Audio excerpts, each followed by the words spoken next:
ass. You got to wash your ass. You got to wash your ass. Wash your ass. You got to wash your ass. You got to wash your ass. Wash it. Wash it. I say you wash your ass. You got to wash your ass. You got to wash your ass. Wash your ass. Just grab a douche. Open up your puss and squash it. Squash it. I say now dag. Maybe did you pass gas? I think you better go get yourself by soap and wash your ass fast. Got a motherfucker thinking and wondering what's up with the junk in the trunk. It's getting funky. I better watch that skunk at your monkey. You rage, hellin', be yelling because all the fellas be belling. But all the fellas are gonna be belling because your big cootie get smelling. I see you wanna get the cootie cat now, but I think I passed, nigga. Well, make you think a motherfucker wanna smell your ass, nigga. Your cootie cat is still smelling bad and that's for real, nigga. You need to run and get some from Eve or some ass and Gale, nigga. And wash it, squash it. Before a nigga get his groove on, baby gotta get your dues on. Wanna get a piece of my wee-wee, but you know I will not give you none, ho. You must be from New Orleans, cause your cootie cat smells like gumbo. And if you wanna give it up, wait a minute before you drop your clothes. I got you send out a message to you funky coochie hoes. Wash your ass, you got to wash your ass, you got to. You got to wash your ass. Yo, that's man is this, boy? It looked like you look like he was trying whatever he could, boy. I got one more thing to play to put everything in perspective, to set off, because what we're doing today is looking at the leadership of the men behind the quote unquote Black Power movements. A lot of people nowadays are saying this is FBA is a Black Power movement. So we're gonna look at the mission statements, the men behind it, and the followers. So to set the tone moving forward, I'm gonna play our brother Dr. Umar.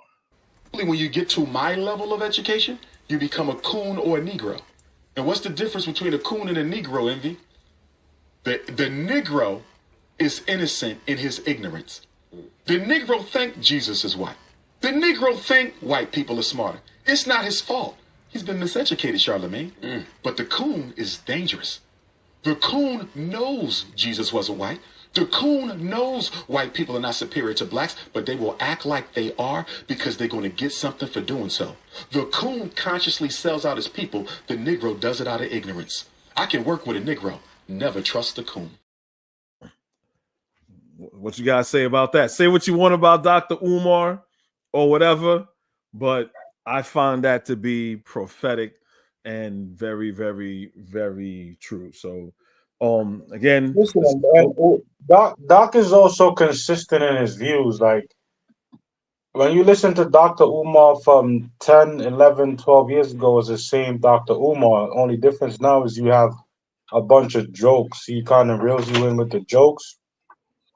But it's the same guy, same consistency, not someone that their philosophy then changed about 3 times in 10 years. And it's obvious that the person is doing what they can to try to basically more or less get on and become popular. Because that's who Tariq Nasheed is. Yeah. And we're going to explore that. I mean, Dr. Umar, you can say I'm somewhat of a big fan and critic of Dr. Umar, but at least he's consistent. Yeah. At least he's consistent in what he's trying to do. You can say, well, why are you taking so long to build a school? How long does it take you to get an HVAC? Like, come on, blah, blah, blah, blah. Cool, but you can't really say he's a grifter in the aspect of what a grifter is, because a grifter would change pretty much what their mission statement is in order to just get money. Versus Umar, he's just like, nah, this is my thing. This is what I want to do. But that's another topic. So what we are going to do today, ladies and gentlemen, before we had our little brief entertainment that we had over here.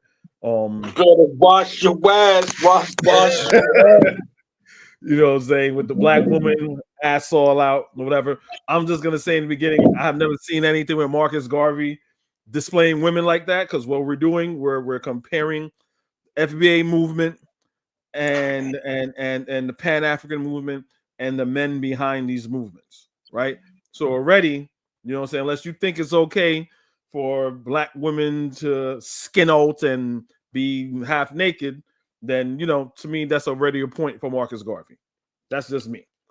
You know what I'm saying? So what I'm going to do right now, we're going to comment through a video. I did like a video compilation.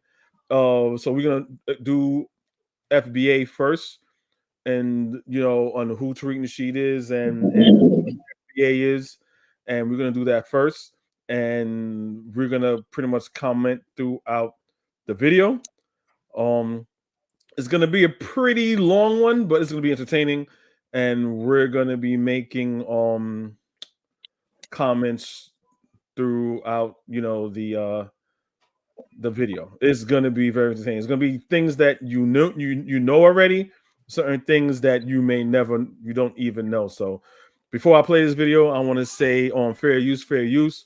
I want to shout out to the people that did this video, because again, it's a compilation of other videos along with mine. So I want to shout out to Turkey Tom, to Harker Bay, Javen Bullets, and if anybody else I forgot you, forgive me. But they had all a part of me putting this all together. So fair use and shout out to them. At this picture, how does it make you feel? What does it make you think about? Focus on its details. Perhaps you were distracted by the lady bathing herself, or maybe you're asking yourself why she's wearing a tank top in the shower. Perhaps he told the lady he wasn't going to break into her bathroom for the album cover photo shoot. Hence her staring back at the camera so menacingly. Let this image be known for today's topic: the life and times of Tariq Nasheed, the Martin Luther King Jr. of the 21st century. According to him, anyway, he's the politically infamous self-appointed representative. I want to pause it right there. He did say that he is the Martin Luther King of the 21st century. He has deified himself. I did a video where he has deified himself as a civil rights leader. He has done this. If you're gonna start saying that you're the reincarnation of these people or the modern day version of the great black leaders, we need to see it. We need to see it in real time.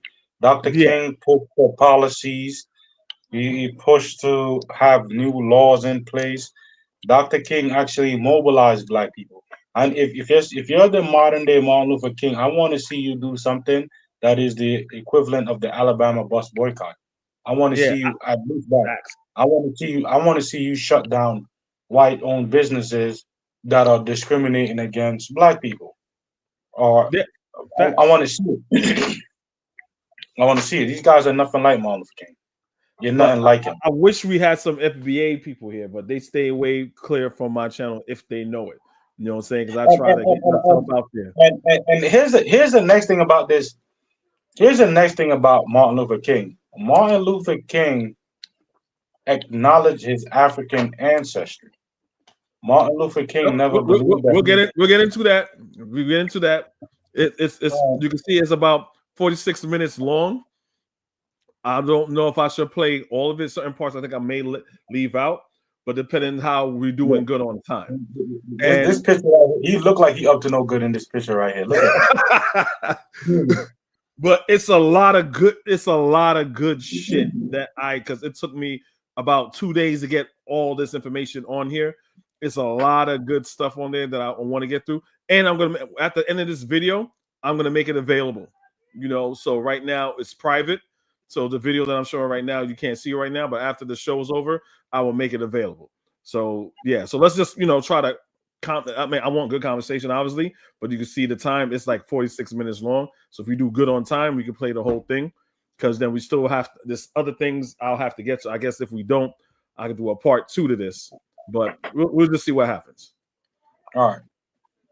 Of all African Americans. Before he became infamous for his political hijinks, Tariq had humble beginnings as a rapper, going by the name of Cosmo Flex. In 1990, at only 16 years old, he released the album Wenchology, Disposition of the Flex. Unfortunately, it isn't available online, so we can only imagine what sort of vital information is contained in tracks like Stank Hose, Cuss That Wench Out, and The Ding-a-Ling Song. Though he was born in Michigan, he lived most of his life in Birmingham, Alabama. That is, until he turned 17, when he decided to scrape together some money to move to Los Angeles. Probably after he realized that his career as a gangster rapper and a PhD in wenchology would have a hard time taking off in Sweet Home, Alabama. A few years down the line, in 1997, he dropped another album with the group The Ghetto Dynasty called Buana, you funny, Buana.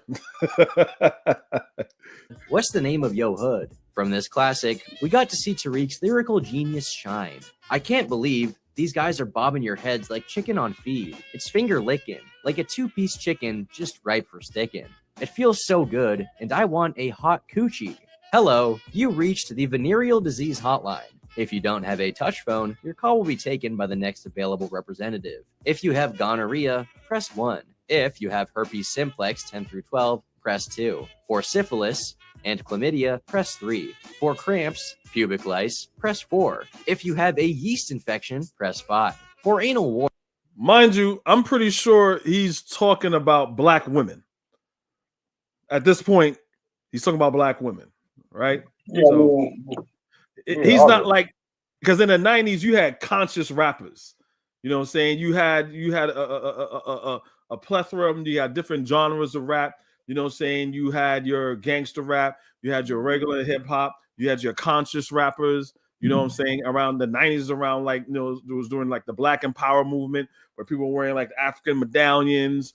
And you know, you had Queen Latifah looking like a queen. You know, you had all these things, but this is the lane he chose. He chose this lane.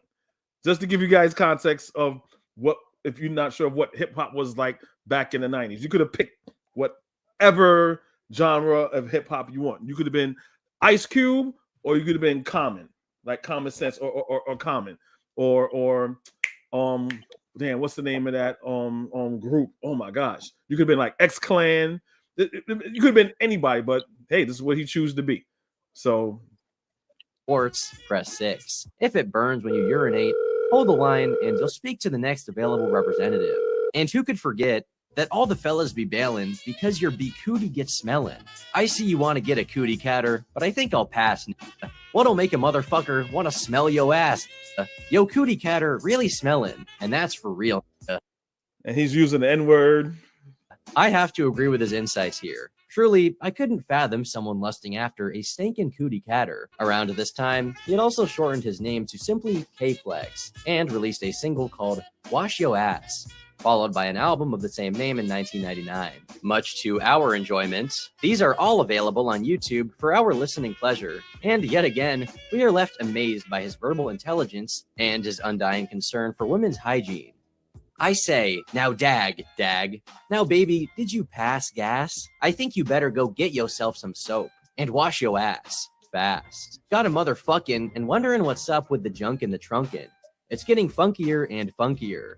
Better wash that skunk out your monkey. He must have faced this problem a lot for it to come up so often in his lyrics. I guess he eventually grew frustrated from only ever scoring women who struggled with the basics of washing themselves on a regular basis. And so he sought out the tutelage of older hustlers who would instruct him in various matters. But now this is important, and I'm not going to name the channel because the person's a coon. Y'all, you know, if I say Pan-Africanism strikes back, for people that's been listening for a while, I don't know who I'm talking about.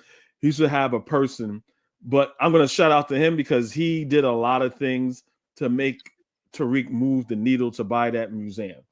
That I'll give him credit for, right? I'll definitely give him credit for that. He used to have a guy on his channel named Minister Kev, right? Minister Kev claimed that he knows Tariq, and before he did, we're going to get into, you know, Tariq's pimping and thinking that he's a pimp and he's a ladies' man and all this stuff.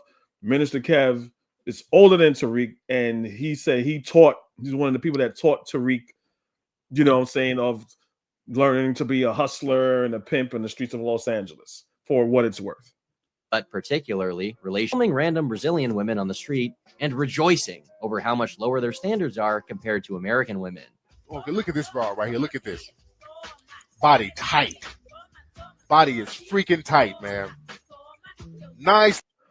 So he's in Brazil looking at white women, not black Brazilian women, white women. White women. Yep. White women. My boy went on the other side of the world for white women. Yep. But he's in Brazil. He's not even waiting for the black ones. He's like, you see, he's in all for the white ones. Little package on her. And what's funny, man, you have your share of ducks out there. But like I said before, it's a parallel universe. You know, like in the States, we have, look at this, there's another nice one. You got a Another white girl. Another white girl. bunch of ducks with a few dimes sprinkled in. Out there, it's a bunch of dimes with ducks sprinkled in. Now look at this motherfucker right here. This woman was just lavishing. He codified the So I'm gonna pause it right here. So shout out to Harker Bay. So you can see on the timestamp, this is when him and Tommy Sotomayor was like going at it. So you can kind of see like the timestamp said at Tommy Sotomayor. My wife's gonna hate me shouting him out. Via Panama, he's Panamanian. So she's gonna hate that. But I'm gonna show you something real quick. Because a lot of people, for those who may saying, like, I don't think they're in the chat. If they are, they're more than welcome. But you have a lot of FBA saying, oh, just the Tethers and them, and you Africans, and you this. Most of the people that's been on Tariq's heels that Tariq Nasheed takes to court are Black Americans. So you have Pan-Africanism strikes back. You have Taharka Bay. You got Michi X. People that are, I'm nothing compared to them when it comes to their channel. Talk about people that got hundreds of thousands of subscribers that follow them, and he be beefing with them. He's not beefing with the Jamaicans and the Nigerians and people like me. He's beefing with his own people. You know what I'm saying? So Yeah, because, but I mean, a lot of African Americans always found issue with Tariq Nasheed and the stuff that he pulled, because you know the guy, his track record shows that he's a grifter and he's a pimp. So, you know, yeah. people have always seen him for what he is. All right, so let me show you another. So this is by Taharka Bay. So him and Taharka Bay, and for all you know, real quick short story with Taharka Bay. Taharka Bay is from Detroit. He went out there to film the Hidden History Museum and yada yada yada. So they've been at odds for a while, right? So Taharka Bay's been on a mission. So he pulled this up. Same thing that Turkey Tom. So the guy we're listening to right now, his name is Turkey Tom. So he also pulled up extra footage right here. Chilla, there's another one. Another dime. Fine for no goddamn reason. Just chilling. This man, just a few years ago, on the beach, stalking European women. Stalking European women, but got a nerve to say something like that. You can never find no video with me like this. Never. I'm telling you fellas, that's a black man's Mecca. He said this is a black man's Mecca. Stalking Europeans on the beach. What? With a camera. Now who looks like the now you got something. The place, fellas. Chilla, there's another one. A black man's Mecca. Like how you a black Muslim talking to a white woman's a black man's Mecca? that makes no kind of sense. You guys sick, man. But hey, this is the leader of FBA. This is what we doing, right? This is what we're doing. So, this is the man that cares so much about black people that he's on the beach stalking white women. I get it. Yep. Again, if there's any FBA people in the chat or after this live is over, please show me something of Marcus Garvey lusting over white women. I have never heard anything of that. Listen, Marcus Garvey didn't even believe that you can be pro-black and be with a white woman. He had an issue with that, because he had a lot of affiliates that were for the black cause that had white wives, and he said you can't be Pan-African, can't be pro-black, you can't be for the people, and you have a white wife.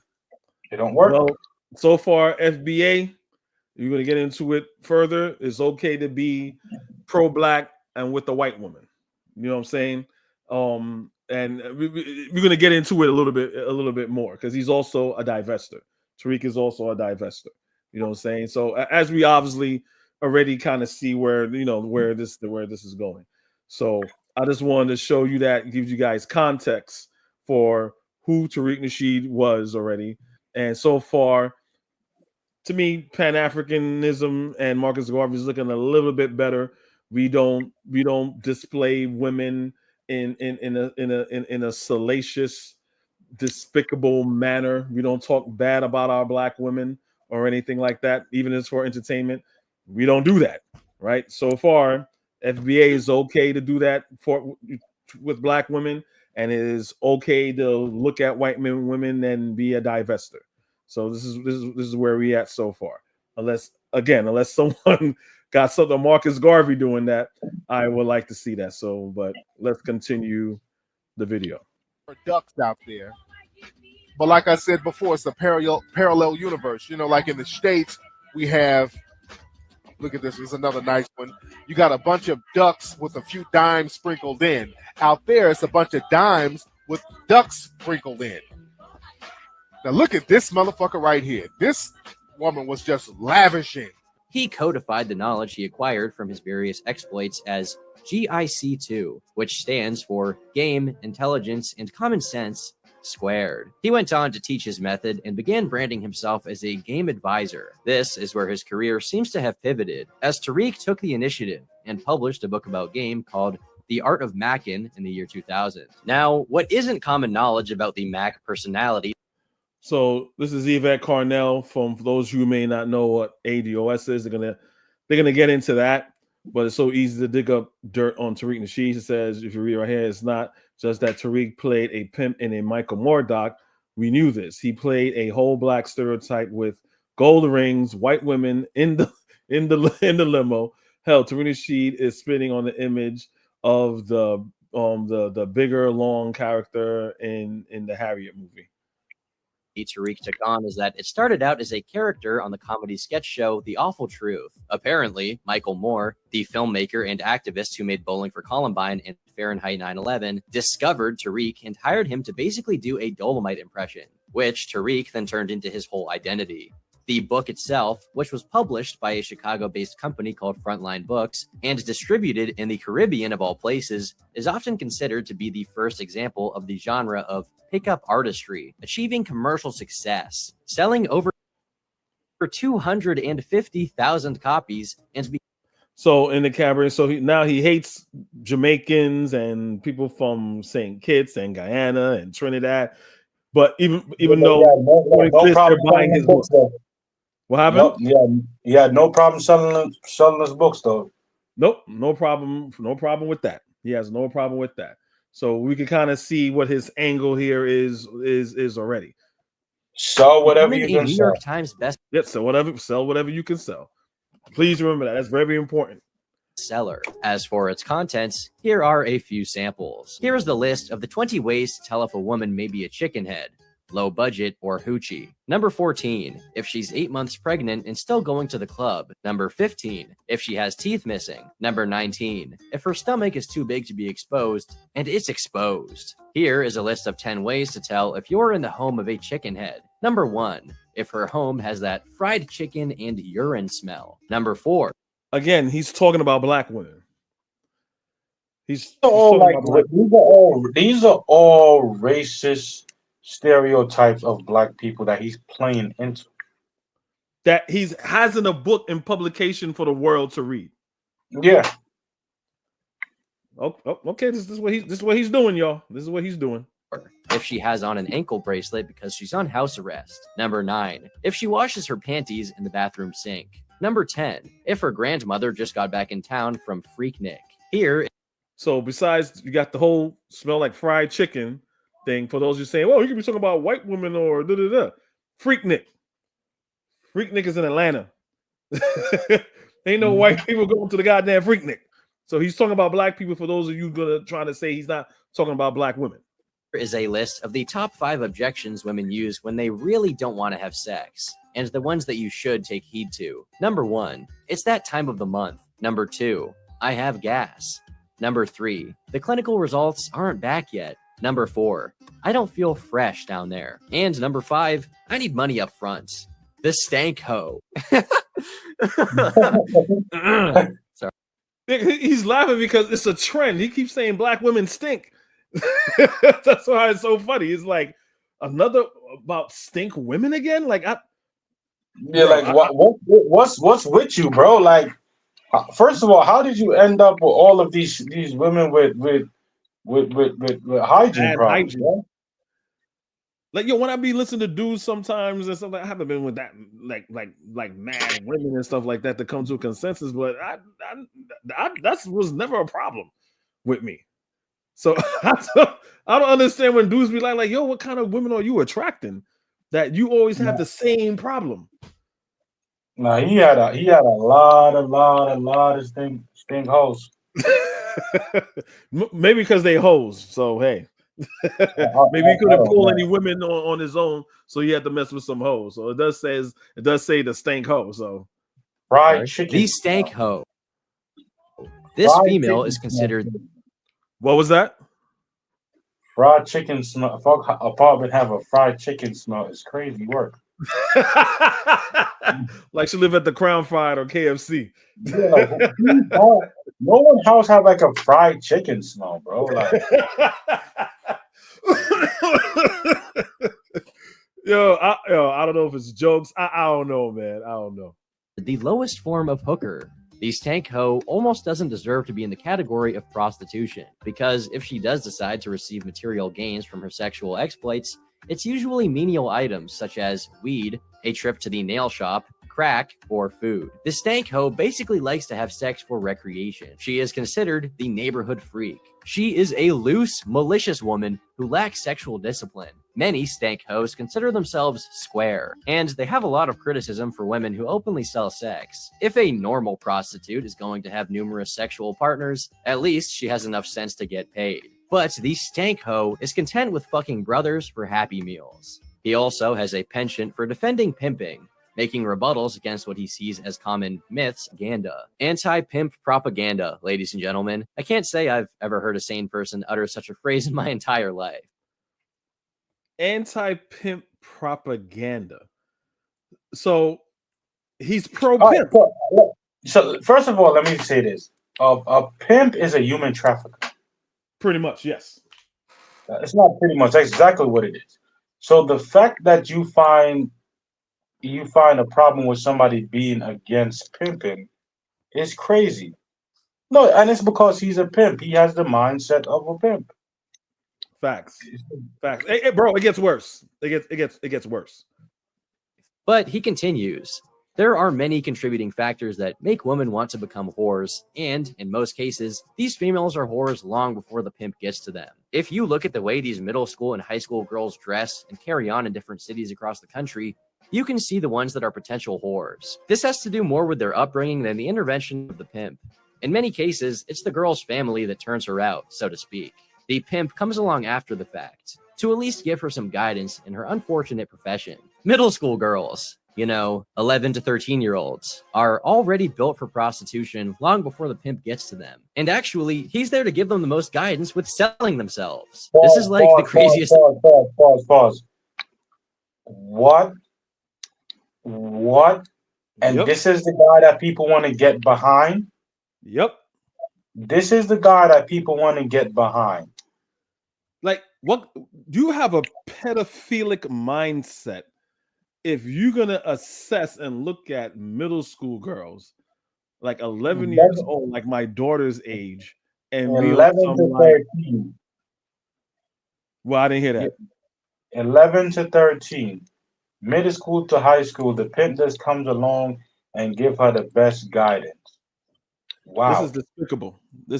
Now, a lot of people say, I haven't really confirmed, but there is a lot of people saying he met his wife when she was like 15, because his wife is way younger than him. Like, his wife is way younger.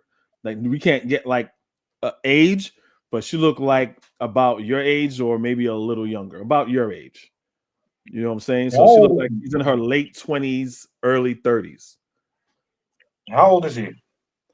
He's 52. He's like 50, 52. Oh, so he's a little older than you then. Yeah. He's like 50, 52. And like, because he knew her for a minute. But anyway, yeah, but anti-Pip propaganda is what he's talking about, and talking about middle school girls. So the fact that you said about human trafficking, you know what I'm saying? These are the type of people that they look for human trafficking. You know what I'm saying? Vulnerable people. And the most vulnerable people in society are young people and old people and stupid people. So this is Tariq Nasheed. So thing I've ever read. His extensive knowledge of pimpology would result in a few more books in the coming years, such as Play or Be Played, The Art of Gold Digging, and The Elite Way, 10 Rules Men Must Know in Order to Deal with Women. Though it seems like they're mostly just going over the same material that the first book covered, with progressively degenerating cover art. Seriously, these things look like the covers of erotica books on Amazon. With all of these page turners hitting the shelves, plus his TV connections through Michael Moore, Tariq's media presence began to grow, seeing as he had exclusively been a rapper and pickup artist until now. That's his wife right there. You guys see in the corner, right? that point. I don't think we're gonna get to more about her, but I put this right here. This is a quote he had. It was either from Mac Lessons or The Elite Way. It says he right here, as far an upscale black man with an upscale white woman, that's the kind of female you want to get with, because the female is basically going to take on the characteristics and the ideology and the culture of her mother. As you see right there, that's her mother. So, and for those of you saying, oh, that's just a quote, later on, you're going to hear the man say it for out of his own mouth verbatim. So he's saying that, again, black women aren't that good quality people for a black man to be with. She's going to have a white mother, because there's something wrong with the black women raising other black women to be wives. So he's a divester.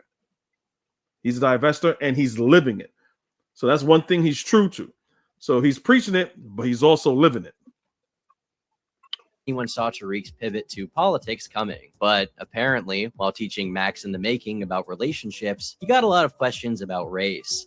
But one thing I noticed when I was doing the relationship books, a lot of people would ask me racial questions. The racial thing kept popping up. Like, will this game work for a white guy?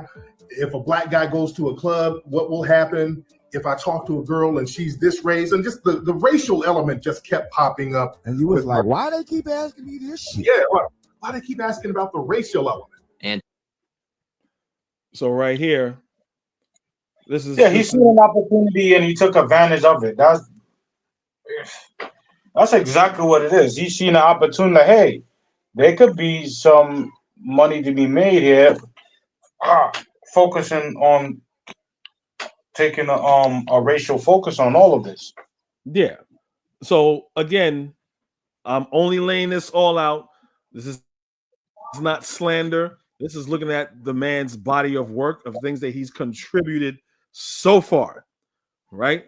What he has contributed so far, and with FBA, quote unquote, know it or not, and we're going to get into what FBA is very soon. I mean, right now, I'll even state it right now. FBA is nothing but a group that he invented in his head of what a black American is, which is his own idea of what a black American is, that is flawed, that is not in line with history. It's not aligned with history at all. And we're gonna get into that later. But this is who he is, right? This is who he is. So I just got this particular shot right here. So in the meantime, let me just do a quick shout out to everybody in the chat. Thanks for everyone that's right now in the chat. I am my ancestor.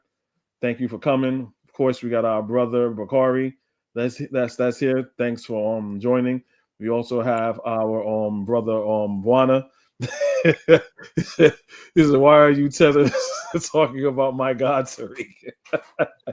Because they're like a god to him, bro. They're like he can't do no wrong. He can't do no wrong. Like you said, why are you Tedder's talking about his guy? About his God, my God. He trolled that person trolling, or they serious? No, that's Buana, man. No, that's Buana. Buana's cool. He playing around. No. That's how they think. That's how they think, right? Shout out to R. Morton, and we have Jakeem Morgan, FBA in the building. What's up? You know what I'm saying? I will be really interested to know what you think so far, as far as like my presentation of what you think, because I've been trying to get FBAs on this panel who believe in the mantra. I don't know how deep you are into FBA or whatever, but I'm really interested to hear your take on everything that we're saying. Right? So our Yeah, more Kofi, one thing I would never let you live down is the fact that I told you, and I told Da Vinci 2014 September that, hey, this guy right here is full of shit, and he spreads a lot of problematic information, and a lot of the stuff that he puts out there is going to lead to confusion. And I was right, and I'm going to remind you once a week until the sun burn out. But go ahead. I'm gonna keep telling you to shut the fuck up. Nah, no fairness, you were right. When it came to the hidden colors thing, you were absolutely right. But all this other shit, bro, I did not know. I did not know until I didn't know all of it. But listen, the first time I heard about this guy was one of those pimp books, right? Oh, well, yeah, I even know. So when we go to the tables to buy books, some people were selling his books. That's true. I think Stu was probably might be selling his books, because I'll be telling people like, "Yo, what's all this black erotica degenerate stuff?" Because I used to get on vendors out here like, "Why y'all selling that stuff? Selling intellectual stuff." That's but how now I first heard about it. The vendors just say, "Bro, I got you," but our people are not buying those books. They are buying all the black salacious. I'm in love with a gangbanger. Little black girl lost. Little black girl lost 1, 2, 3, and 9. Yeah. So it's like, now, I'm like, really, like, bro, I see what you're saying, but this is what I'm selling. If I get introduced to you as a pimp, I'm not trusting nothing that comes out of your mouth after that. Everything after that, I'm thinking is going to be some form of pimping. You trying to pimp an idea. You trying to pimp a community. If you start off like that, my guy, I can't trust you. Yeah, but at the same time, just like me, because I'm like, look, this is what I know. There's probably other people that don't know this. So this is one of the reasons why I'm doing this, because, hey, there may be someone they just know, because I've seen people like, yo, because, again, this is an online movement. It's not something that is doing anything in real life. So it's an online. No, but I don't necessarily agree with you on that. I think it's starting to pick up steam. Honestly, I've seen it pick up more steam than I expected. Like, oh, people are like using this, like, and like I've heard people use this in real life, real time. Like, damn. So, okay. Real quick, explain that. Like, in the only real life I ever seen that is, bro, when I went to Gateway, and I did a video about that, and someone had the FBA thing on in their car, in their car, hanging on their rearview mirror. I was like, what? Really? That's crazy. Yeah. Well, when did you hear someone use that in real life? Off of the internet. I mean, off of the internet, not online, real life. Like once or twice in real life, but I've heard them on like actual like news platform, like actual actual platform that are not like podcasts and stuff like that. Yeah, that's true.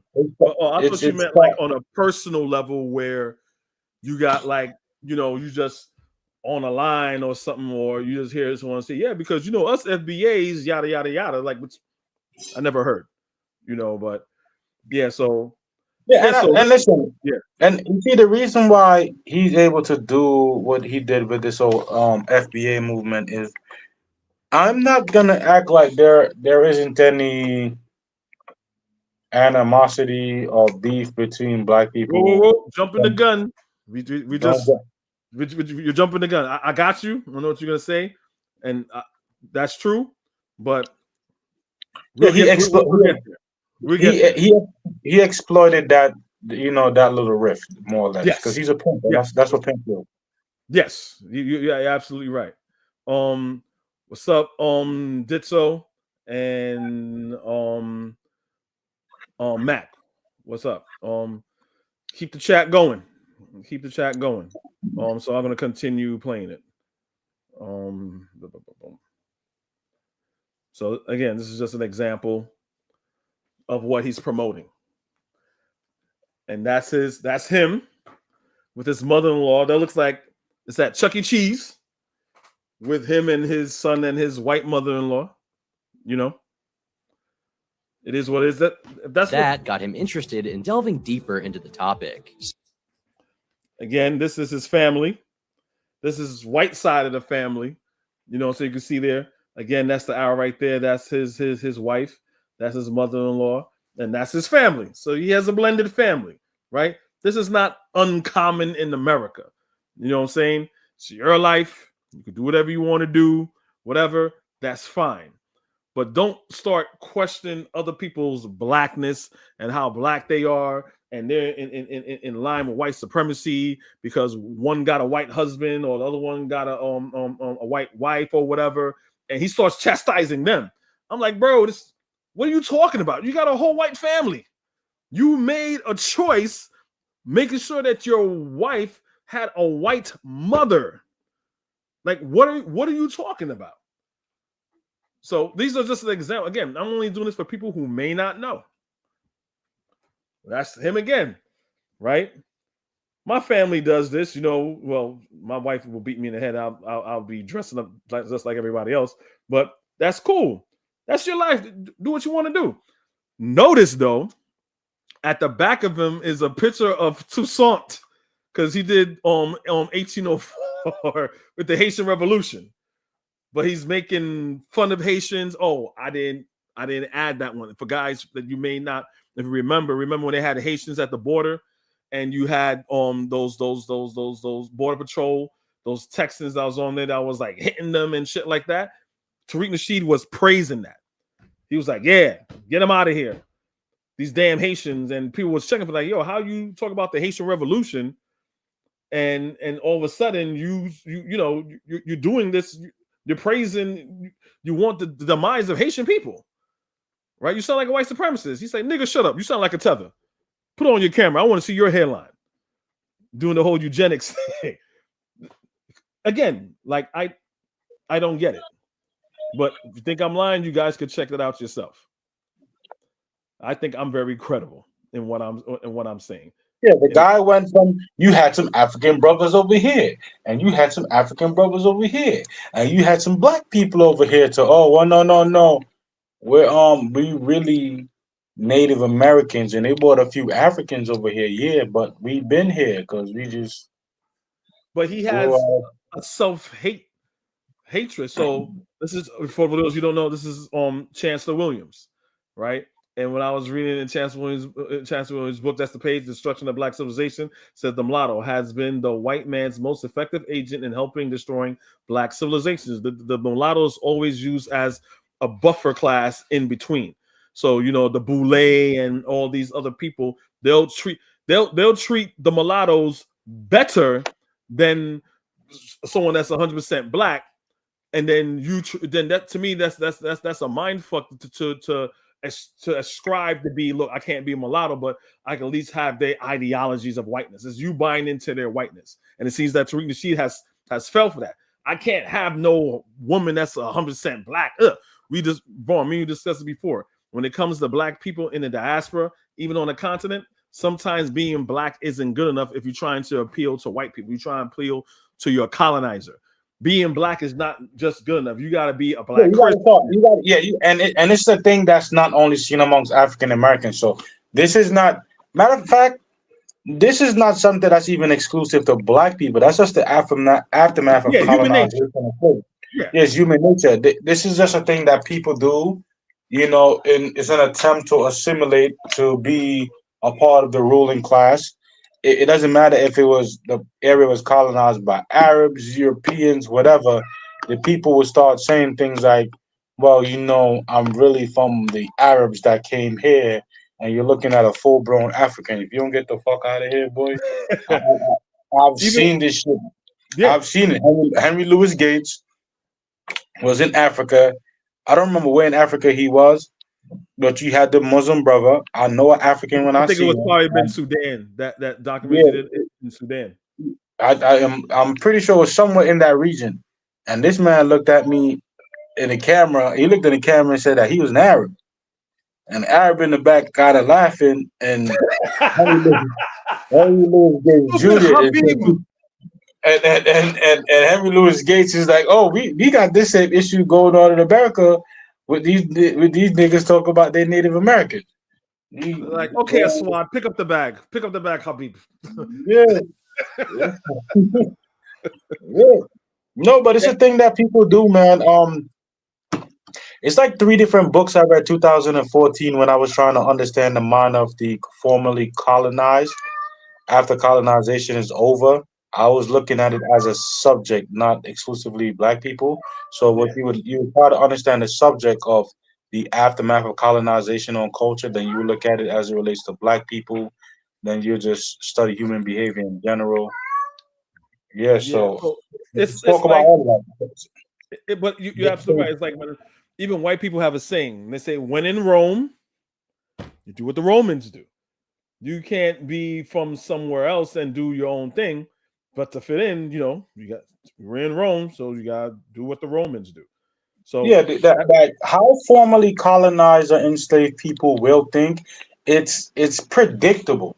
Like you can write it out on a napkin and be right because people have been studying this for some time now. Like I said, Frantz Fanon and Alberto Memmi, they had a big feud about this, right? Or how people would think after during and after colonization. And yeah, even it's though pretty they much like the Willie. It's like the Willie Lynch letter. It's like the Willie Lynch letter. Pretty much yeah, how it says what it's it's supposed to be. predictable. Yeah, yo. So let me Yeah. keep it going. Let me keep it going. Now, family, I'm gonna play the clip that I play in a lot of my Shout out to Javen Bullets. This is his video. videos that shows the connection between ADOS and FBA, because some people will say, well, how do we know he got that from Tone and Yvette, even though he's saying FBA ADOS, and even though everybody knows this, but this is for people who want new. I want to take this time to actually explain how this whole ideology came to be. Because remember, FBA comes out of ADOS. It's a splinter group, but they... So for those who don't know ADOS came first. It means American on Descendants of Slavery by Yvette Carnell. It more had a political hold. It was a little bit more recognized. They were pretty much pushing against HR 40, which is the only thing for reparations that is being recognized in politics and the government right now. But it's most so Ta-Nehisi Coates is a part of it. A lot of people was criticizing him because they say, oh, it's only a study, which I understand, which is a little bit insulting. Like, why is it a study? You know what I'm saying? They should be making more move towards getting reparations, but this is what they're doing. So she's creating her own ADOS thing or whatever. So everything I'm saying about Tariq, that what Tariq is doing and what Tariq is trying to do, this is pretty much how FBA came about. Like, where did FBA come from? They still hold on to the ideology. So for you to really understand why FBA operates the way it operates and why they believe what they believe, we must first go back. I'm going to play a clip of Tariq Nasheed when he first started repping ADOS, then known as DOS. Tonight. You say Yvette Carnell made up the DOS term. That's a good term. I'll take my hat off to her. The DOS term is a very good term. I actually like that. Descendants of slaves or descendants of slavery. Very good term. Now, I like that term. You know, I have my differences with Yvette Carnell, but sometimes people do good things. I like that term. American DOS, descendants of slaves, descendants of slavery. All right? I'm here. That's a very good codified term. I like that. And we need to jump on terms like that. You did. Shout out to Yvette Carnell and Antonio Moore. One thing I do commend them about, and Antonio, I've seen some of his videos. He brings good information. You know, they speak up for the African or the Black American experience. As you heard, family, Tariq is such a grifter that he was trying to steal the term. But remember, he said African. He said African and Black. Because we got some goofball, uneducated Black Americans that's saying that, no, we not African. No, we just Black. We made the term Black. We invented the term Black.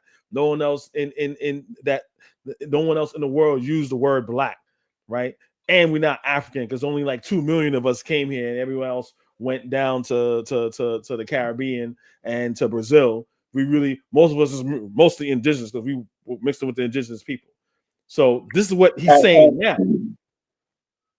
And then my whole thing is this. This is why since 2014, I've been saying to people, right? When you say Black, what do you mean? Is there a country called Black? Is there a continent called Black? Is there a haplogroup called Black? What is this thing called Black that you saying that you are?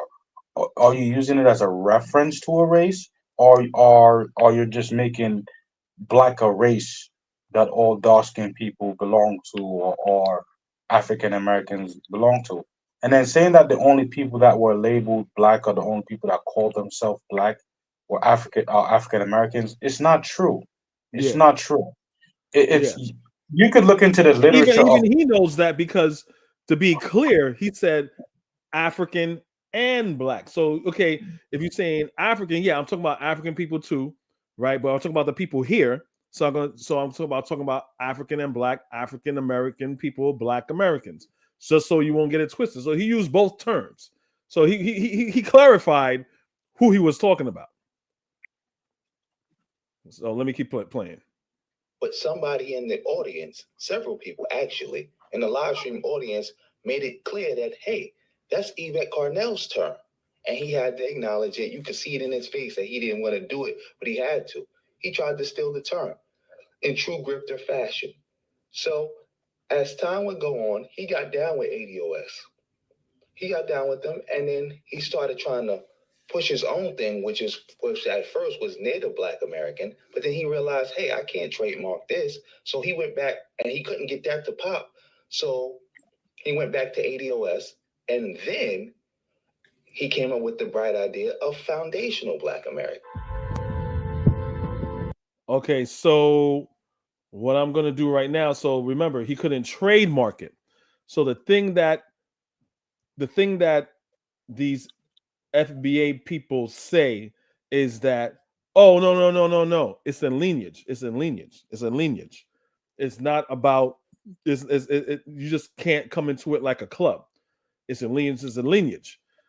So what I'm going to prove to you guys that it's not just the lineage, because you can see what the guy that was speaking there, Javen Bullets, he was saying trademark. He is making money from FBA. There's no trademark for Black American. There's no trademark for African. There's no trademark for the other brothers out there, for people for Papua New Guinea, right? For people to consider them because they are Black. There's no trademark for Papua New Guineans or anything like that. There's not even a trademark for as far as I know, for Black Panther. Any real grassroots movement doesn't have a trademark where you can make money off of. And you're gonna say, "Oh, you're full of shit." All right, this is the show Improve channel. So this is what I'm gonna do. Hold on one moment. So right here. So you know what? This is what I'm gonna do so far. So we're gonna look at the basic definition of what tribalism is, and then I'm gonna prove my whole trademark on thing, because something right here goes to what to I want to highlight. Right, so tribalism is the state of being being organized by or advocating for tribes or tribal lifestyles. Human evolution primarily occurred in small hunter-gatherers. Okay, yada, yada, yada, yada. That's not one. That's pretty much the idea right here. Definition: the word tribes can be defined to mean an extended kin group or clan with a common ancestor, or can also be described as a group who share the common interests of mutual survival, preservation, and common culture. The proverb "birds of a feather flock together" describes homography, the human tendency to form friendship networks with people similar to occupations, interests, and habits. Some of these tribes can be located geographically, yada yada yada. Geographically, like villages, bands, and although telecommunications, in theory, so this is going to be a different definition of how a tribe could form. Theory could enable groups of people to form tribe-like communities. Digital tribes and social networking websites are not quite tribes in that way. They do not inherently provide mutual survival but I disagree with that, because this is a digital tribe. So let's see what digital tribe is, because this is Wikipedia. Oh, my bad. What happened? Did I got it? Okay. Digital tribe. It is an unofficial online community organization of people who share a common interest and who are usually loosely affiliated with each other through social media or other internet routes. The term is related to tribe, which traditionally refers to people closely associated by both geography and genealogy. Nowadays is more like a virtual community, yada yada yada. So that's why I'm saying, even though you're right, Vaughn, is gaining momentum, but it's something that was created because it's a hashtag, because it's like ADOS, hashtag ADOS, and he did hashtag FBA. It's not something. It's not like back in the day, saying like your W. Du Bois, your Nation of Islams, where they're going out into the community and saying, "Hey, look, this is a socioeconomic problem that we have," and you have a leader and you have groups of people passing out flyers trying to gain momentum. I know it's 21st century and it's done differently, but it's not something. The good thing about it could get out in the digital space, but in real life, it's not something that always comes to fruition all the time. So to me, that's the disadvantage of a so-called digital tribe. So I really don't think it's gaining steam, but it's still a cult. It's still tribalism. And that's how it always starts, though. Yeah, no, go ahead. I'm about to pull something up, so go ahead. That's how it starts. Yeah. These things get popular online, and then it seeps into popular culture in real time. So that's just how it starts. That's how it starts. All right. So right here, right here, this is trademark, right? See it? This is the site, right, for trademarks. Foundational Black Americans trademark details, right? Find it right here. Foundational Black Americans. It's the serial number. See everything right there. The status, new application, yada yada yada. Status date 2022, right? In March. It's the filing date, right? Everything here. Foundational Black Americans, goods and services, advertising and marketing, goods and services, streaming from audiovisual material via global computer network, streaming for video material on internet, video streaming services via internet, featuring independent films and movies, which he makes. This is a trademark to make money. Oh, I don't see his name on it. Okay. We'll get to that, right? International class, advertising, business management, business administration, office functions, advertising, business management. Right there. It's active right now. Class status, date, right? Telecommunications, it's active. Current owners, Tariq Nasheed.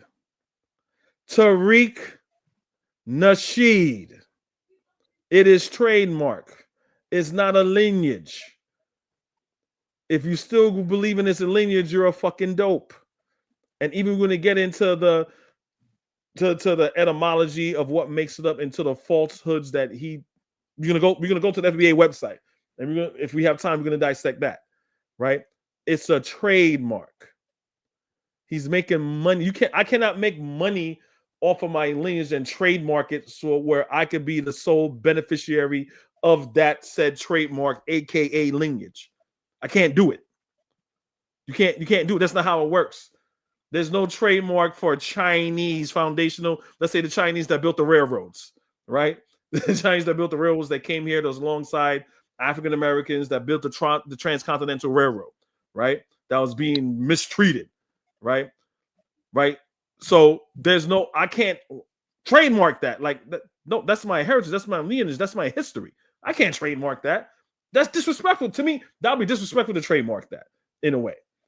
You know what I'm saying? I'm on. If I'm going to make money off of that, let me give it to my people. Let me give it to my people.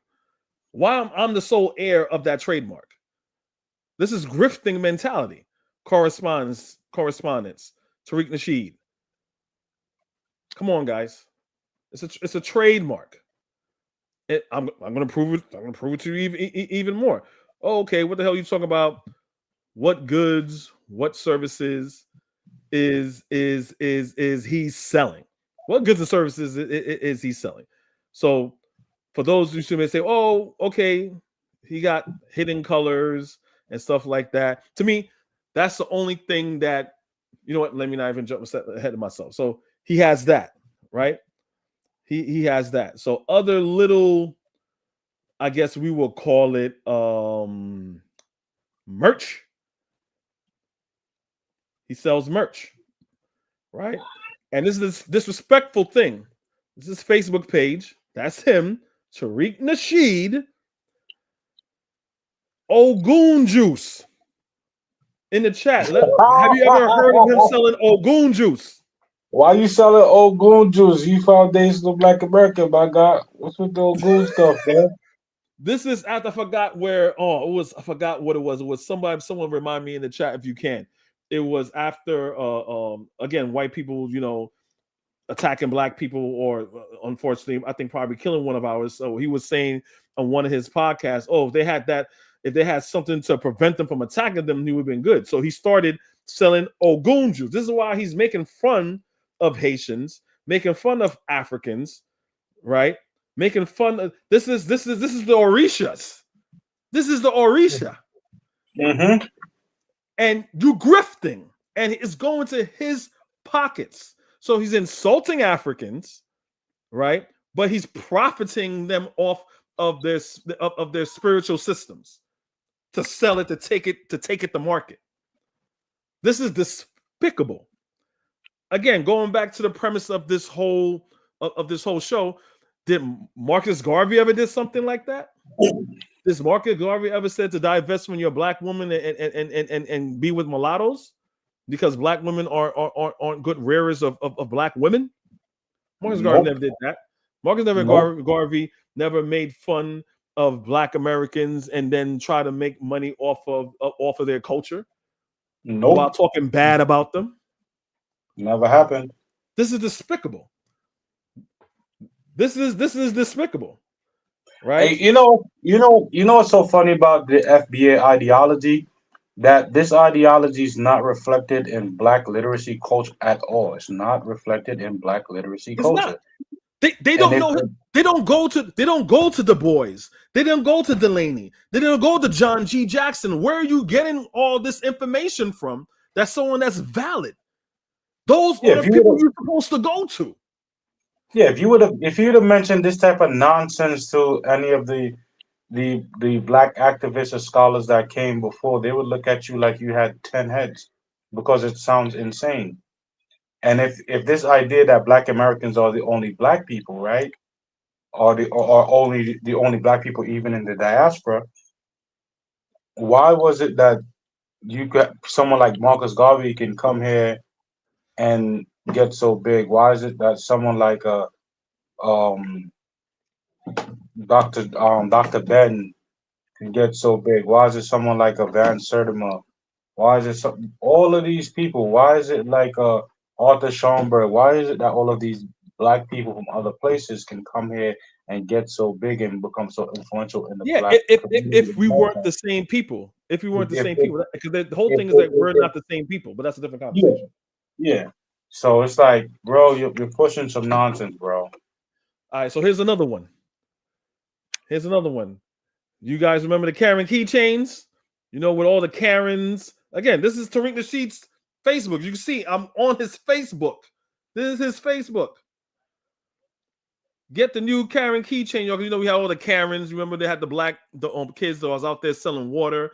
And it's like, where's your license? You need to sell water. You know, we had a lot of Karen incidents here, right? He's selling keychains. Get your Karen keychains and your old goon juice, y'all. Get it, family.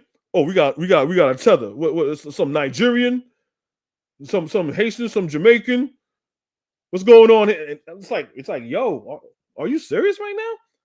He is grifting. He's making money off of people. Again, it's goods and services, right? He's providing goods. Well, not services. He's providing goods, right? To enrich himself. You know what I'm saying? That's all that he's doing. So the Karen Key saying, okay, fine. But to me, the old goon juice was like totally disrespectful. I'm only showing you the Karen thing to let you guys know that this guy's into selling stuff. He's into selling shit. He's not about that life. At the same time, while you got people just blindly just giving him money. They're just blindly giving him money thinking that he's genuine. But again, if you don't do your homework on who he is, it's understandable that you think that, okay, this guy has Black Americans' best interest. No, he has his best interest at heart. Let me show one other. Let me show one other thing, right? So again, right here, Google it. I'm very transparent. Tariq Nasheed merchandise. Tariq Elite. We know he calls himself, you know, his name is Tariq and he says Elite. You know what I'm saying? That he uses that, right? Shirts. He's selling his shirts right here. Tariq Elite Clothing, official site, right? Hold your own nuts. So I find this beautiful. So when things was happening to the Haitians and all that stuff, he had this phrase called hold your own nuts because we helped you Haitians so much and all this stuff. And you guys are stabbing Black Americans in the back and undermining. So hold your own nuts, right? But the nigga got Hotep. Like, what? How you have an ancient African Egyptian word that means peace? Hold your own nuts, right? I'm going to let white supremacy harm you, but I'm coming in peace, Hotep. It's like, what's going on here? What's going on here? Right? That he has the North on Sentinel Island, because they're Black or whatever and stuff like that. And here he goes again with Ogun. If y'all don't shut the fuck up about Tariq Nasheed not being racist, not being a grifter, it bothers me to my core. But I do understand, hey, some of you may not know this, right? You know, you go about your day, you got no time for that. Dude sounds good, whatever. You giving him shit. But it's a money-making scheme. That's all that it is. It's a money-making scheme. So this is what he's this is what he's doing, right? So all right, so chat's popping. So thank you for everyone that's coming over. Please remember to like, share, and subscribe. The chat's open. Thank you everybody for being in the chat. We have some new people coming up. Thank you for Pro Styles for coming up, and Def Rocker and Valerie. TBI is up here. Woo, we got a real FBA up here. TBI.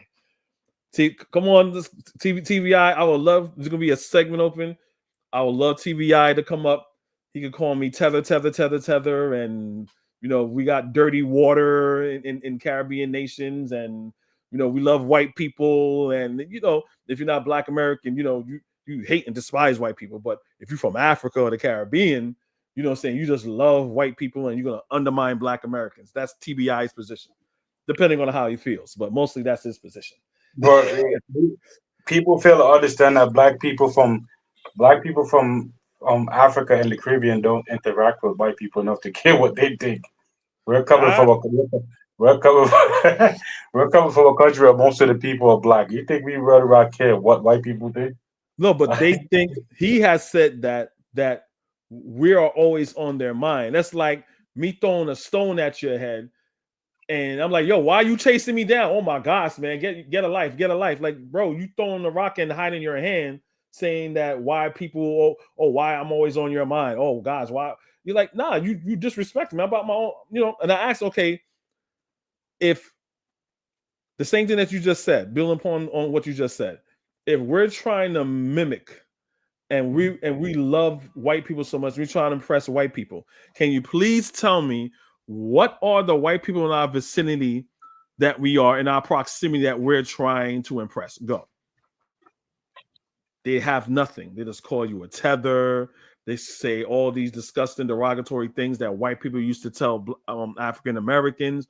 But no, you saying I worship white people. What white people am I? I mean, nigga, at least lie and say, well, you guys look at American TV and you look at John Wayne movies and Clint Eastwood movies and you want to be like them. At least nigga lie. But they can't even lie because they know it's bullshit. So let me keep playing the joint. All right. The one thing that Tariq has never struggled with is attracting negative attention from seemingly every possible demographic, so it's not surprising that people began trying to dig up dirt on him. One attempt in particular stood out for its intrigue, and it came from members of the ADOS, which stands for American Descendants of Slavery. It's another flavor of reparation-seeking Black nationalism, which Nasheed relentlessly attacks due to one of its leaders, Yvette Carnell, being a lesbian. Because of its disorganized nature, most of these schizo info they gathered never made it out of their inner circle.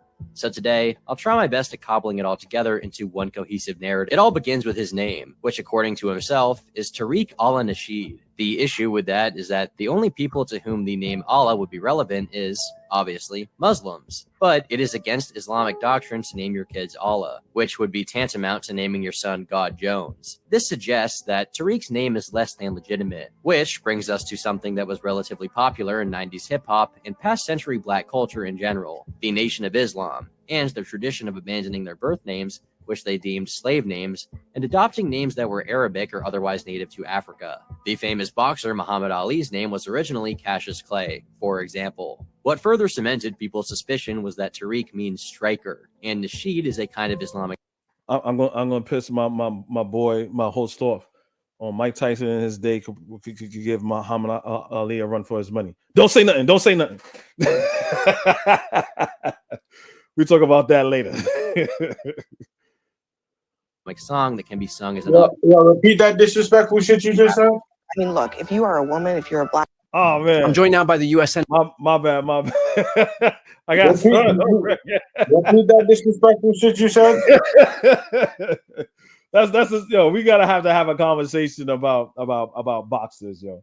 We gotta have a conversation about boxers because we go on for hours about boxers, man. So. Mike Tyson couldn't beat no Ali, man. You crazy, man? Bro. Again, we talk about sluggers and boxers, right? We agree that Muhammad Ali is a boxer, right? And Foreman is a slugger, right? But Muhammad Ali slugged with the best of them, bro. Three Norton fights, 3 Frazier fights, 2 Liston fights, 2 Chevalo fights, 1 Herney Shaver fight. Mike Tyson's resume doesn't look like Muhammad Ali, my guy. He ain't fight the type of fighters that Muhammad Ali fought. Are you out of your mind? we're gonna talk about this later. This What's will you, man? be a good conversation. What's you, man? I agree with you mostly, but yeah. You'd have beat that young boy up, man. Directly in his live streams. His sister, who ran for city council in Novi, Michigan, has Sanders as her last name. Further inspection of Tariq's Facebook post led to his father's account under the name of Nathan Sanders. Multiple posts of his included pictures of him and Tariq, but one specific post with an old family picture of a woman and a boy had a single comment under it. Look at Mom and Mark. Oops, Tariq. Could this boy in the picture be Tariq Nasheed? Or rather, Marcus Sanders? So he changed his name. So what? I bet your name isn't Turkey Tom either, I hear you saying. Legally, it is, but that's a story for another day. Well, if you run the name Marcus Sanders on online U.S. criminal case data... Now, this is... I don't know if I should play it or not because I don't believe in slander. I may speed this up. Basically, it's saying that, which I think he is, an FBI informant, but he has a criminal record, and they say he's probably in like witness protection program. Again, I'm gonna make all this downloadable. Basically saying he's in witness protection, and he is a part of COINTELPRO, and he is just doing this divisive thing because he's probably most likely an op and an agent. So he's not the only one. There's this light-skinned African American lady. She looked like she bought like 38% African. Yeah, she's like super mixed, right? Yeah. And she's real divisive when it comes to black people. Like she put like the way she go about it, I'm like, yeah, you're an agent. You don't know her name? I can't remember her name, but the way she goes about, my yeah, you're an agent. You working for them people. You working for them people. But at the same time, to what you're saying, and I agree with you, there was always on both sides. I'm not going to measure who is worse than the other on both sides. And it's just human nature. You have some black Americans that got some animosity against black immigrants, and you got some black immigrants that have a little bit of animosity of black Americans. You know what I'm saying? Oh man, I forgot who said who said that. I think it was it Garvey? Or Malcolm X. He says we're not outgunned, we're out organized. We don't talk to each other, right? And you need to talk to each other so we can understand each other, that we have more in common than differences. So that small rift exists, and like you said before, he's making sure that rift gets wider, and wider, because he's not in a struggle. This dude lives in a white neighborhood. Tariq Nasheed lives in a white neighborhood. If you didn't know, he lives in a white neighborhood. The rift between black people around the world, that's something that those seeds were intentionally sowed by the FBI to keep us at each other's neck. And the reason why, like I said before, and I will always say, the reason why they allowed so much pseudo-black intellectual information to flourish in the black community, because they knew that it would eventually cause so much problems that we wouldn't be able to agree on what we are to be able to unify. If we can't agree on, if people cannot agree on what they are, there will never be any unification. It will never happen. So they let all of this pseudo black history just flourish into the community. So after that, they could have stepped back and watch motherfuckers. Hey, look at these niggas arguing with each other. They can't even figure out who they are. They don't know what they are. Well, I consider them, but at the same time, the white man saying, "Oh, they all niggas." Look at all these niggas saying what type of niggas they are. I'm an Indian nigga. I'm an Indian nigga. I'm a nigga. I'm an African nigga. Shut the fuck up. You all are niggas. That's what you don't understand. No matter if you a rich nigga, poor nigga, tall nigga, short nigga, light skinned nigga, dark skinned nigga. You still a nigga. Like I don't get it. I don't get it. Anyway, let me keep playing. They plant their own guy is the black identity agitator, not only to control the movement, but also to disrupt others, such as the ADOS, through infighting. This is why Tariq can say so many wild things, be in trouble with the IRS, scam multitudes of people, and still get away with it, even retaining his blue check mark. He keeps calling other people agents because that's what he is. Or at least, that's what this game theory says. For all I know, he's related to Colonel Sanders, or Bernie Sanders.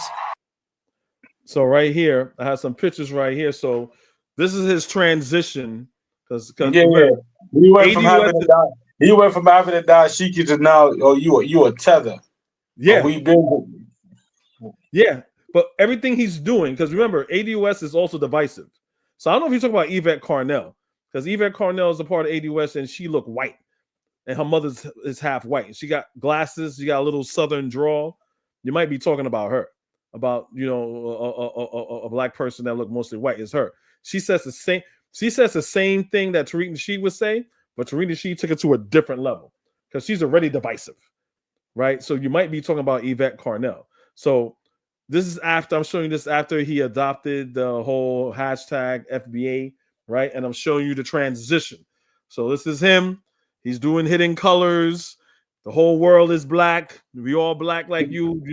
We're all one family. You know what I'm saying? As long as your pigmentation, if you're darker than a brown paper bag, we are all family. That's what he was on. Everybody was rocking with him. You know what I'm saying? So this is what he was doing. And I was rocking with him. This is where our brother Vaughn's going to say I'm a dumbass because he said, oh, this is bullshit. So he's doing Hidden Colors. But Hidden Colors, again, we have a love-hate relationship for Hidden Colors. But he was being black. I forgot to put 1804 in here because he did the Haitian Revolution documentary also, right? Which I showed you earlier in the picture there. He's with his family taking a picture in front of Toussaint. So it is what it is. So this is what he's doing. Oh, 1804 right there. So this is his documentaries. These are his documentaries. We all black. We all one. He is displaying Pan-Africanism. Go ahead. And it's so funny, right? That when you bring all of this up and you say, hey, you need to actually hold this guy accountable for the shit that comes out of his mouth, and this guy needs to be held accountable for the endless transitions.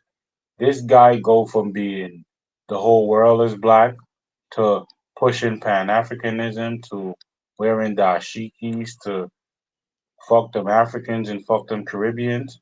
This guy went from pointing out Bookman and Tucson and the whole shebang and break like this guy is like every new thing that he could jump on, he just jumps on it. The man went from being a pimp bookseller looking at 11 to 13-year-olds, and you could tell the 11 to 13-year-old girl who's going to be a hoe.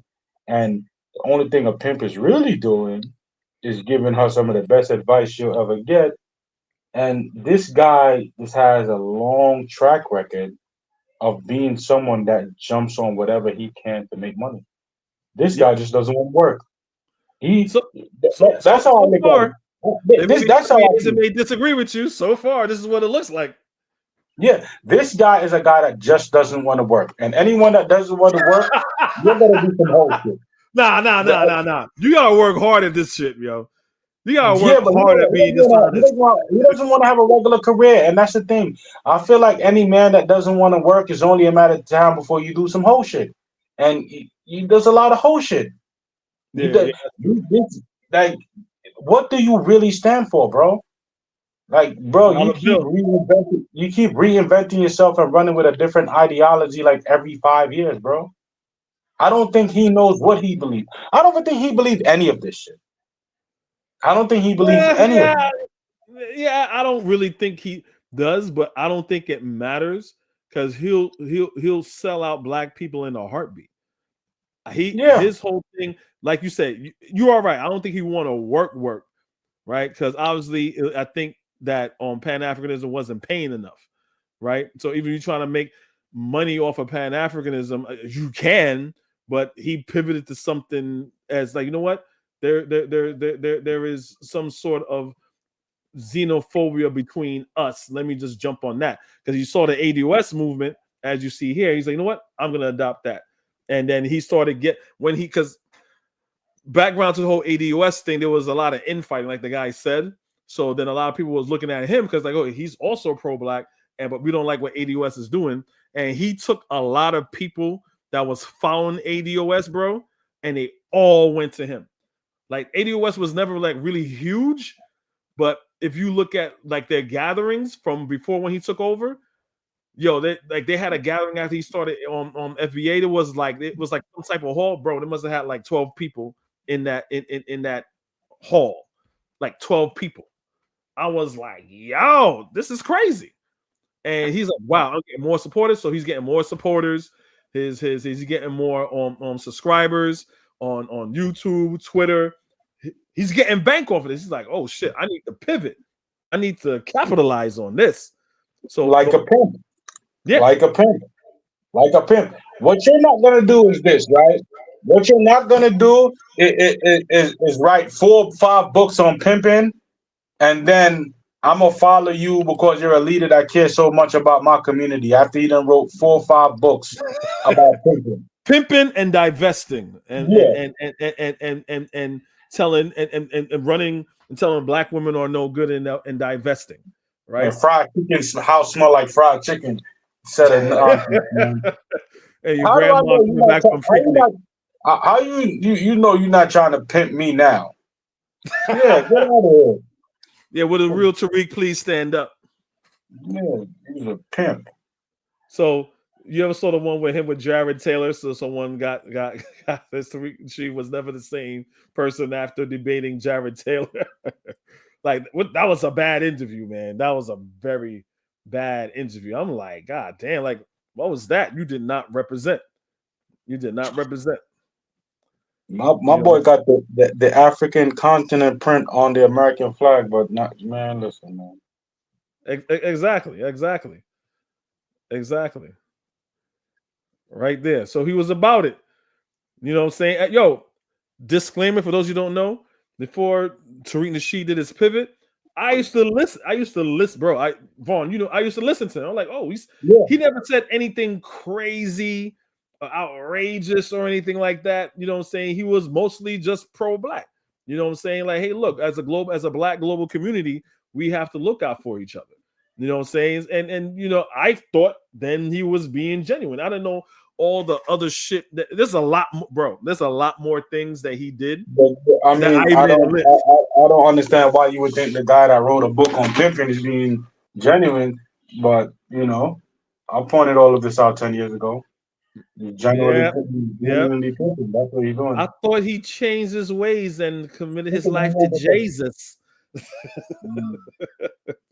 Once a pimp, always a pimp, bro. So I like this meme. 2014, I love Africa. 2019, tethers.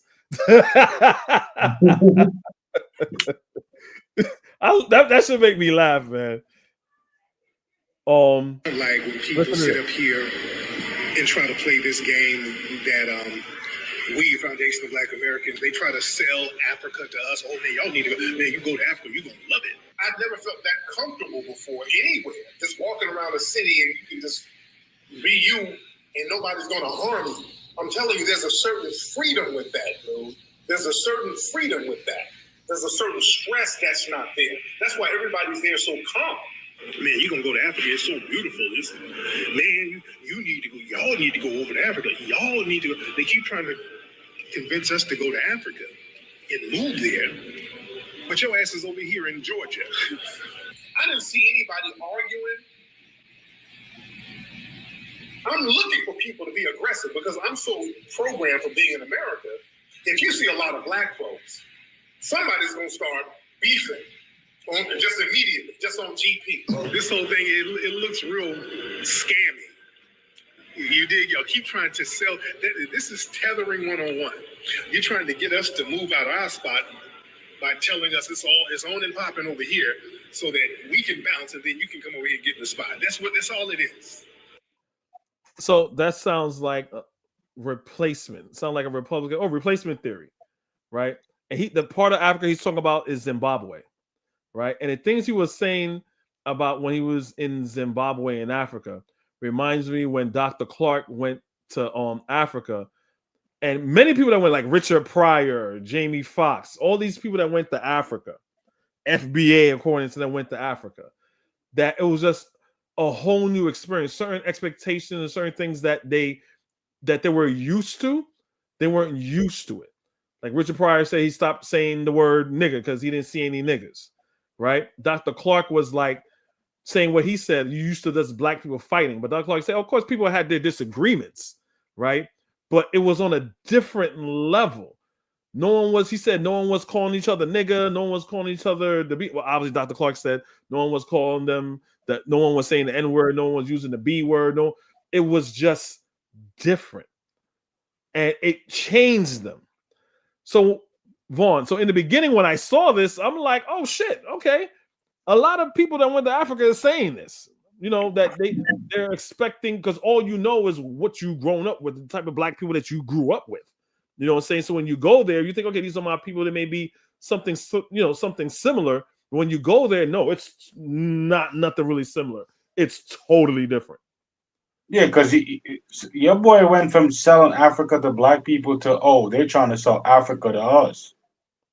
Yeah. Like, and the funny thing is, I don't understand why all of these 180s are not disturbing to people. Cult, because they're in my opinion right now, because we're gonna do, you know, we're doing FBA right now, and then we're gonna do what Garveyism is, and we're gonna, at the end, we're gonna come to a determination. Me so far, to answer your question, it's a cult, because if someone has criticism of Garvey or even on any African spiritual system or African leader, I'm not gonna say they're 100%. You know, say like me, Ivan Van Sertima. And you know, and he's from my country. That's my countryman. But I will push back against certain things that he would say, because I'm not a hero worshiper. I'm about truth, right? My boy Van Sertima. You know what I'm saying? You don't have to. You don't have to take everybody at their word. Like I love my. What? Van Sertima says you had niggas swimming here. Nah, he never said that. He didn't say that shit. Stop. He didn't say that. He said we were able to build boats and follow the. He had Africans leaving out of Africa trading gold spear tips, and they were here in 3 days. I'm like, all right, Van. Nah, no 3 days. That's insane. That's 3 days is insane.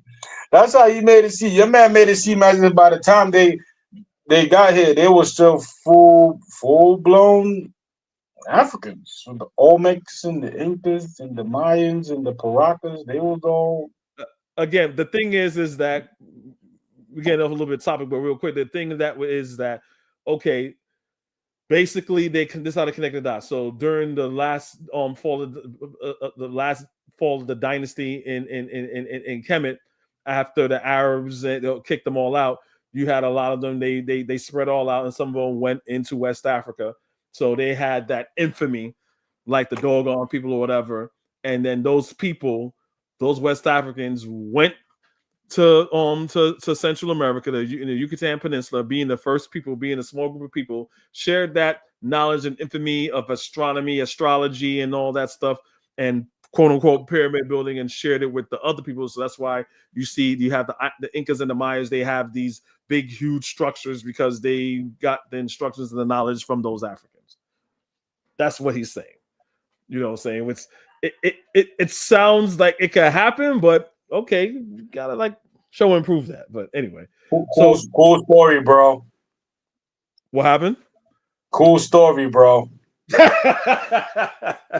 Anyway, we get on topic. And so what he's saying right here, he's saying, oh, so like you said, oh, he's trying to sell Africa to them. He says it's tethering 101. So here he's saying Pan-Africanism is tethering 101, which I don't think this dude even understand, because tether means to be bound to something, right? To be tied down to something. You tie down to something. So if I'm tied down to something, if I'm tethering to something, that means I have foundations here. Anyway, it just makes no sense. So this is what he's saying. I'm showing you guys this to see the transition, the transition. And for the FBA people, if I don't know if they're making this argument, they saying, oh no, Tariq Nasheed realized that this is a trope that they always say, that Pan-Africanism only works one way. It's only Black Americans that are implementing Pan-Africanism, while the people from Africa is basically just laughing at it and saying, oh, look at these Akatas, they're so stupid. These Akatas, they dumb. Yeah, give me your money. Like this is what they're saying, that to their argument. And that's not how Pan-Africanism really works. If you love your people, you know what I'm saying? Pan-Africanism is nothing but facilitating and making sure that Black people, right, are unifying politically, economically, and socially, right? To realize that we are in the same fight no matter where we are. That's all that it is. But to them, that's tethering. So let me play it. Y'all need to. They keep trying to convince us to go to Africa and move there, but your ass is over here in Georgia. I didn't see anybody arguing. I'm looking for people to be aggressive because I'm so programmed for being in America. If you see a lot of Black folks, somebody's gonna start beefing just immediately, just on GP. This whole thing, it looks real scammy. You dig? Y'all keep trying to sell. This is tethering 101. You're trying to get us to move out of our spot by telling us it's on and popping over here, so that we can bounce and then you can come over here and get in the spot. That's all it is. Let's keep it above. But my man said, hey, see the way it's set up?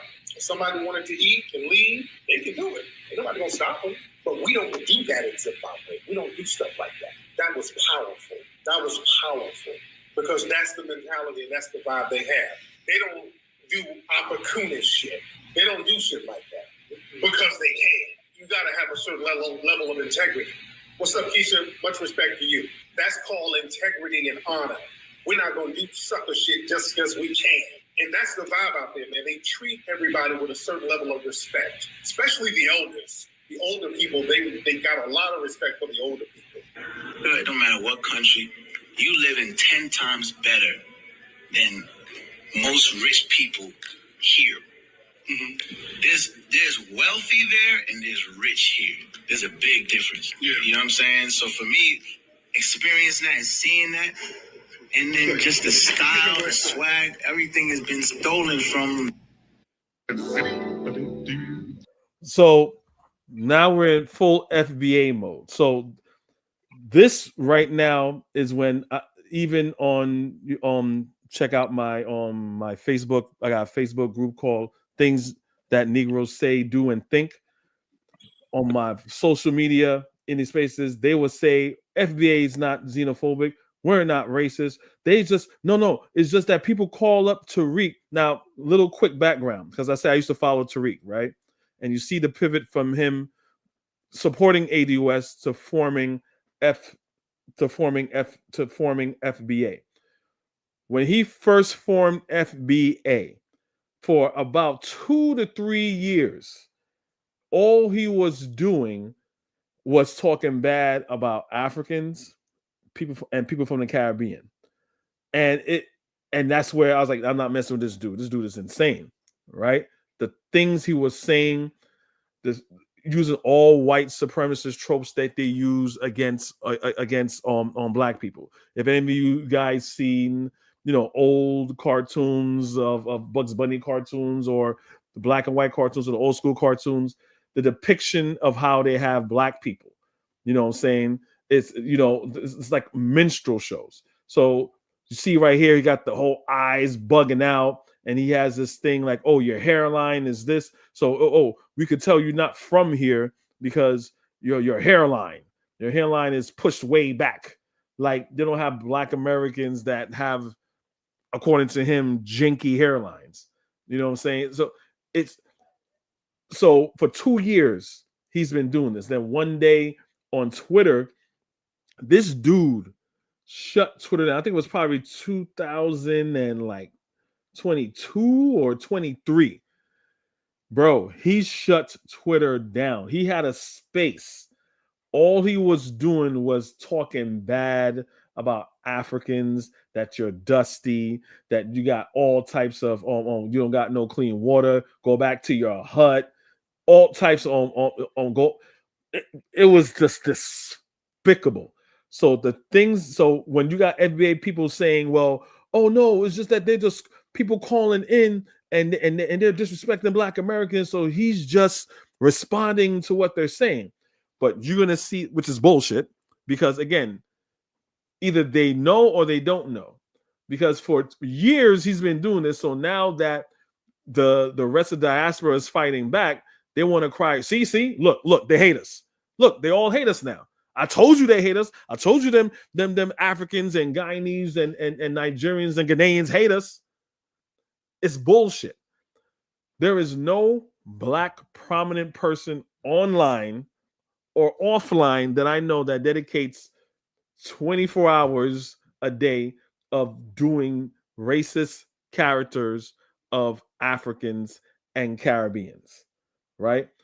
So this is from his YouTube page, right? This is from his YouTube page, and this is all AI generated.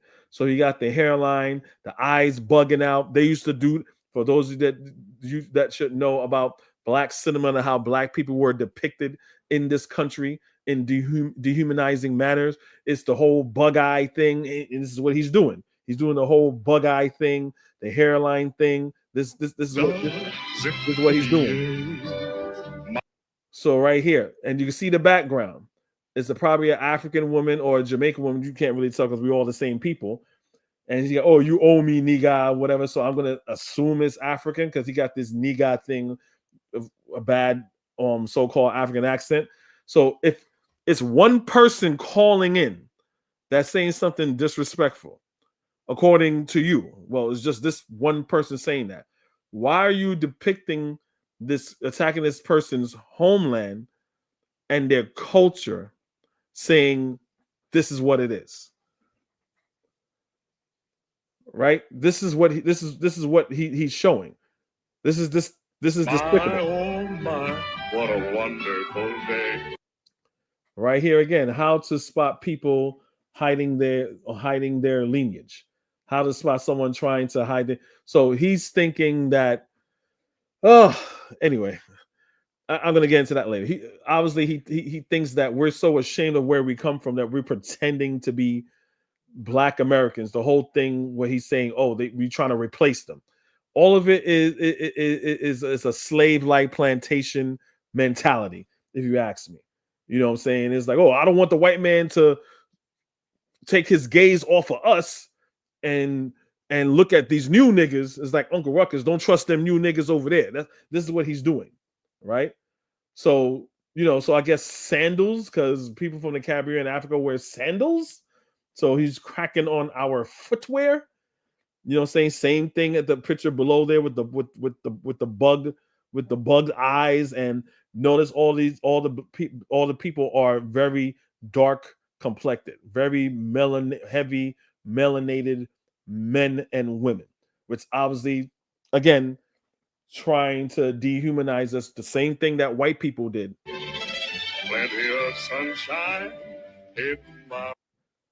Same thing. Jamaican man says FBA needs to clean up their ghetto. Who finds it offensive? So you can see the whole hairline thing. That's his thing, his little eugenics thing. Your hairline. Same thing with the whole bug eyes thing. So this is a person attacking people based upon their phenotype, their Black African phenotype. And we know he don't like black people already. He even don't want black children.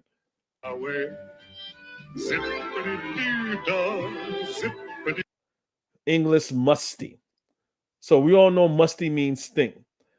This is one thing I'm going to show you. Like, I don't advocate violence or whatever, but I'm going to show you he did something that got me so upset. Is like, yo, I would step the dude and be on some, like, anyway, I'm just going to show you. So he's calling African stink. He's calling us stink. Mr. Blue. Again, moist, musty. Again, musty. And you see the steam because he's stinking. He's stinking.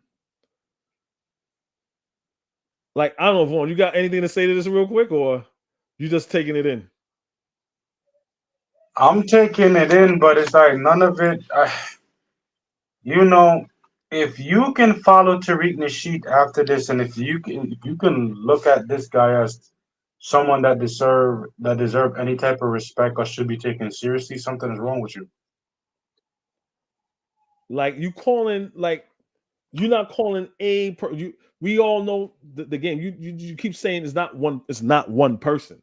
You're saying the whole culture. The whole culture. All these people are this. Birds on my shoulder. Somali man says FBA are on welfare. So he got the Somali man,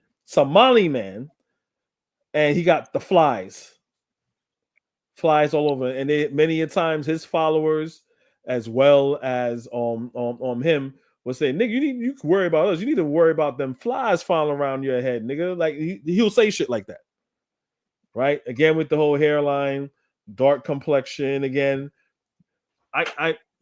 this is worse than a white man. This is just as worse as a white man.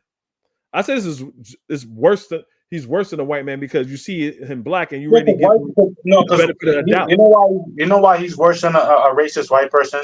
Because racist white people don't do shit like this no more. At least they try to be covert with the racism. Exactly. And they try to hide it with pseudo intellectualism. But this guy picked up everything that like a racist white man would do in the 1930s or 40s. Exactly. And they're rocking this. And I'm going to say this a little ahead of time.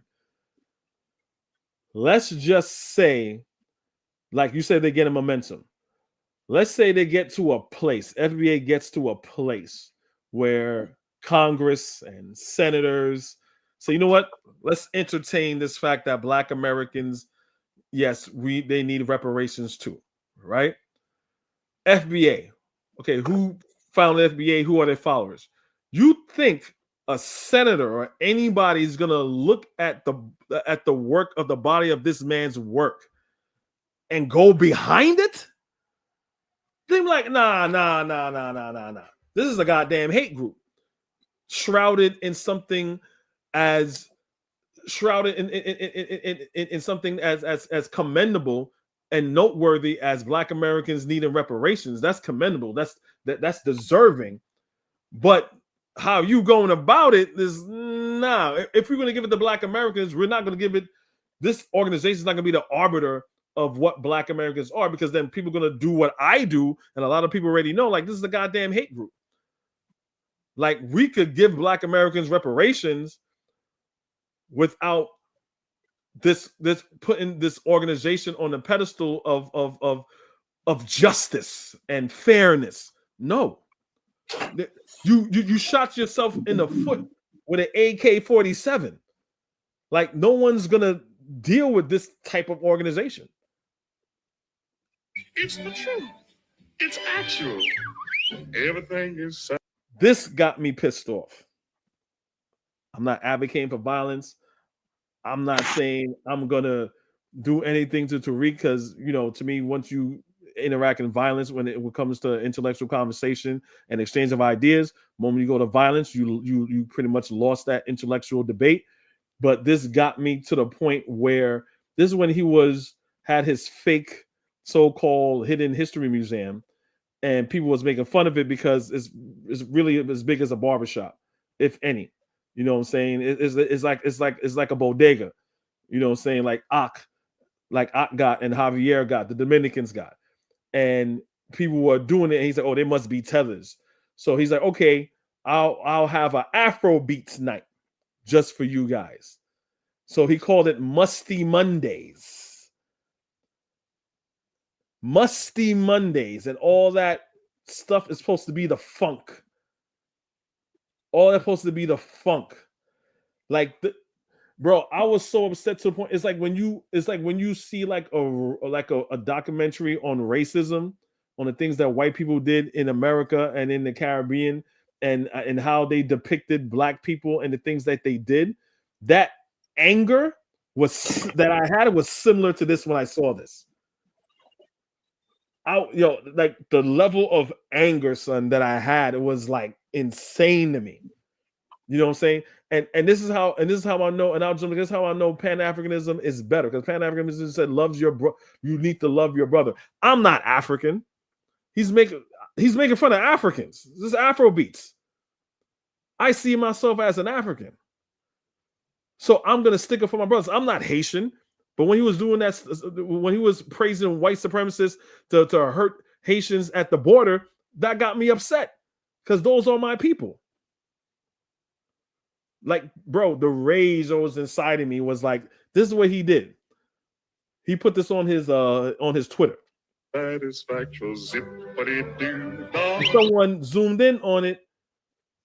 Shout out to CJG on Twitter. He says depicting on black as a monkey. As a monkey. It looks dehumanizing. This is insane. No way this is a pro-black movement. I don't care if you say, okay, fine, the hell with them Guyanese and them Jamaicans and them dirty, dusty Africans. This white supremacy sees you as the same. Why would you do this? Why do you have to be pro yourself, pro-black American? Why do you have to do this? How does that make you more American? How is he coming up with these images? It's almost as if he's copying and pasting all of these images from like the 1930s, bro. This is what, bro, this just pissed me off. Like, again, I'm not advocating for violence, but you see how, I don't know if you know, when Tommy Sotomayor had his whole career of talking bad about black women and dogging black women, and after he was falling off, when the black theater was out in Harlem, right? He Sonetta was having some event and he popped up. And people was like, yo, Tommy Sotomayor is here. Tommy Sotomayor is here. And people was like, yo, like, bro, what you doing here? No, I just want to see what's going on. You know, Sonetta was promoting this. And people started pressing like, yo, you was talking crazy about black women. And some dude just came up to him and just, wow, just started fucking him up. He's like, yo, no, we're not. They saw the grift coming. Like, why are you at a pro-black place where we are, where we revere our women? Like, what you trying to do? This is not a space for you. You know what I'm saying? I understood why the dude did it. I'm not saying the dude should have done it, but I understand why he did it. Like, no one is giving Tariq Nasheed this type of energy, but he's huddled up in his basement in the white area in his white neighborhood or whatever. This is disrespectful to all black people. White supremacists looking at this like, look at these stupid ass niggas. Or FBI is like, good job. This is insane. Wonderful feeling. Been a thorn. So let me see what the timestamp is. This is very important, but let me, if we have time, I'll play that. I'll play that because it's Professor James Smalls, and I'm not going to get into that yet. But if we have time, we will. Their actions, but he's saying that he's not their leader. But Baba, really quick, because I want all Jewish groups. We're talking about money. We're gonna get you some reparations. So he got that Hidden Struggle Museum right now, and this is him saying that, oh, open up a museum is a scam. Black people don't need museums. And obviously the next clip is saying, we need a museum, family. We need a museum. So this is what this is going to be. Native American, they start talking money when they're talking to Native Americans. They start talking about policy and money. When it comes to black folks, well, I went to a museum and I saw some slave chains. And that just reminded me of the slave shack. Oh, we get the fucking campfire stories when it comes to black folks. That's how they think we're stupid. And we got to stop being stupid. Look where it says he took notes. He took notes, which he did. For them. That's how you talk to people who you do not respect, who people you feel are stupid. You can just throw them any type of symbolic bullshit and they go for it. We got to get off that symbolism bullshit. Understand this. The white supremacists are the smartest people on the planet. I 100% agree with that. Wow. Somebody had to be smart and somebody had to be dumb. Yep. And it seems to me that the people of color are the dumb one because, as you said, it's the white people who are making this happen, right? I agree 100%. Greetings, family. This is Tariq Nasheed. I am your community servant. Right now, I am in South Los Angeles, on the world famous Crenshaw Boulevard. And with your help, we want to build the first ever hidden history museum right here in the Leimert Park area of Los Angeles. But family, we need your help. We need at least. Please look at, this is a CGI image of the museum of what he wanted. And you can see he's asking for $7 million, right? $1 million to do the groundbreaking.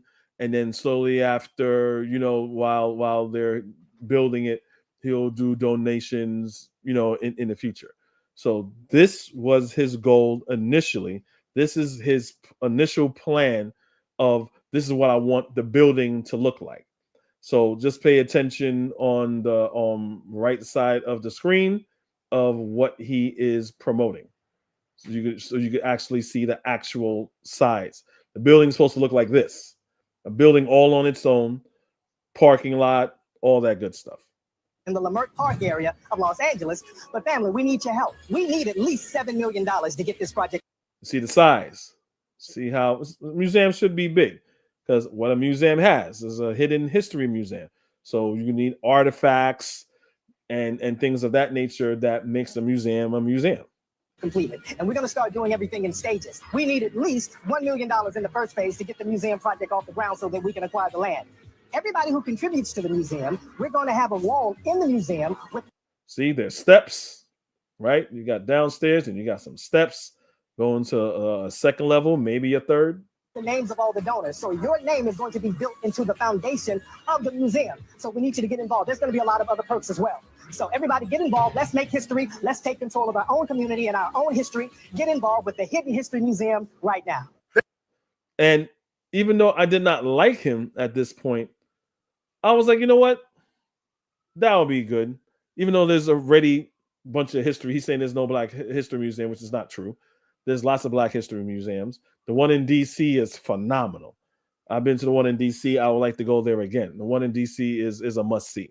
So, but I was like, you know what? I don't think he's going to do this and make this happen, but... Yeah, he wanted to make a Black pseudo-history museum. You got a bunch of Negroes with feathers on their head talking about I'm a Native American. You're going to throw some half Native American, half Africans in there and say, look, we've been here. Which is Seminoles. Which is Seminoles. He tried to say they always try to say that Seminoles and them are the same people. No. The Africans that came here linked up with the Seminoles. We did this already when we was doing the documentary on Black Miami, right? And those Black enslaved people went into Florida, which was not a part of the United States, right? The Bahamian people were doing it. So we got a foundational Bahamian Americans that was holding Bahamas down, and the Seminole people that was there during the Seminole Wars. Those Africans linked up with the Seminoles, and they intermingled, and they had kids. So yes, they are a part of the same tribe. But due to Black inferiority of being Black is not good enough, they want to say no. We were always here. We're Seminoles. So you see what they try to do? Like, through intermarriage. Oh, why are you trying to hate on my heritage? Bro, you were not the Seminoles in the beginning, in its inception. You intermarried into those groups. You were African people that intermarried to those groups, period. That's all that it is. And my whole thing is this, right? With all of these folks claiming to be Native, right? Claiming to be Native and original Native American. Why is it that they don't know anything about Native American culture? And why is it that you don't know anything about Native American culture? They're not taking any initiative to understand anything about Native American culture. You're claiming a culture that you don't know anything about, and you don't even care to know anything about. And they don't celebrate it. I bet you all these niggas is on Thanksgiving talking about I got greens, potatoes, eating food, and like, you name it. And then after Thanksgiving is over, well, I'm a Native American. Bro, I told you this before. I've worked with a Native American woman. She's not even from the from the East. Her people are like, she was in Nevada or Arizona, and she flew out here to the East to work, right? And if any of you work in the office or anything, it's like, oh, we're doing a potluck. It's Thanksgiving. You make whatever. We were the only department that didn't participate. And people were like, why are you not participating? Because that would be disrespectful to Winona because she's Native American, and we've spoken to her. She's cool, and she's like, she lives on a reservation. She's Native American. Even my boy's a fool. My boy's like, yo, she look cute. I was like, yeah, she cute. He's like, bro, she got no asses though. I was like, bro, she's Native American, and she goes, she on the weekend sometimes she would fly back home, and she says like a 2-3 hour ride to the reservation. He's like, oh, no wonder her ass so flat. I'm like, bro, that's you know what I'm saying? These are real people. She had her own culture. She told us about the culture that she had. These niggas saying that they're Native American, they don't. I'm like, bro, where's your reservation? Oh, the white man took it. That's why is it when it comes to you niggas, the white man always takes it, even though they're recognized Native Americans. Like I don't understand. And even let's say that's the case. What native language do you have? What Native American culinary food do you eat? What are your holiday? They can't answer none of that. And it's like, and then they get mad at me. They get mad at you for asking questions. Those are common questions. Yeah, they tell you stories. Oh, your grandmother was fucking wrong. Pretty much, you can't say that. I said that, and like what this on this other channel. I was like, grandmother. I'm pretty sure my grandmother was wrong about it. Your grandmother's a liar, bro. This is you gotta let you. No, don't say that. Let's say she didn't know. Let's say same thing. My mother thought I was East Indian. My great grandmother wasn't East Indian. My great grandmother wasn't East Indian. She was Native American, but my mother thought she was East Indian. I was like, Ma, I did my DNA test. Nothing came back from India. It all came back here. She was East. She wasn't East Indian. She was Native American. She was Amerindian. Yeah, I'm gonna keep it a buck. I'm just gonna be like, your grandmother's a liar, bro. Fuck all that. Your grandmother's a liar, bro. Fuck out of here. Your grandmother, goddamn 40% European, talking about some native. Yo, bro, a lot of those people that you see pictures of that have they're like this copper color brown with straight hair. A lot of those people, a lot of that was because of the high amount of European blood that they had in them. There's more European admixture. If they have Native American admixture, the European admixture is higher than the Native American admixture. What is this deniability and that cognitive dissonance that you're having? Like what? I seen Henry Louis Gates did a DNA test on this African American woman. When you see her, she had like an indigenous look to her. I'm not gonna lie, like if she said I'm half native or my great grandma, I would have bought it. You would have bought it too. We all would have bought it. Yeah. But when she did that, when that DNA came back, that woman was half white. That's why she looked like that. No wonder I had a craving for extra mayonnaise on my sandwich, and I kind of like raisins in my potato salad. that woman was half black, and she came from a long line of half black people, so she's just Dominican, basically. Dominican. No black, papi, blanco, no black. Yeah, basically, that lady was just damn near Dominican. Like, that's just Dominican. Basically. All right, let me keep playing. Most Dominicans like 42% African, and the rest is European. She was basically Dominican.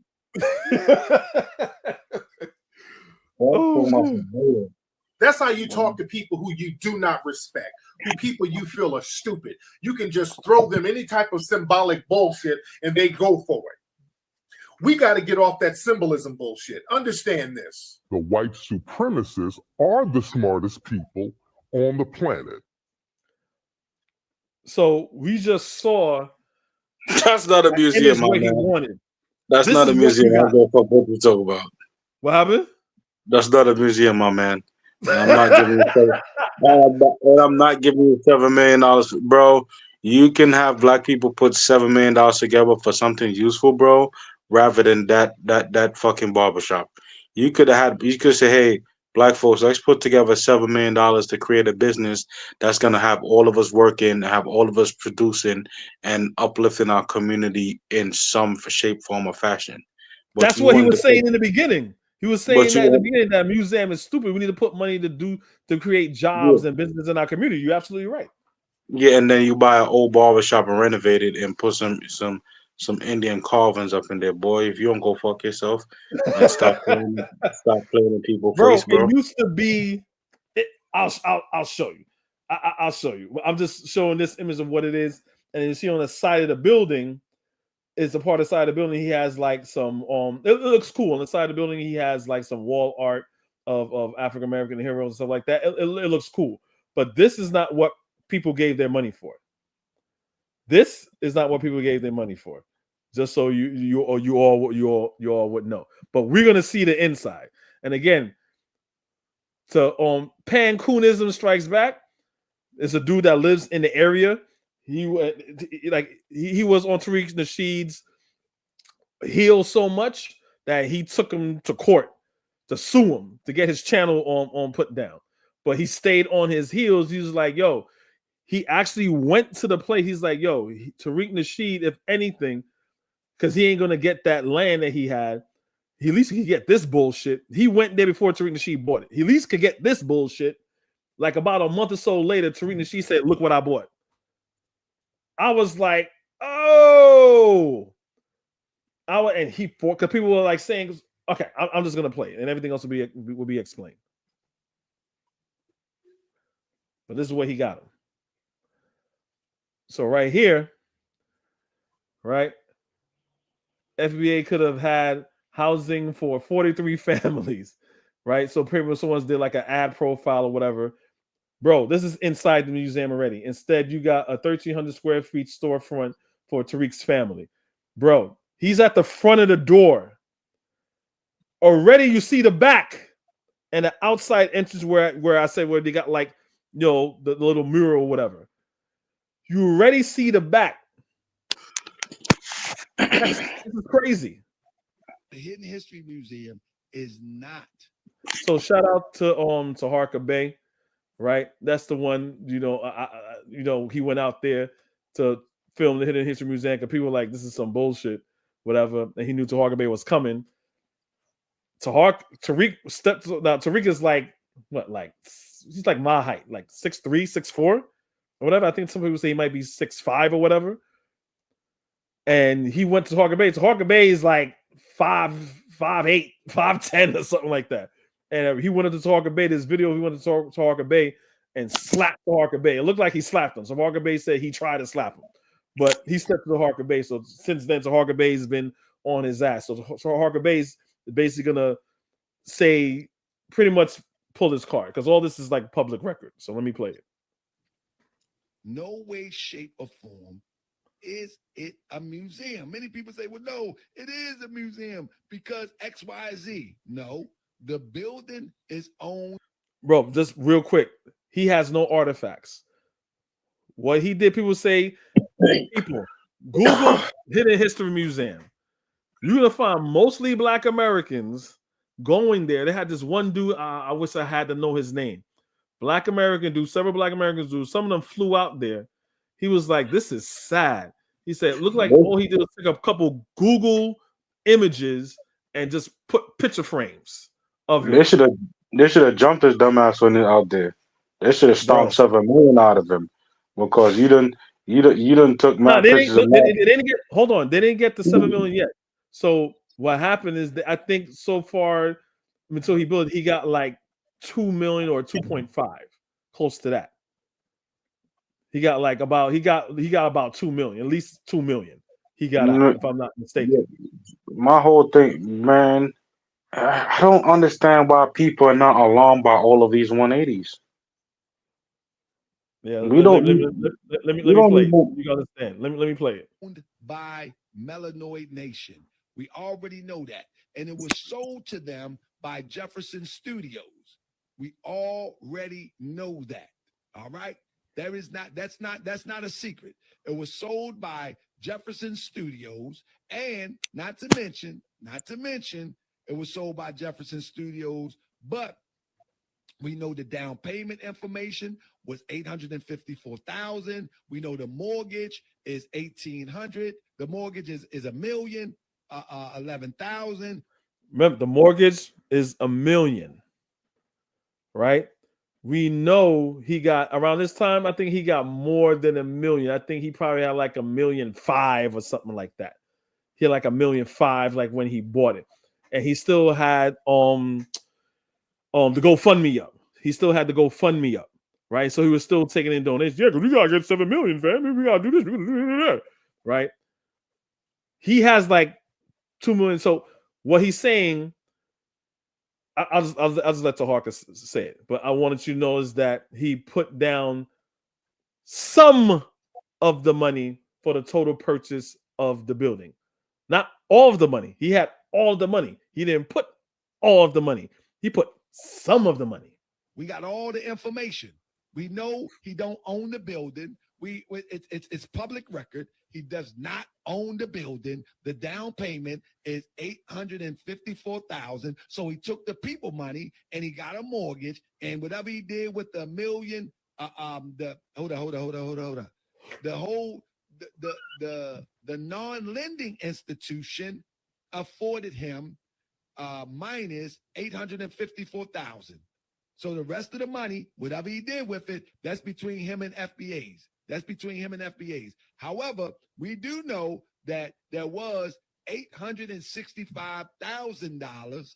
I mean, $1,865,000 in some sort of hard money that went towards this building, but only $854,000 went down as a down payment. So the balance is somewhere else, floating around, probably making the hip hop documentary. This is factual. This is not nothing that I just threw together. This is real research right here. So shout out to Harker Bay, right? So yeah, so he's saying because he had all that extra money, yo, when he had that money, bro, he went to Dubai.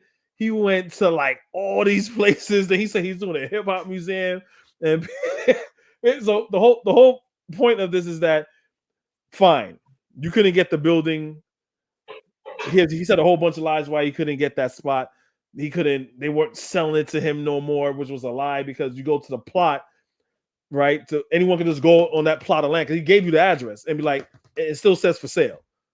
Oh, but no, they were selling me this. They can't sell to me because of this, that. He was lying. But fine. Why not buy the whole building? He didn't even buy the whole building. He has the money, but he chose not to buy the whole building. He's holding on to people's money. And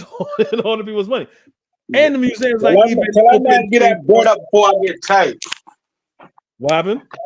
Tell him get that bread up before I get tight. You in Dubai with the people of money playing around. And he's still holding on to it to do documentaries and all this other bullshit. He's not the museum's not even open every day. Since he opened the museum, it was he turned it into a comedy lounge, a bar, a place where he has event. There's nothing Black history. Whatever he could do to make money. Exactly. Oh, bro.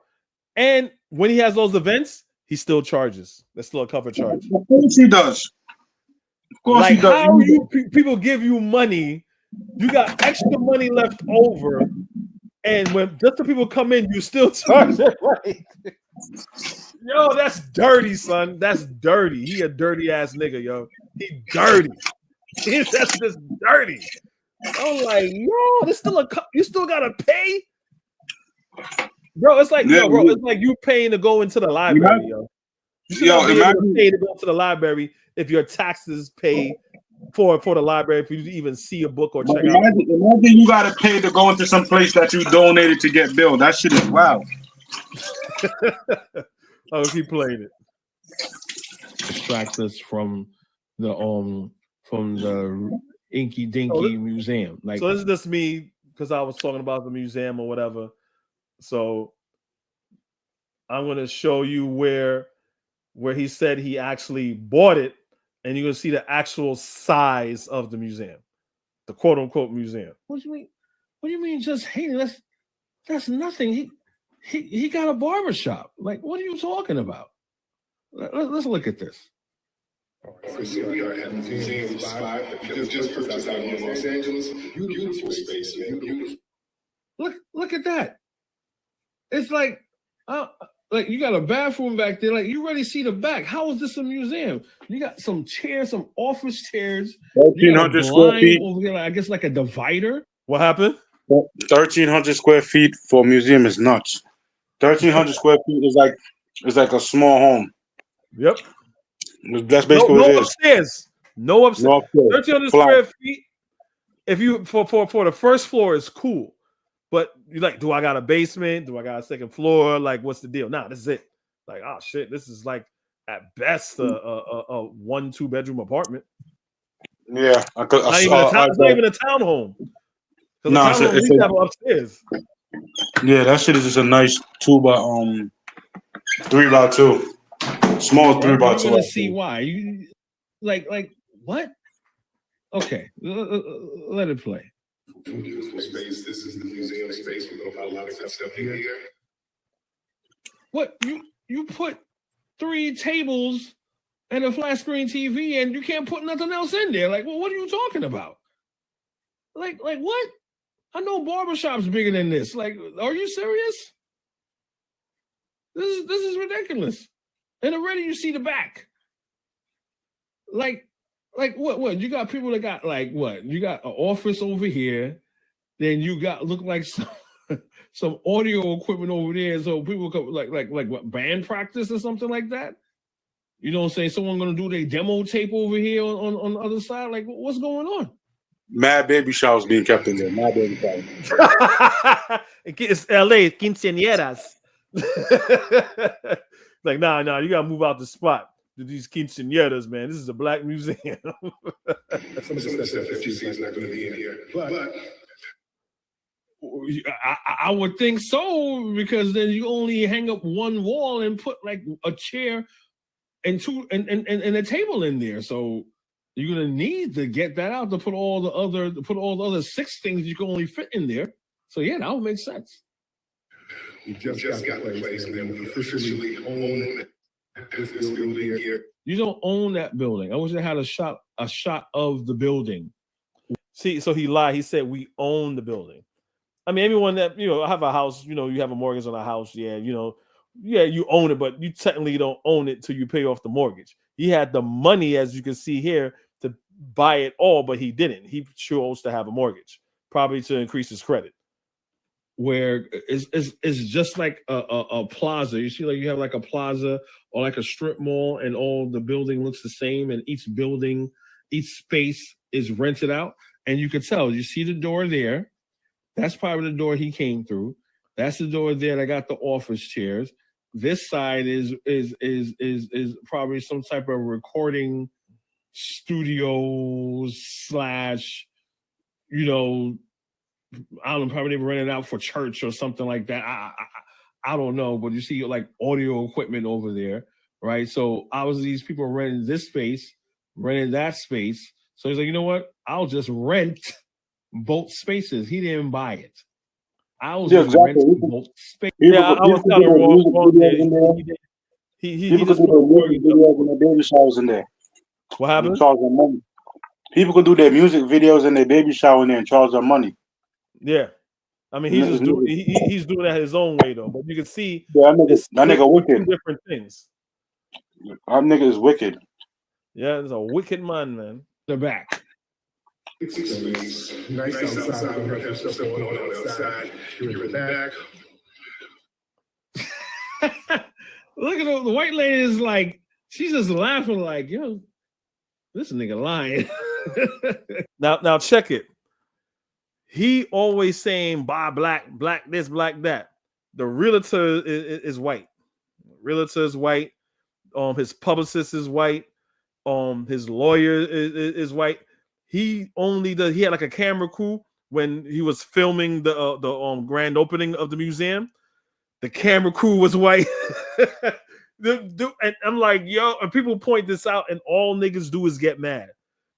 The man said he's pro-black. He wants to support black people. You can't find a black camera crew. You can't find a black publicist. Come on, man. You can't find a black realtor. Come on, bro. Like, you didn't buy nothing. You renting. He probably threw her like $200-300. Like, yo. You chill in the back, right? Right? Nah, that's all right. I don't care for all this stuff is here. I'm just laughing her ass off like, this nigga lying. We got some stuff in the back, and we're gonna have some outdoor events and all that stuff happening. So this is Yo, the back look bigger than the inside. The back look bigger than the inside. So if you having events and stuff out here, I know sunny California, but I know it rains in California. the way you. So we're almost gonna come to an end, but that's the museum, right? That's all that it is. So in the beginning, this is almost pretty much at an end. So this is who this man is as of right now, right? So I'm gonna put the cherry on top when it comes to this. We're almost done. Step to her depends on a few things. One, it depends on what color the mom is, if the mom is white, or if the mom is black, or if the dad is white, or if the dad is black. Remember, that was quotes, and if FBA is saying, "Oh, you misquoting him," this is him saying what I had in the beginning about, if you're gonna get a woman, right, make sure she mixed and got a white mother and all that. This is him saying this. Now, the most common union like this, you have a black father and a white mother. That's the most common union.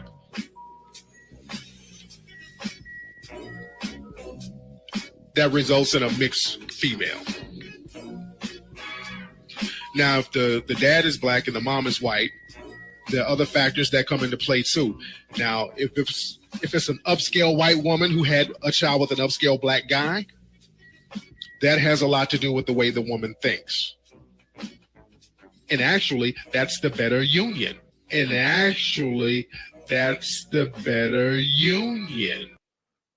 better union. He's not promoting a black family. He's promoting mixed families. He's taking the black woman out, right, and replacing the white woman. He is not pro-black. He's not pro-black. So if you thought he was always FBA or whatever, okay, that's fine. But he is for interracial relationships. And I think the reason why he's into interracial relationships and things of that nature is because all this is for reparations. All this is for reparations. So if we follow Tariq Nasheed, you're gonna have white people getting reparations. You know what I'm saying? You're gonna have white people that, so you're gonna have some white people who is gonna, like, let's say the offspring is gonna get reparations because they're half black, right? So I'm gonna get on my Dr. Umar right now. What Dr. Umar says the reason the problem is why we need to have black families, because you always have black men, they get successful, they go off, marry white women. You have white women like Eve or whatever marry white men, and then but in the dynamic where it's the black man marrying a white woman, women always live longer than men, and the man always dies out. You think that she's gonna give something to the black community? No, she's gonna keep it for herself. Look at Richard Pryor, right? Look at Jimi Hendrix.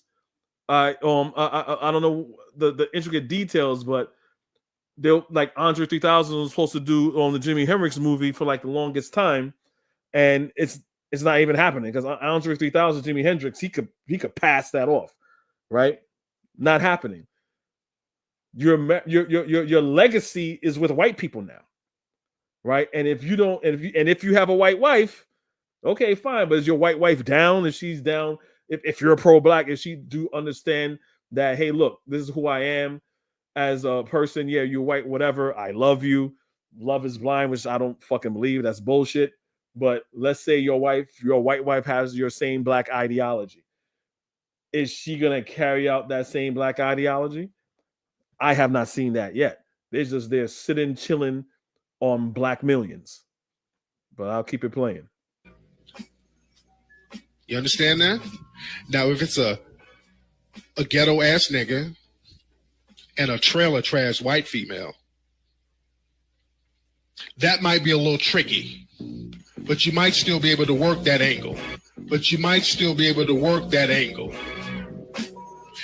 Then you have the upscale black woman with the upscale white man.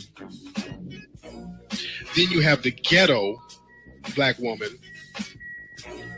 with the basic plain white man. Because you don't see too many hillbilly or redneck or trailer trash white dudes messing with a ghetto broad. Because usually those trailer trash white dudes are part of the clan or some shit. So you rarely see that. So that's a very unique relationship as well. Now, as far as the upscale black man with an upscale white woman, that's the kind of female that you would want to get with, a woman who had those kind of parents. As far as the upscale black man with an upscale white woman, that's the kind of female that you would want to get with, a woman who had those kind of parents. As far as the... You heard that. It's just despicable. Upscale black man with an upscale white woman, that's the kind of female that you would want to get with, a woman who had those kind of parents. Because the female is basically going to take on the characteristics and the ideology and the culture of her mother. And he decided that he wants his children to not be a full-fledged black woman. She has to be worth something. You just can't be black. That's worthless. You got to be white and Jewish or white and Irish, but you just can't be black. Ugh, I don't want that. That's disgusting. I gotta have me a nice little mulatto little thing that's probably way younger than me. But whatever, that's a different discussion. The man is a divester. No matter what her ethnic background is, or even if she was adopted or whatever, the woman usually follows the culture and the ideology of her first nurturer, her mother.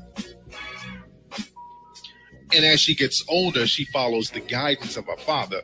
But it really starts off from the womb, whose ass she popped out of. That's who she gonna take after. If she has an upscale white woman as a mother, she's gonna have upscale white girl characteristics. You've seen like mixed girls who... So he really wanted a white woman, but he know if he probably get a white woman, maybe he might get clowned or whatever. You know, he can't say that he black or whatever. So he's like, shit, what can I do to get a white woman but not be a white woman? Oh shit. Make sure she's raised by a white woman. Yeah. Then she won't be blackity black, African black. You know what I'm saying? I'm like, yo, this is insane. This is like around in the 90s, early 2000s. Yo, he's the first divester. I don't know any other books. Maybe, I don't know. I don't read all them whorish, stupid books or whatever. But to me, he's like one of the first divestors. Like, he makes Cynthia G looks like Mother Teresa for black people. Because this was insane. You know what I'm saying? So that's who Tariq Nasheed is, y'all. That's who he is. But so right now, we're doing so on time. So what I'm gonna go do right now, because this is his grift right now, as far as, because now he is a foundational Black American, where we all just realize now that he's making money off of, because it's a trademark, right? And he does not like black people. He's a divester, right? He thinks, there's nothing wrong with human trafficking, aka pimping. All that is fine. All that is fine, good and dandy. So, but all of you still want to follow him, that's on you. So right now, so for the hardcore FBA people, we go into the website of Foundational Black American, and what I'm going to do, I'm going to pick out all of the unhistorical claims as well as the tropes that he has here. I'm going to try my best to go through it. Most of it, some of it sounds is good. Some of it is historic. So the FBA sign says in 1526, yada yada, you know, colonizers, Vasquez, you know what I'm saying? So on the FBA flag he has 1526, sort of the first Africans that was here. So he does realize there were Africans. It weren't some people that came from Georgia or Florida or New York, and no, they came from Africa, right? Even though he says that right here says the Spaniards retreated to the Caribbean, leaving behind leaving liberated black people. Like, he's talking about the Native Americans, so he's doing this whole fusion thing, right? But we all know they came from Africans. Foundation of Black Americans, FBA, proud descendants of black men and women who survived one of the greatest atrocities in human history, American slavery. American slavery, yes. Right? You survived. So you were Africans, right? These resilient ancestors built the United States from the ground up, laying foundation to the nation's economic, political, and cultural development. However, the rich history of FBA did not begin in 1619. Okay, so he is talking about Africans. We all know that. That's because he said they came here, right? They came here, right? So right here, he's selling again. It's supposed to be a trade. It's supposed to be a lineage, but we know it's a trademark. He's selling merch again. He's selling merch. And all that money goes to him. He doesn't have any breakfast programs or anything like the Black Panthers had. He has no after school center or anything like that. He got more money than Umar. He could open up a school.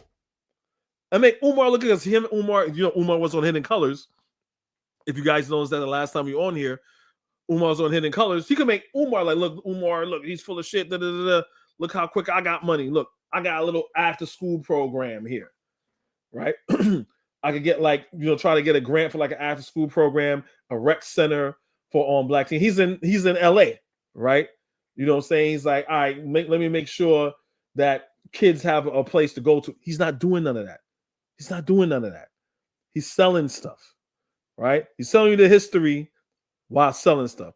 And this is the thing that I saw in the car, Vaughn, when I was like in Gateway. And I'm like, yo, like, okay. And I found that strange because, yeah, we have all types. This is New York. You got all types of people living around you. But how you claiming, and he was like a college student, because I forgot what college he went to. Because he had this and some type of college thing hanging up on his rearview mirror. I'm like, how are you around black people? I'm assuming he's from the initial area. You around Africans and Caribbean people, and you got this walking around, and you got this in your car. To me, that's no different than the Confederate flag. You know what I'm saying? That's no different than a Confederate flag. So, you know, he got selling stuff. Then, you know, it's pulling at your heartstrings again. Then again, he's still selling shit again.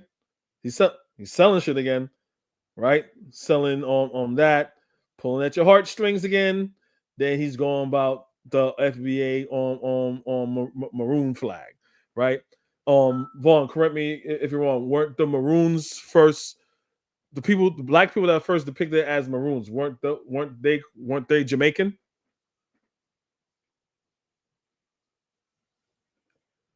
Yo, you still there?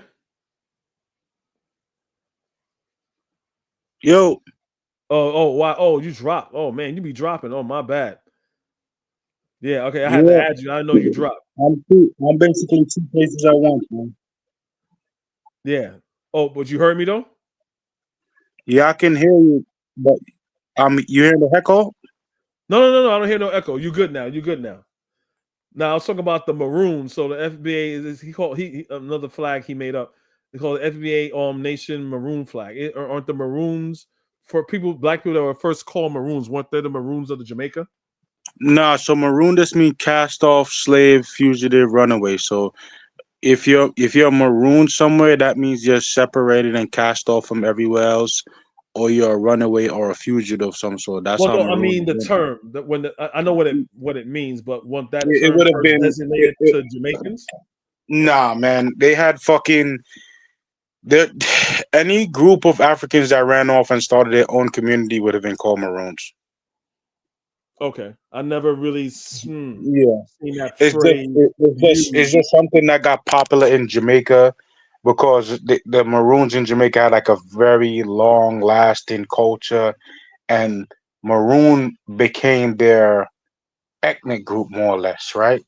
Okay, Maroon became so that's the difference. But same thing in Honduras, same thing in everywhere else where you had maroon population. There are entire books written on maroon population during slavery, but it's just with Jamaica that maroon more or less took on like a separate identity.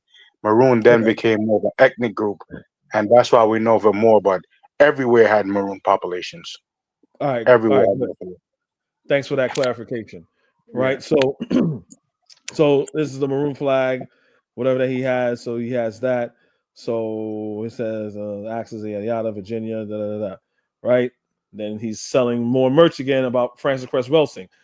Again, he hates Pan Africans, but he's using people that are Pan African.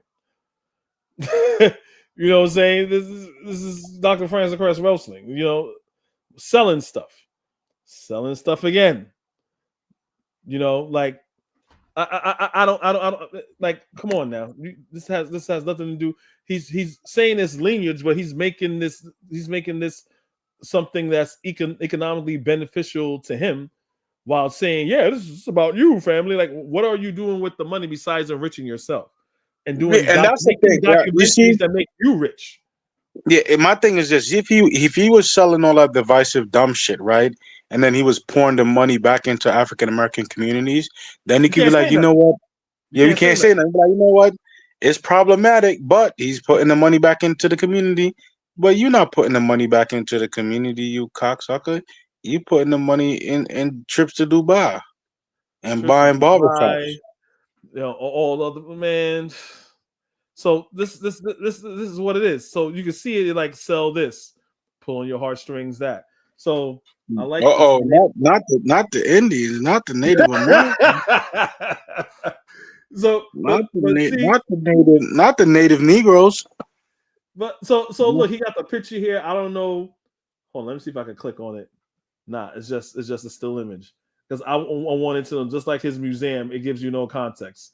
It's just dumb niggas that look at pictures. Oh, they look like me, so they must be me. You know what I'm saying? People that got like a 6th grade education of understanding of culture and people. But fine, we can see. Okay, let me click back on it. We can see. All right, these. I would say her. I'm gonna put on the limb like this woman over there. They look black, but these could be Seminoles, or they could just not be African at all. They cannot be African Americans at all. They got some dude over there Or that look white. bro, The dude back there that look white. bro, you could be looking at a mixed population because from what I understand, different groups of Native Cherokee. Americans, They could be Cherokee. yeah, different groups of Native Americans, they would take other people in and make them a part of the tribe. So here's the thing. Here's the thing that I learned about like Native American tribes. So Native American tribes would have taken in other natives into the tribe. So you had I can't remember the name of the natives that we used to go on raids and they would destroy other villages and capture other natives and they would who they didn't kill, they would then integrate into They do that in Africa tribe. too. Tribes, all people do They that. were in, That's not yeah, so that's they not just a Native American thing. Europeans do it. no, Africans no, do it. but that's what I'm getting at. So sometimes, bro, when you could be looking at a native population, bro, and you could be looking at a population that have 5 or 6 different native people integrated into this one society. So True. right there, you're seeing dark skinned people with the whole native get up on, and you don't know if you're looking at people that are native, people To that that are to that black. particular tribe. Yeah, you don't know if you're looking at dark skin native. You don't know if you're looking at people that are native and black. Yeah, you don't know. You just I'm gonna throw this pitch up there and look, we've been here, and then put $20 in this bucket when you walk through the door, so I could go to Dubai. Bro, look, if we're doing the whole look test, these people right here in the middle do They not could look like these people that are Native American. These look No. like two distinctly different people. Even the brothers and sisters all the way on the left-hand side. Compared to these two pictures here, to the people all the way on the right, they look just distinctively phenotypically, far as like facial structure and everything. They don't look like the same goddamn people. They just don't. Like how these people look like these people. Are you serious right now? You're saying these people look like these people. Like what is wrong with y'all, man? These are all people on the same land. The only way that this makes sense if the other two, like these two people, join these two people, then you will get like an amalgamation of different, you know what I'm saying? Then all right, that makes sense. Okay, cool. And that's the actual history. This saying we were always here is dumb. And to think that he could buy a place that size and it to be even a slight representation of African American history is crazy. It's crazy. That shit is for you to even buy something that size and to say, "Oh, I'm gonna teach you about African American history." That fucking place can't sum up African American history. Are you retarded? You know how many books? How many books have been written on African American history? That's the shit that African Americans have done since slavery was over. Yep. You think that place could represent African American history, something that size? You're playing around, bro. You're playing around, bro. With his own history. And You're playing around, and him and I, Dre's Jamaican and I'm Guyanese, right? And we got way more respect for African American history. We wouldn't even attempt to do something as despicable as that. So the fact that you have people that call themselves FBA say this is okay, your ancestors are rolling in their graves. 1,300 square feet, bro. Let's be for real, bro. Yeah, that couldn't even cover the civil rights movement. Like, stop playing around, bro. If you go to the museum in DC, bro, it's beautiful. It actually has artifacts. How you open a museum and don't have artifacts? Yeah, if you're not gonna do it on that, listen, if you're not trying to do it on that scale or a similar scale, because it's something that's already being done, then take the money from the people and use the money to benefit the community. But you're not doing the community any favors by opening this small rinky-dink barbershop and say, hey, this is a museum, when you have people that have the funding to do it properly and they are already doing it. Yeah, they are already doing it. All right, so let's get through this real quick because I still want to get to the Garvey because we kind of not doing so great on time. But I told you it was a lot of shit to cover, right? So this is what the flag represents. It said 3 stars. Represent the three groups who make up ethnic group would become foundational Black Americans. First, the Black Aboriginal people of North America. Who the fuck is that? What are Black original people of North America? So, all right, I'm going to give them some grace here. Maybe you talk about the Seminole people and the Native American people that when the Africans left and ran and became Maroons, teamed up with them. So I'm going to give them that. Even though brother, what you must understand is that the original Native Americans are the Black people. And what you had later on was you had the Mongols coming into America, and then the Europeans made them the natives, and then made the. Where is that history? Oh, okay, Dane Calloway. That's some Dane Calloway. But this is the type of nonsense that you would hear when you bring up the fact that, hey, they have real Native Americans right now in real time on reservations. Exactly. Even in New Jersey. I saw some in New Jersey. Yeah, they will look at you and tell you that those are Mongols. Let's keep it pushing. Let's keep it pushing. The third point: the black explorers and traders who had contact with the Native Americans before Columbus. So he's talking about the Moors. He will have to talk about the Moors, right? The captives brought to the Western Hemisphere from Africa. Interesting. The captives brought to the Western Hemisphere from Africa. So, whoa. So, is he saying the black explorers and traders that had contact with? Are you saying they were in America? Those I don't know. This shit is kind of vague. The idea is that there were already black people here, and there were some Africans brought over from Africa that mixed in with the black Okay. people here, and the black people here are the Native Americans, and they only brought a Okay. few Africans here. So yeah, I'm sorry, I had to get rid of a couple of brain cells to see how this shit works. this is the ideology. The ideologies is that by the time Africans were brought over here, there were already black people here, and the black people that were already here are the Native Americans, and those Native Americans that you see on the reservations, they're Mongols. Oh, okay. Can we? So FBA guys, can you explain to me what incentive? I have not heard any history of of the United States removing these Mongols off of removing black people off of the real reservations and put the Mongols in there, even though these Mongols are the same people that were fighting against the Europeans. And so are they saying they took all the black people that were on the original reservations and put them in the fields to pick cotton and tobacco and all these other things? Is that what they're saying? Yeah, the black people, the foundational Black Americans, all the Native Americans that were enslaved and forced to pick cotton, and then they had people coming in from Asia that they were training them to be the replacement for the real natives, which are the black people. This is Why would they do that? If according to their quote unquote history, if you take in all the black people off from the land, those Mongols are there. White people don't have to place them there. If there's nobody there, they just occupy the land that's just vacant and no one's there.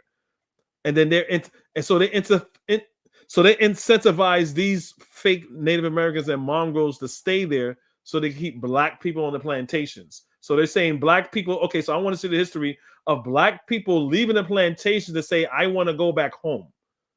Do they have anybody, any slave? No, but this is the type of shit I've seen online. So I've seen pictures of them. You had a bunch of people with like native gear on, and they're in like this school type thing, and someone said, look, they're training the Mongols to be Native Americans. And I'm like, what the fuck? Well, the Native Americans are Mongols, quote unquote. You know what I'm saying? Mongoloids. You know what I'm saying? They are the Mongoloids. How they're coming to be Mongoloids, and when we test you out, you have some of that same Mongoloid DNA with European DNA, African DNA. So who are the real Native Americans will be my question, but they don't want to do DNA analysis. DNA analysis shows you the truth. The real Native Americans are the foundational Black Americans. This is the idea. But your admixture is native is you really African, Mongoloid, and European. No, so you really didn't think the white man gonna let you know who you really are? That's the idea. I'm telling you, bro. I've tried to argue with this shit. But hold on. That's why you gotta give people enough rope to hang themselves. Fine, this happened. There's a lot of slave narratives, right? Of people like Nat Turner, black people that snuck and learned how to read. There were people that took notes on black people and their experience, right? I want to know.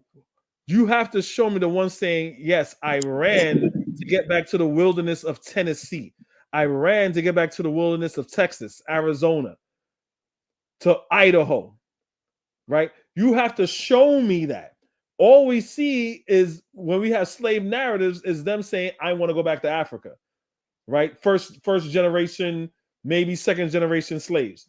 W.E. Du Bois never wrote anything like that. Booker T. Washington never even wrote anything like that. So can you please show me the history of Black Americans saying, I want to go back to Texas. I want to go back to Tennessee. You know what I'm saying? I want to take me back to West Virginia. You know what I'm saying? Because around 13 colonies, so right outside of the 13 colonies are those states. So when they're running, they like run into like places like that. You know what I'm saying? Like Nebraska and places like that. Take me back to Nebraska. That's what you need to ask them. That's the challenge that I have for them. Just telling you what the FBA flag is, whatever. Ida B. Wells, Booker T. Washington, Martin Luther King. Ooh. You know what? I'm gonna leave that for another day. It's just so much. Yeah, it's so much. It's so much to cover. We have to.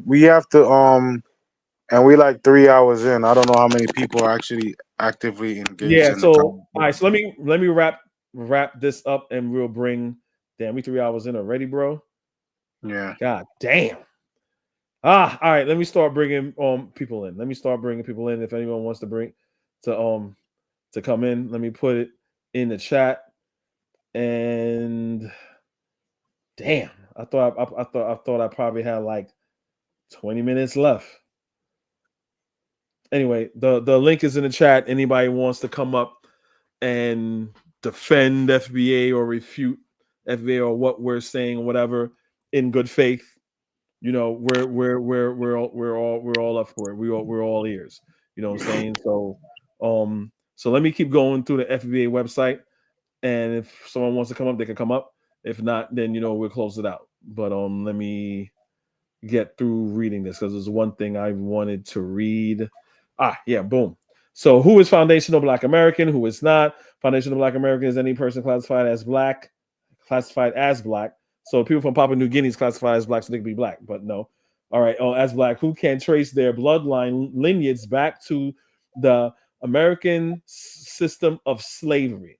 To be designated as FBA, at least one parent must come from a non-immigrant background in the United States of America. Now, this is the problem, where this is not historically accurate, right? So I'm going to stop sharing my page, stop sharing this real quick to pull you up some history that you may or may not know real quick.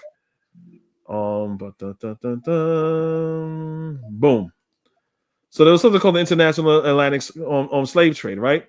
Slave trade among, I put a Google search, slave trading among the Americas and the Caribbean. This is AI, right?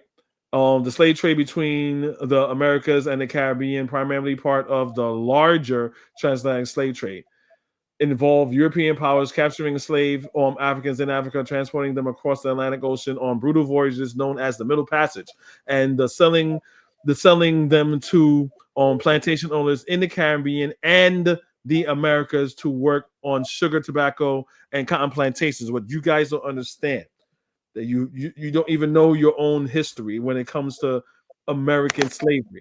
If you understand the companies that were invested in slavery were the same people, they did business with people in the Americas as well in the Caribbean. It's not a coincidence that people from Jamaica, Trinidad, Guyana, and other English-speaking places are English. Why? Because they were dealing with the same freaking people. It's the same people. It's just the same trip, the same ship, different trip. So if you had one person, hey, we need a couple of Black people in the Americas. We need like at least like 800 here. We need 1,200 in the Caribbean because this Caribbean is a bigger locale, right? Okay, let's try to get the 800 in Americas here. Then the rest we'll just drop off in the Caribbean. We're the same people. It's the same company that we are dealing with. That's why you guys speak English, and places like in Jamaica and Guyana, why we speak English, because it was the same. Oh, it's like saying, oh, well, my Walmart here in Georgia got nothing to do with your Walmart in California. It's just two completely different Walmarts that got nothing to do with each other. Like, that makes no fucking sense. It's all Walmart. It's all the same thing. You're gonna get the same goods. It's something Remember, we're property, we're an item, we're a commodity. So using a Walmart analogy, if they don't have a particular table at the Walmart in Nebraska, right? They're gonna make sure that and they have it at the Walmart in Arizona. Let's ship it to the Walmart in Nebraska to make sure they have it. That's how it worked. That's how it worked. The intertransatlantic slave trade. It wasn't just like we just constantly just getting Africans. Most of the Africans came from the continent, yes, but there was things even in America. Like, okay, you got some on black people from Georgia. Yeah, okay, I need some in North Carolina. They'll do that. But it extended further than that, is what y'all not understanding. This is why I'm showing you this. So in the beginning, when I'm saying it doesn't make sense when FBA says, oh, well, you got to be born here and da-da-da-da-da. It makes no sense. What's up, brother Anthony? Hey, what's going on, Kofi, man? Yeah, what's up? Hey, man, I was listening to the show earlier, then I had to go off and do something. I came back. And, hey, man, you had me rolling, man. Man, I mean, man, I say, man, why Kofi wasting time with these fools, man? Yeah, Anthony be getting on me. He's like, yo, leave. With these goddamn fools. I mean, this is the stupidest shit that I ever heard in my life. You know what I'm saying? I mean, check it out. Look, man, I be like, see, one thing I always want to stress, man, I know you do it, but I always stress, it's the difference between FBA and other black people in America. You know what I'm saying? The majority of us don't follow that bullshit. You know what I'm saying? Now, you got a lot, they talk the loudest. But I'm just saying, these people, so they just like the machine. Like we made our movies. Yo, Anthony, you breaking up a little bit. Okay. Nah, you still they don't study. Okay. Can you hear me, Kofi? Yeah, you good now. You better now. Okay. See, too many of our people don't read, man. I mean, you have these Negroes right now saying all this FBA shit and talking about all this and that. But we could go back. Let's don't listen to what the bullshit they say. Let's listen to what our ancestors said 200 years ago. Okay. Check it out. Okay. Now, these Aboriginal black people that they're talking about here, okay, why did they call their first church congregation the African Methodist Episcopal Church? You know what I'm saying? Richard Allen and their church and founded the first black congregation in America, the African Methodist Episcopal Church. Now, why did some Aboriginals call their church the African Methodist Episcopal Church? Why does the first black fraternal organization in America called what? And still called the African Lodge. The Prince Hall Masons, you know what I'm saying? Yeah, Prince Hall, the Masons. Yeah, it's called the African Lodge. That's what it was originally, the African Lodge. I mean, this shit is just bullshit. It's full of so much bullshit. I mean, you could go back, like I say, I'm from right here in Louisiana. We got a place, it's a town in South Louisiana where it's a big prison. Everybody know the prison, Louisiana State Penitentiary. They call it Angola. The place is called Angola. Yeah. It's called Angola. You know what I'm saying? It was Angola because all of the Africans, the black people who were enslaved there were from Angola. Bro, I'm going to push back on the Louisiana thing. I'm going to push back. Yeah, they bought it. When people were bringing up Louisiana, to your point, I'm saying, how can you say Let me go another only Americans? Because after Louisiana Purchase, you had some Haitians that was inside on Louisiana, right? So you have a Haitian and an African present there. You know what I'm saying? Yeah. So they were saying, oh, well, then he pivoted and say, well, oh, they're not really on Black Americans. He said that at one time. Well, they're not really Black Americans because you had the Boule there, you had a lot of French there, you had a lot of mixed people there, whatever. Then you got that, then you had Haitians there, so they're not really on Black American. I was like, what? People from Louisiana, Black people in Louisiana, that's not really American? That's crazy. That's some stupid shit. I mean, it's just like I mean, he would have to say that. He would have to say that to be consistent with the narrative. He's psychologically backed into a corner to say that dumb shit. That guy is fucking dangerous. I mean, we have look at, like I said, just right here in Louisiana, even when I was smart, when I was a young guy, you know, and our Louisiana history book, they touched a little bit on some things, but everything showed that the black people in Louisiana were African people brought here from Africa. Some of them came from the Caribbean, but those Caribbean Africans came from Africa too. Yeah. You know what I'm saying? They had the revolution in Haiti, and then you know, a lot of the French slave planters left there and took some of the enslaved Africans with them. You know what I'm saying? Yeah. They ended up in Louisiana because Louisiana was a French colony. You know what I'm saying?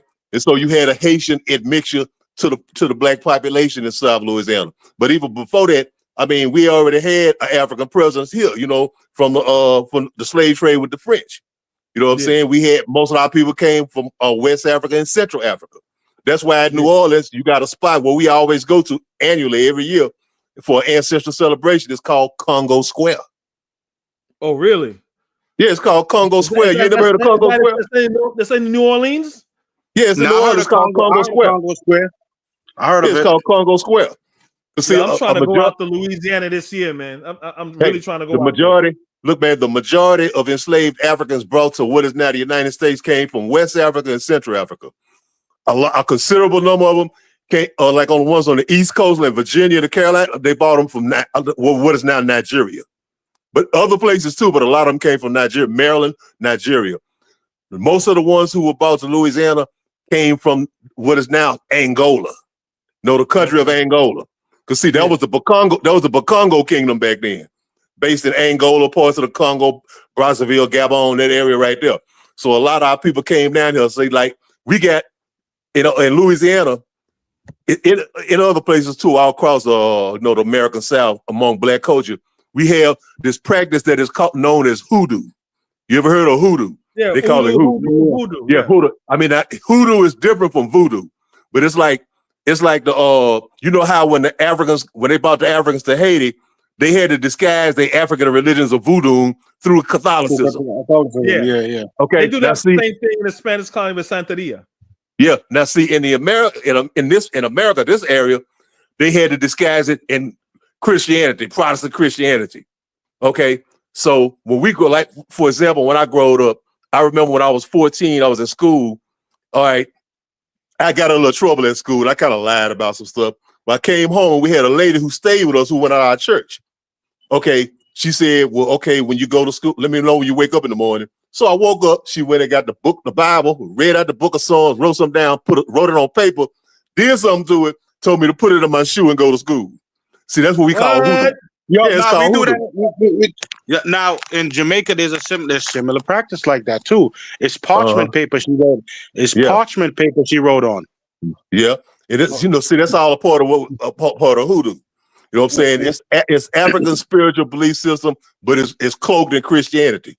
You know what I'm saying? Anthony, are you aware? Hey, Kofi, hey, Dre, Anthony, are you aware of Brazil? How many African descendants? Yeah, exactly. You know, in Brazil. In Brazil, we just did a thing in our study where we was talking about Brazil because it was somebody else that did one on YouTube, but they was talking about it was Shakara, brother Shakara did something about Nzumbi and Dandara. Okay. Yeah, you have the Shango, the Buteke, the Cantimbo, the Buncamba, the Candomblé, the Umbamba that originated back in the 20s in Rio de Janeiro, which combined Catholicism, Spiritism, Catholicism, Hinduism, and Buddhism in a whole religion in that sense. Hey, but you know the thing, what I was trying to show the continuity, which destroyed this whole FBA shit. One thing about it, like even the Portuguese, they were the first to bring Africans over here, like in those big numbers like that. You know what I'm saying? From the 1500s. One thing that's consistent in the whole thing, from here in Louisiana to Brazil, and even in parts in the Carolinas, you know what? That Congo connection from Angola. It's that Congo connection in Angola. Because see, in Brazil, you had a lot of people brought from the Congo, but you also had a lot of people brought from Nigeria and other parts too, because they have a lot of Yoruba spiritual system in there, as well as the Umbundu spiritual system that came from Angola. But I'm saying we grew up with all this kind of stuff, man. Stuff that I remember seeing I didn't know what it was at the time when I was a You got older. child. Yeah, but then I say, oh man, I see what they did. Like these little dolls they used to have with the nails in it. Man, one day I looked up, I was looking at some African art, some sculptures. I said, man, I've seen that before. And it was something that was from Central Africa. I say, man, I remember seeing these things, they called them an Inkisi. They called them another name here. This was over in Texas. I said, man, I seen one of them. Texas? Yeah, I said, I seen one of them before, man. You know, I mean, because, you know, it was Africans all over the so-called the South enslaved. But see, in Texas, in Houston, in the ports of Texas, Galvez and stuff, see, they had another illegal slave trade coming to Texas. I mean, on up until damn near the Civil War. Well, they And had so it's a another lot- one called the Cantilla. I was going to show that. You know about the The Cantilla? Clotil. Yeah, that was deep too. Let me let Ditso go. Then after Yeah. Ditso I just goes- wanted to get on for a minute, man. Y'all go ahead. I'll see y'all later. All right, man. I Thanks, appreciate Anthony, you, for coming man. through, man. Thanks for coming through. Anthony's is a very, very good historian, man. Like I like talking to him. So Ditso go, and after Ditso go, say what you got. You know, say what you think of everything, and after that, you're gonna let FBA General go. Well, I'm just, I'm gonna be simplistic. 2 days ago, I tried to have a conversation with that guy, Red Supreme TV or something like that. Didn't last long. He kicked me out. And another one, I did the same thing. The problem is that, put it very simple, the problem of the perspective of FBA in the United States is that it still holds itself into the supremacy, the U.S. defaultism, the U.S. imperialism, and in contrast with things that were the Afro-descendancy of outside the United States, but it's still in the Western Hemisphere. Look, just last year there was a first binational meeting of Afro-descendancy leaders of Colombia and the United States in Georgia. Nothing in the diaspora was mentioned in the internet regarding that important meeting and the exchange of history, of the exchange of experiences, and everything that had in accordance with that. So fundamentally, and we see it right there. Who's a foundational Black American and who's not? Is riddled, especially in the Western Hemisphere. That is riddled with a clear xenophobic stance. Pretty much, because at the end, if we look at the Western Hemisphere from Argentina to Canada plus the Caribbean, the descendancy of slaveries plus the indigenous were involved in the construction of 35 nations that are today what is today known as America, North, Central, South, and Caribbean. So fundamentally, from the foundational Black Americans as such are not exclusive of one particular country. They are widespread because of the reality that happened. The majority of slaves were deposited not in what is today modern day United States, but it was deposited between Caribbean and Latin America, being major hubs of that: Brazil, Colombia, Jamaica, Costa Rica, Belize. Yeah, but to push back to their point, they're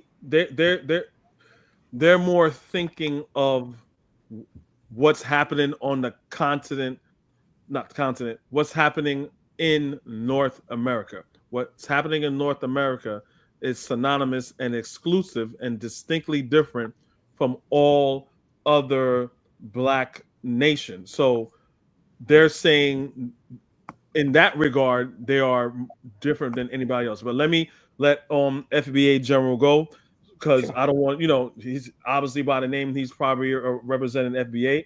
So let's see what his take is on everything. What's up, brother? What's up? What's up? Yeah, so what's up? I'm trying to figure out, so are we trying to define what FBA is? Are we trying to get a understanding? I'm trying to figure out where we at. I'm sorry, I didn't hear you. You said what? I'm trying to figure out Okay, I'm sorry. Are y'all trying to find what FBA is, or y'all trying to figure out what it is, or like, you know? Based upon Tariq Nasheed, right, who is the founder and the advocate for this, and the person who makes the rules, breaks the rules, changes the rules.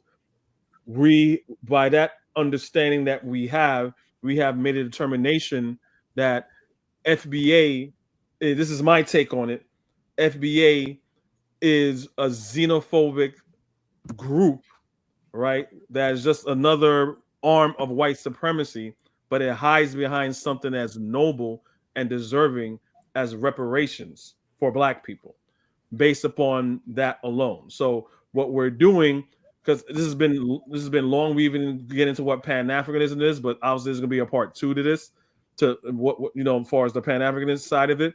So I don't know how much of this show that you saw. We pretty much went through the history and the biography of what Tariq Nasheed is, what he says. He's like a chameleon. He'll say one thing, then he'll say something the polar opposite of it. And the determination that I have come to, that is for his financial gain. And he's preying on the ignorance of people that don't know what his intentions is, because his intentions, face value, is good and is noble, but at the same time is unhistoric, is xenophobic, and financially it only enriches him. That's our position. So I just want to add something real quickly in regards to the point of reparations, and I let FBA go. The community of Latin American countries plus the Caribbean, on a meeting in Belgium less than a year and a half ago, presented yet again towards the European nations our demands as communities of reparations. Where the hell was Tariq Nasheed when that was happening? Where the hell were the North Americans when that was happening? Nowhere to be seen. Okay, let's start off, first of all. Let's dispel this notion that Tariq Nasheed is some leader or somebody. Like I say, I'm an FBA general. There's no leader. It's not a group. It's not like we just came to the senses like, oh yeah, we from America, we hate everybody else. It's not like that. That's how people are taking it. But if you really listen to what he's saying and what's being said, it's us as American Black people who have had a camaraderie with everybody. But in this day and time, we have now come to the consensus like this, us having these camaraderies, friendship alliances, none of them have worked out in our favor. So we have to start looking out for ourselves. And the first thing we're going to do for ourselves is take back. We're not going to let somebody else name us. We've been Black, African American, all these things. It's time for us to define us. That's what we're doing. That's what the FBA is. We define us. It's not a hate group. We're not xenophobic. We mess with Africans. We love all the diaspora. But you have to admit, there are some in all the diaspora, there are some that do have hate and disdain for African Americans or FBAs. And really, so with that being the thing, it's like we can't keep letting people in. Brother, Hold on, Vaughn, let him finish. Let him finish. Let him Because finish. we haven't had anyone FBA on here, so we have. Yeah, I don't want anyone saying that we ganging up on him or whatever, because he's our brother. You know what I'm saying? Even though, I mean, he seems genuine, but we know what the consensus is. So so General, you finish or FBA General? You finished? General, are you finished? Not yet. Go ahead. Finish. Go ahead, brother. Go ahead. I appreciate that. And so with the xenophobia thing, I can understand where some people would get that, oh, we have this, but you have to understand this is not just directed toward Africans. This is not just directed toward Mexicans. It's not just directed toward Haitians or anybody. It's to say anybody who comes in this country and doesn't respect the foundation that we set for everyone and says, hey, you know what? The hell what Blacks got going on. The hell with them. We could go use them. No, we're done with that. Everybody, you have to admit, we come together with everybody in this country. But who comes together? Who comes to the front line with us? All right. Who comes to the front line when it's us? All right, so I don't want to cut you off because I You're want right. you to I'm get sorry. I don't I think want you to get your you know what I'm saying, I want to get your point off, but there was a lot of points that you've made that I've heard. I mean, I've been following FBA between, online became a thing since its inceptions. So you're not really telling me anything that I haven't heard. Most of it I disagree with. Most of it is just hearsay. For example, you said something to the effect that black no one immigrants don't respect black Americans and all this other stuff, and we're trying to undermine them. That's again not true. That's again not true. Is there a rift between certain black Americans and black immigrants? Yes, there is. For me, from my view, from my part of the country, it's a small rift. Me being from New York, and everyone is just black, and that's it. There's a little rift I make. If my black American friend may make a joke like, "Man, you beef patty eating food," da, da, da, da, but we friends. You know what I'm saying? Or I'll be like, "Oh, you cornbread," da, da, da, da, da. It's bullshit. You know what I'm saying? But are there some people that would take that to the next level? Yeah. And what Tariq Nasheed has done was widen that gap. So when you say that, you're making a broad statement that's saying that you or Tariq Nasheed have took a census of all black people from the Caribbean and African don't like black Americans, which is a straight up lie. And there's no way you could prove that. And I want to say this. And I want to say this, right? You know, we can't. All right, go ahead real quick because other people want to go. Go ahead. I don't want to get into this real quick, but I have watched video. I'm not an internet person, right? I'm not really an internet person. I'm not really like, but I have seen videos. Africans have been talking about FBAs, and then come around. They have a video come out to them being exposed and saying, "Oh yeah, well I don't even like FBAs." Yeah, I would never associate with them. Do they use the phrase FBA or they use Black American? Black American. Okay, so they say Black American. Okay, fine. You're not an internet person. Again, I'm not saying those people don't exist. What I am telling you is that what Tariq Nasheed does is take those people, right? Because there's bad people in every group. I can show you Black Americans that will say the exact opposite. Well, I don't African booty scratcher, these Africans, this, Africans, that. But I'm smart enough to know that that is not representation of all Black Americans. What Tariq Nasheed does is said this is represent. So if he's talking to someone that's from Ghana, he said this is a representation of all Ghanaians. And all due respect, brother, you came on here saying the same exact thing. That's what I'm saying. You have to show and prove to me that all people from Africa and Caribbean that come here have the same sentiment, and you cannot do that. But he says it when he talks. Excuse me, but he says it. He says, "I'm not talking about all of the diaspora. I do have respect for the diaspora." He says that. He says that.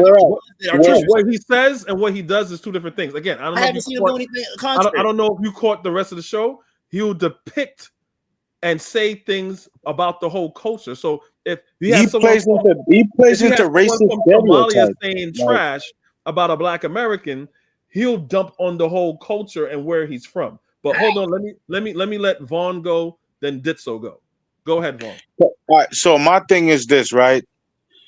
All right. So first and foremost, right, I'm not gonna pretend as if there's not any rift between Black people within the diaspora, right? But why does it exist? You see, this is the problem with niggas, right? We love beefing with each other rather than taking time out to say, hey, this issue right here of some Caribbean people feeling like they're better than African Americans and some Africans feeling like they're better than African Americans.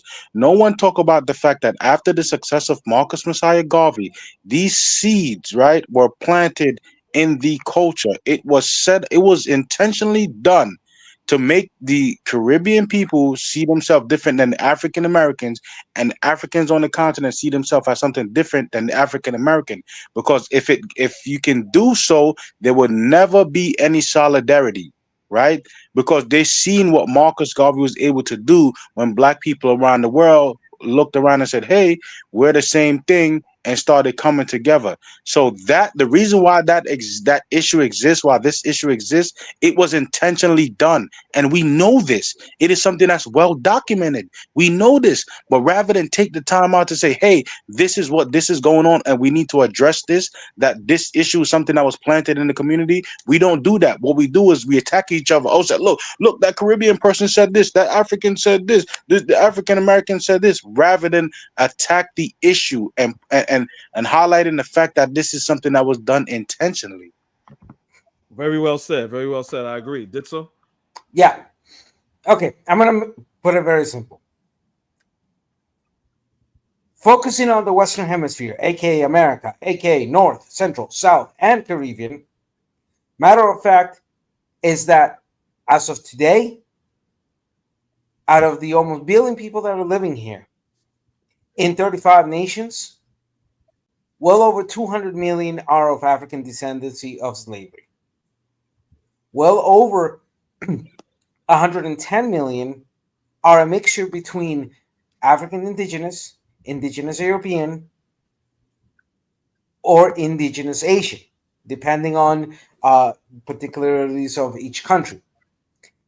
Out of that, you have about 70 to 80 million who are indigenous throughout the whole area. The problem here resides in that North Americans, US citizens, tend to do everything as a US defaultism. And by doing so, the supremacy ideas based off United States perspective only erases and makes sure that the message that is being sent by people like Tariq Nasheed is that the only blackness valid enough is that which is born in the United States. The only indigenous enough is the only ones in the United States. And that is a disservice to the community, and that is a disservice to the history, and that shows his intellectual dishonesty. And that, as a leader, as someone who has poised himself as one of the main heads in regards to that movement, carries on throughout the whole movement. And you know about the rest of the. So you said he posted this. This is my thing. I hear a lot of you come on here and y'all go after Tariq Nasheed as he's the leader. If you haven't noticed, Tariq is a voice.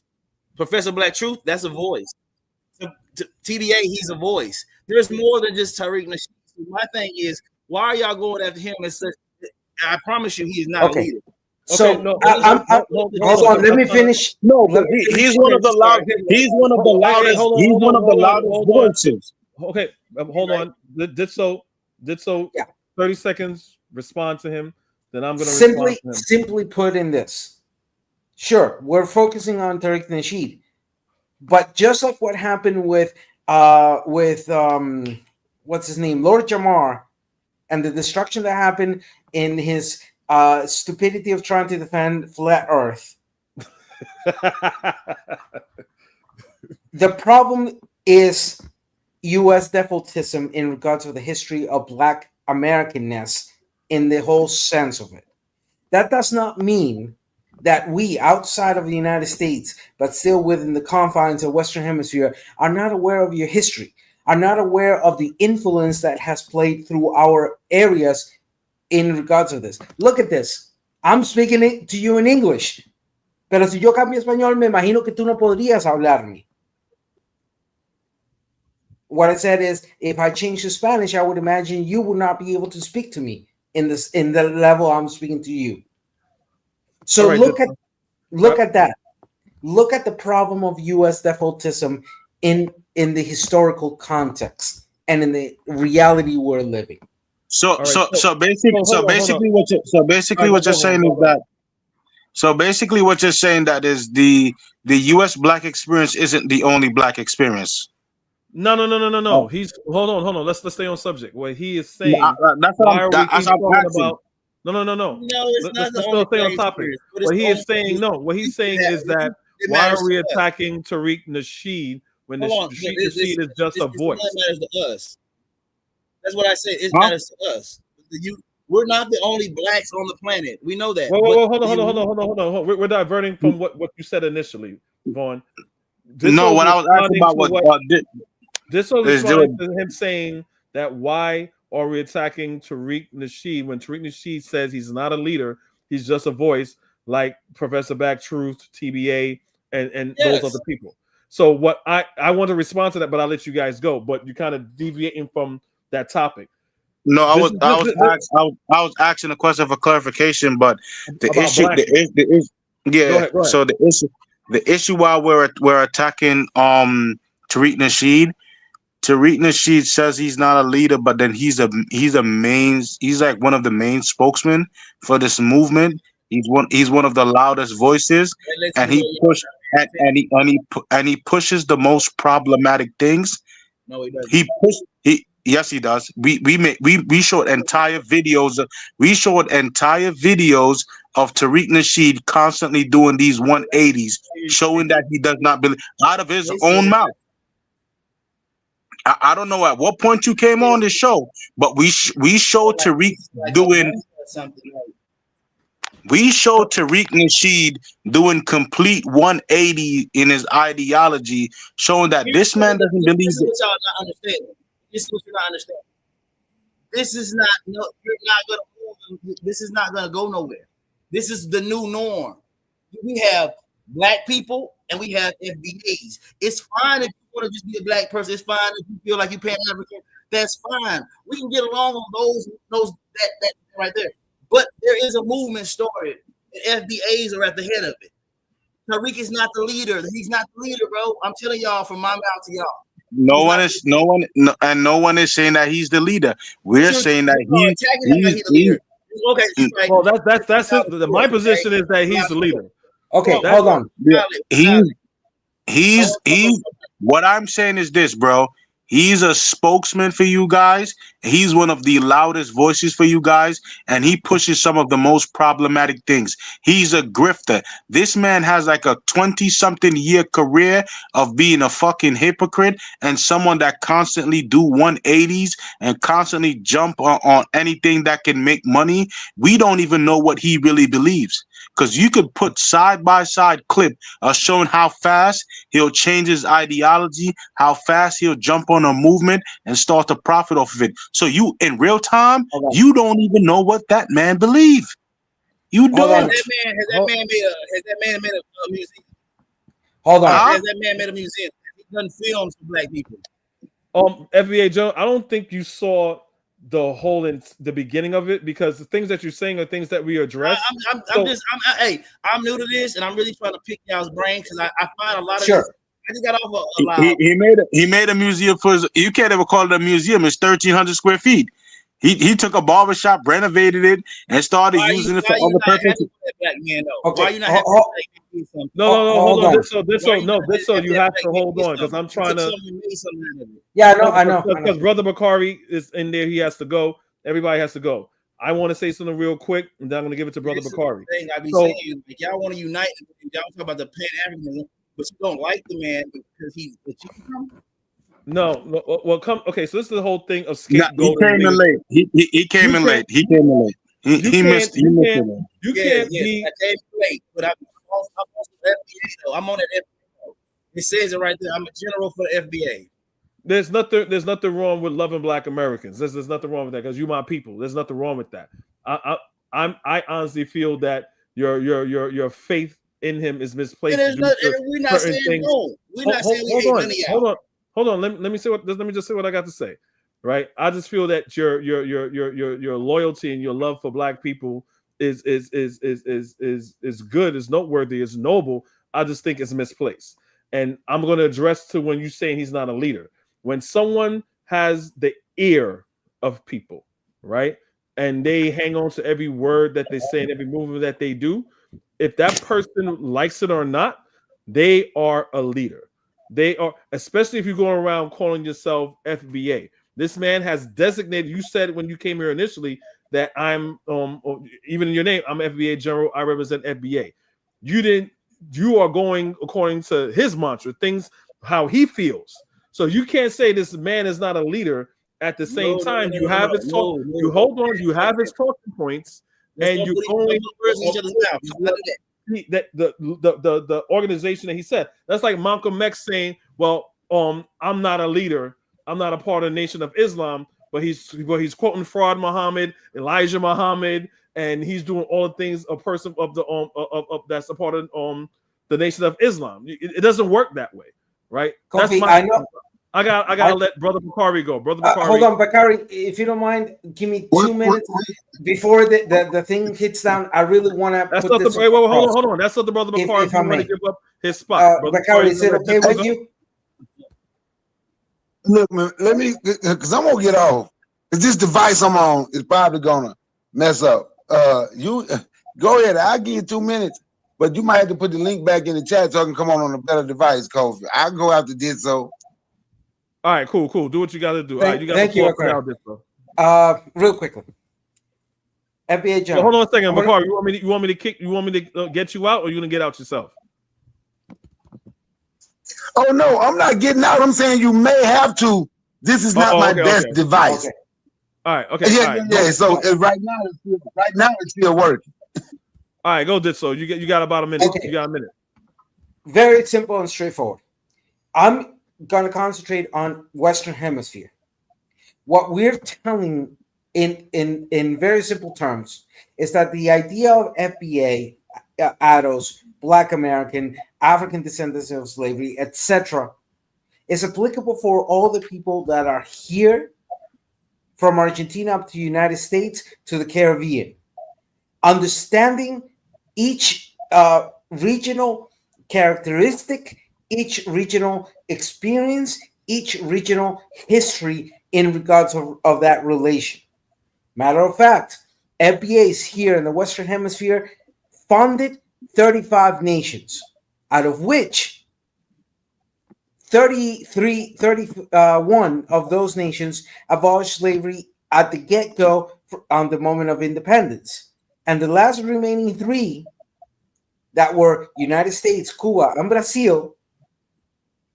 Cuba, because they did not become independent until 1888, and Brazil, because it took 60 years from independence, 1825, up to 1880s to finish the abolishment of slavery. And we recognize the history of the United States where slavery was not abolished at the get-go from independence, that it took the first 90 years, then a civil war, then 100 years of an apartheid state, which fueled then the issues of happening in South Africa. But what I want to make very clear. Wrap it up. Wrap it up right now. What I want to make it very clear is that the distinction between blackness in the Western Hemisphere versus blackness in Africa versus blackness in Asia or blackness in Europe has to do with the history, with the realities that happen here. And yes, we can speak that we're all black. But at the end, if we do not respect the clear differentiation between each area of the world, then we get the Tariq Nasheeds talking shit. We get the Lord Jamals not knowing what the hell they're talking about. And we get hundreds of other people contaminating the diaspora with a pseudo-intellectuality and pseudo-positioning, saying, oh, we're the original indigenous people type of bullshit. All right, let Brother Bakari go. Okay, thanks for that, Ditso. I agree. I don't want to be disrespectful to nobody. I don't. Okay. Okay, so what here's my thing. There's a lot that's been said, right? Can I just my say thing is brother? No, let me finish. Please let me finish. Please just let me go ahead and get this out. Please. He said, why y'all going at Tariq? He just a talking head. Like, Professor, we don't know if he Black Truth or not, or we don't know if they're the Black Authority. People you have never seen in your life, we will follow. See, I'm not the same as a Black American. I am from Mississippi. That's where my family here from, but I know my ancestors came from Africa. And what I see black people going through is something the great Dr. John Henry Clark said before he passed. He said, before you know it, you're going to find black people that are not going to be African anymore. He said they were already doing it. They're going to be Jamaican. They're going to be Trinidadian. They're going to be an American. They're going to forget about being African. So now when I say a foundational black American, where is a foundation of black American is from? Where are they from? What do they do? Like, what's their, you understand? So it's just a way to get yourself away from being an African. You don't want to be, we the only people we would disrespect our ancestors. You can go to the road right now. They can hear their last name and they'll say they're Irish. They'll say they're Polish. They'll say whatever. See, we claim a continent because they took all that from us. You understand? But when we say we African, we are talking about our ancestors. These people have clearly gotten away from our ancestors. See, Kofi nicer than me because Kofi say he loved the FBA. He loved the black American because they know they friend. No, I'm gonna be honest with you. I'm not the same as them. I truly don't know what they are. They can't say they use it interchangeably. They're not using it interchangeably for black and for African. They're using black American to completely separate themselves. And I'm to a point, me being 53, me have been feeding people, going door to door since I was 8, registering people to vote. When COVID hit, feeding families out my damn house, didn't sit around and complain and make no excuses. I fed people from my pantry, is what I did. My book drive, I started out of my pocket. But then to sit and say, me and these people, and we gonna just work together, I ain't nice as Kofi. Sometime, man, and just to be honest, we don't punish people that cross us and that disrespect us. And I'm talking about nobody, no white folks, no black folks, no nothing. So what I do is, I start everything the boycott people talking about now. Anybody know me? See, I don't believe in boycott. I believe in lifestyle change. I've been doing it for the last 10 years. Don't go to them people in your community. I don't have to wait till something like this happens for us to say what we are gonna do and who I'm looking to work with. The people, so now they talking about Trump gonna force us to work together. No, they ain't. I don't want to work with nobody where some bigot had to make you want to be black, where some bigot had to make you want to be African. So that FBA stuff and all that, man, and I'm just being honest, for me, I can listen and I can laugh. But that's what I do at them. Can't nobody tell you if Jason Black or not. Can't nobody tell you Professor Black Truth black or not. The only one they know black is Tariq Nasheed. They follow people they ain't never seen. And Jared Taylor. It's crazy as hell. Remember Professor Black Truth? Jared Taylor, a racist. The racist saw his face when he interviewed him, but black people can't see his face. But go ahead, FBA General. Bakari said, "What is a FBA? What is that to you?" I heard all this. I've heard him speak. I've heard everybody speak. Okay. So FBA is us, American black people. It's an idea to say, hey, take pride in the fact that you are not a Jamaican. You are not an African. You are not. Pause. I'm trying to have a conversation. I know I'm cutting you off. You heard everybody. So if FBA is not an African, what Bakari was saying, where did FBA come from? If FBA is not African, okay. When we went through our ethnogenesis, Yes, I heard that talking point. We're not associated with anything. The Africans do not associate with it. Break down what ethnogenesis is for the people who don't understand. Ethnogenesis is when they took everything from us. We had to become our own. We had to create our own culture. We had to create our own religion, folk ways, and mode ways, and all that. We had to create ours from scratch. We did that. Everything we did that from scratch. And what we're saying is take pride in the fact that our inventions, black people in America are some of the greatest inventors on the planet. We are some of the only people on the planet that fight white supremacy forefront, in the forefront, not behind closed doors, not trying to do it over here. We fight it in the forefront. See, so let me ask you a question. So are you saying you're the only people that fight white supremacy, or are you saying no? I'm saying we fight it at the forefront. And because isn't that because due to your proximity, white people are pretty much in your face every day versus someone in Jamaica and Africa? No. Because we recognize that that's an evil system. We recognize that the world is set up under an evil system. No. You didn't answer my question. No, I know the system exists. White supremacy, even Neely Fuller says it, and Tariq Nasheed says it. And white supremacy is a global system, no matter where you are. You're saying you fight it head on. My question to you is that you're fighting it head on because you are in close proximity to white people versus someone that's in Jamaica or Nigeria, where it's different. So not taking away the fight that Black Americans are fighting. That's what I'm trying to do. But when you say that, I'm just trying to get clarification and let you know that it's because they're in your face.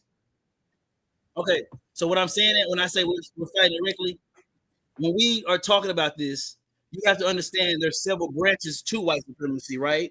There's a religious branch, there's a military branch, there's a financial branch, there's all these branches. What's the hardest branch? The military branch. That's where we live at. We live in the military branch. And we fight the military branch. Across seas, you fight financially, economically. Well, hold on. How do Black Americans fight militarily? That's my question, because you said we're fighting military overseas. How are you fighting military? Okay, so look at this last election. That's a military move. Let's stop. What was the military move? If we would have voted for either way, if we would have went into this election and voted either way, it would have came out for what we wanted, right? Give me a moment there. I don't understand how. Okay, hold on. I do understand. I do understand, but just give me a moment there. So first, sorry. 15 seconds did so because 15 seconds. Yeah, I want to piggyback on that point.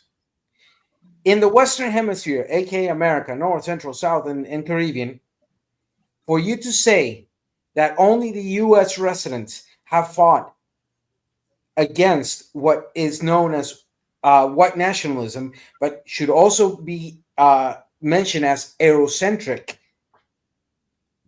is false.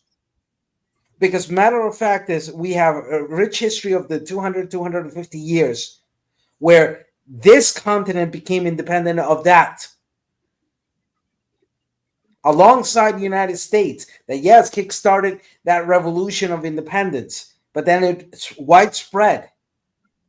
Second, and to finish that point, I want to be very, very clear on this. In order to talk about the experience of African descendants of slavery in the Western Hemisphere, aka America, aka North, Central, South, and Caribbean, we have to understand. So we gotta wrap it up. Just so we go. Yeah. I'm going to wrap it up real quickly. We have to understand that history, and we have to acknowledge the difficulties. You were talking about the system, military, economically, etc. Well, your country's on the forefront of that world order, which has fucked our realities systematically. Yeah. So basically, the question I'm asking you, because basically what you're saying, because what you're saying is that you're this election and you're fighting militarily. So I don't understand how you're fighting militarily for the sake of Black Americans. Using the same using the same military system that after World War II. Right, go ahead. Finish your point real quick, and I got bring in Vivo. I got bring in Vivo Rants. He's your FBA brother too. He got his 2 cents to put in. So make your point, then he'll go. Okay, what I'm saying is like this: militarily, we thought we listened, and we as a grassroots, we militarily set this out just so we can show people without FBAs being involved. Look what you do to yourself. Look what you do to yourself. That was a strategic move. This was strategic. All this was strategic. This election, everything. Do you really think we wanted Donald Trump? But we know this we gonna vote for two evils. We're done with that. Military thinking is best to say, hey, you know what? There's two evils. Let them fight it out. We can sit it out. That's a strategic move. So your plan as FBA is to have Donald Trump take away all of the things that your ancestors fought for. Hold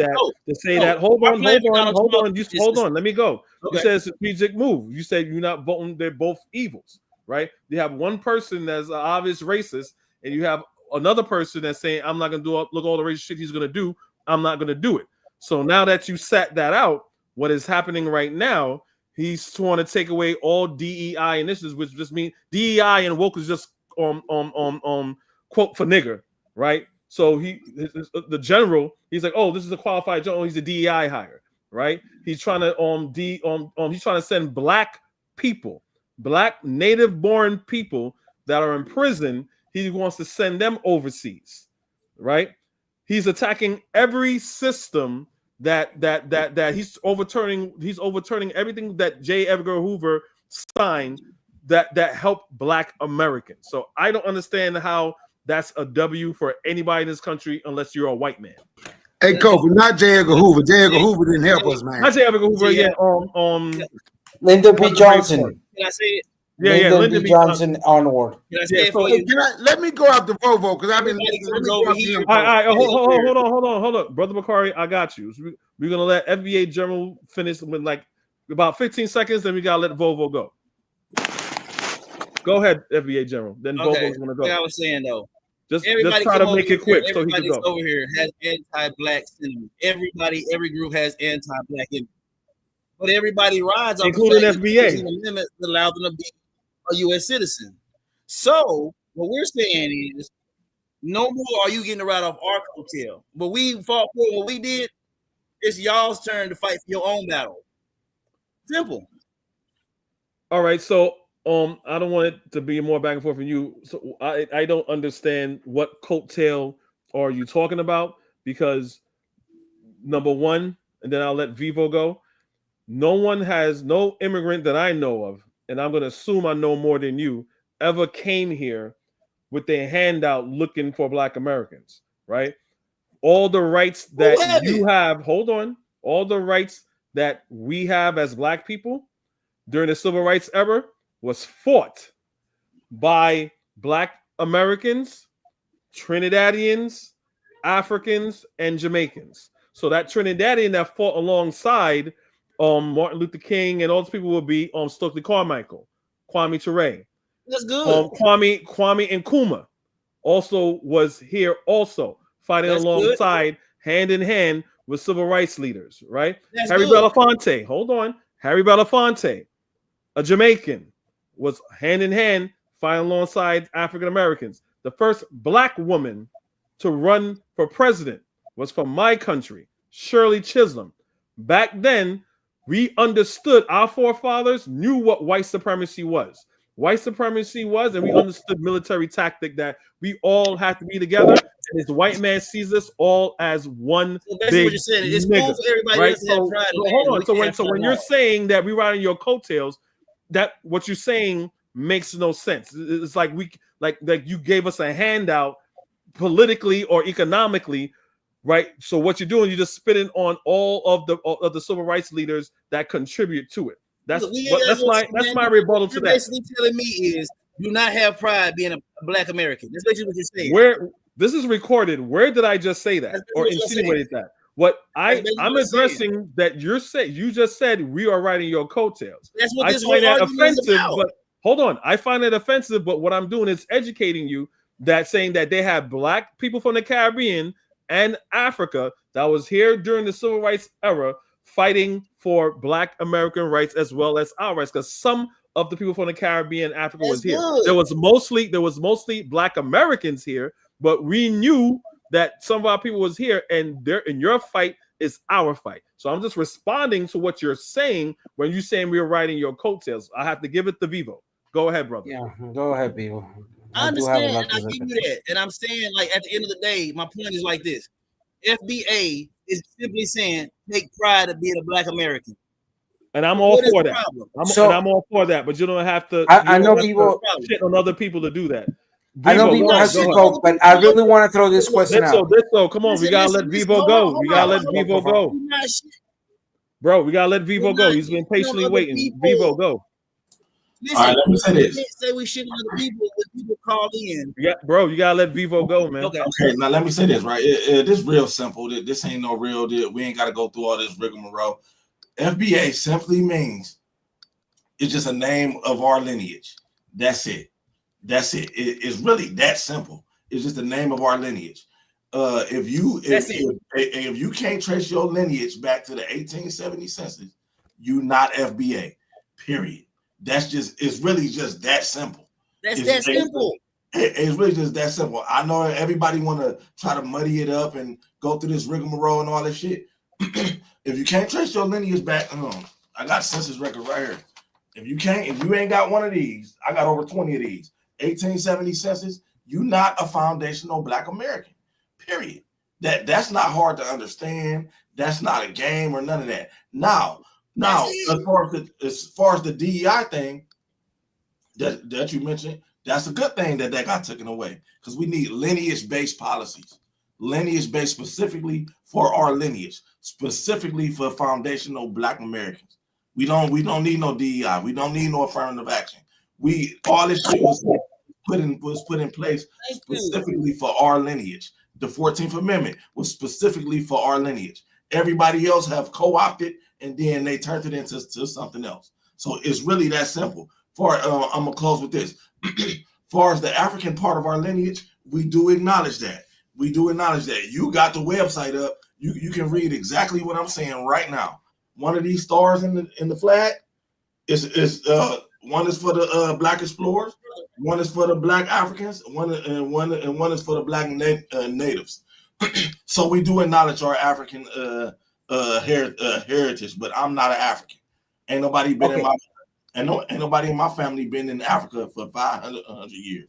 I may, let me say this one last. Bakari is going after Vivo. I hope. Yo, brother, I'm Jamaican, right, bro? I'm Jamaican. I'm almost done. Yo, Vaughn, hold on. Let Vivo finish. Bakari said you want to go after Vivo. I hope that this doesn't deteriorate into a troll space. Appreciate you letting me speak. This is definitely not No, a troll. we're not on that. Yeah, we wanted you, Vivo, and FBA General here because there's no pushback, and I want this to be a forum where we could actually have an actual conversation. My question to you and FBA General, real quick. Let's not turn it into a Tariq space too, if we couldn't, because I'm not. No, we're not going to do that. We're gonna pay attention to the man that's behind the curtain. We're not doing that. We don't do that here. You know what I'm saying? So I'm gonna let Brother Bakari go. Then we haven't heard from context. What you mean, man behind the curtain? Just for context, I'm not. Because FBA General said that Tariq Nasheed is not a leader, and you're always trying to say don't look at Tariq Nasheed where everything is coming is from Tariq Nasheed. You know what I'm saying? I use the analogy as like saying, okay, I'm a part of the Nation of Islam, but I don't want to hear nothing about no fraud Muhammad, no Elijah Muhammad or Malcolm X while I'm got a Malcolm X t-shirt on and a fraud Muhammad hat on and talking about and doing Nation of Islam things. That's people aren't stupid. Bro, you got an FBA hat on. Tariq Nasheed made that up. You got an FBA flag on. Everything that's representative of what your lineage is, your definition of that lineage is based upon what Tariq Nasheed says. So that's what I mean. But we're going to give it to Brother Bakari. And then I'll ask for the floor after Bakari. We haven't heard. Hold on. We haven't heard. Hold on. We haven't heard from Vaughn in a long time. I would expect like me. Hold on. You know what? We haven't heard from Vaughn in a long time. Idea. Come on, man. I do not want to mute people. Hello, I do not want to mute people. I'm trying to do this discussion. So, Brother Bakari, Vaughn, because we haven't heard Vaughn in a long time. I know Ditso, you were saying you want to go after Bakari, but Vaughn's been waiting for a very long time. Sure, I'll go after Vaughn. Yeah, so Brother Bakari, you go, then Vaughn, then Ditso. Then we got to close out because this is like 4 hours. I got you, and you're right. So first, the one guy say it's a lineage. Man, look, I'm gonna tell you something. We might not support our business the way we should. We might not stand strong, but boy, we stand strong when it come on to having a monopoly on oppression and slavery. Who the hell else gonna say their lineage started in slavery? Do that even make sense? Nobody in your damn family ever done a damn thing. My lineage started in slavery. That don't even make damn sense. It doesn't make sense. It does not. So then other guys say, so y'all can be proud to be a Jamaican or a Haitian. We can't proud to be a Black American. Well, when you look at Jamaica, you look at Haiti, Haiti was run by Black people. Actually, when you say Haiti, Haiti was, they fought their way to freedom. Actually, you look at Haiti, Haiti opened their doors to people that call themselves Black American today and told them if they can come to Haiti. The wanting to be next to white people has screwed up so many of these people, and the people that they are following, who they are listening to, look, man, I done broke the hustle down 100 times. I'm a little country boy, but you can see the hustle. But folks don't understand. Come on, man, mute him, dude. Mute him, Kofi. Mute him. But nobody, they can't. I'm gonna tell y'all the hustle again, how they got, because there's a lot of coontivity go on with the FBA. Coon activity. The coon, it started with when he did the fake. Coontivity. Oh, no, look, we got somebody. Niggas moving coontastic. King is an Arab name, but he's down there calling me an idiot, while he by the Arab calling himself a Black American. It's just crazy. But like I said, these people trying to get as far away from Africa as possible. Their lineage started in slavery. Who are these indigenous Black people they speak of? They will say anything. I don't know. They will make up anything so they can say they're not the same as you. So they can condone how they talk about Black people from other places. Just like this guy sitting up here. I didn't speak when you spoke, Baba. I was very patient. I was respectful to you. Now you can ask me again. What did you ask me? Am I what? Are you Black, brother? I know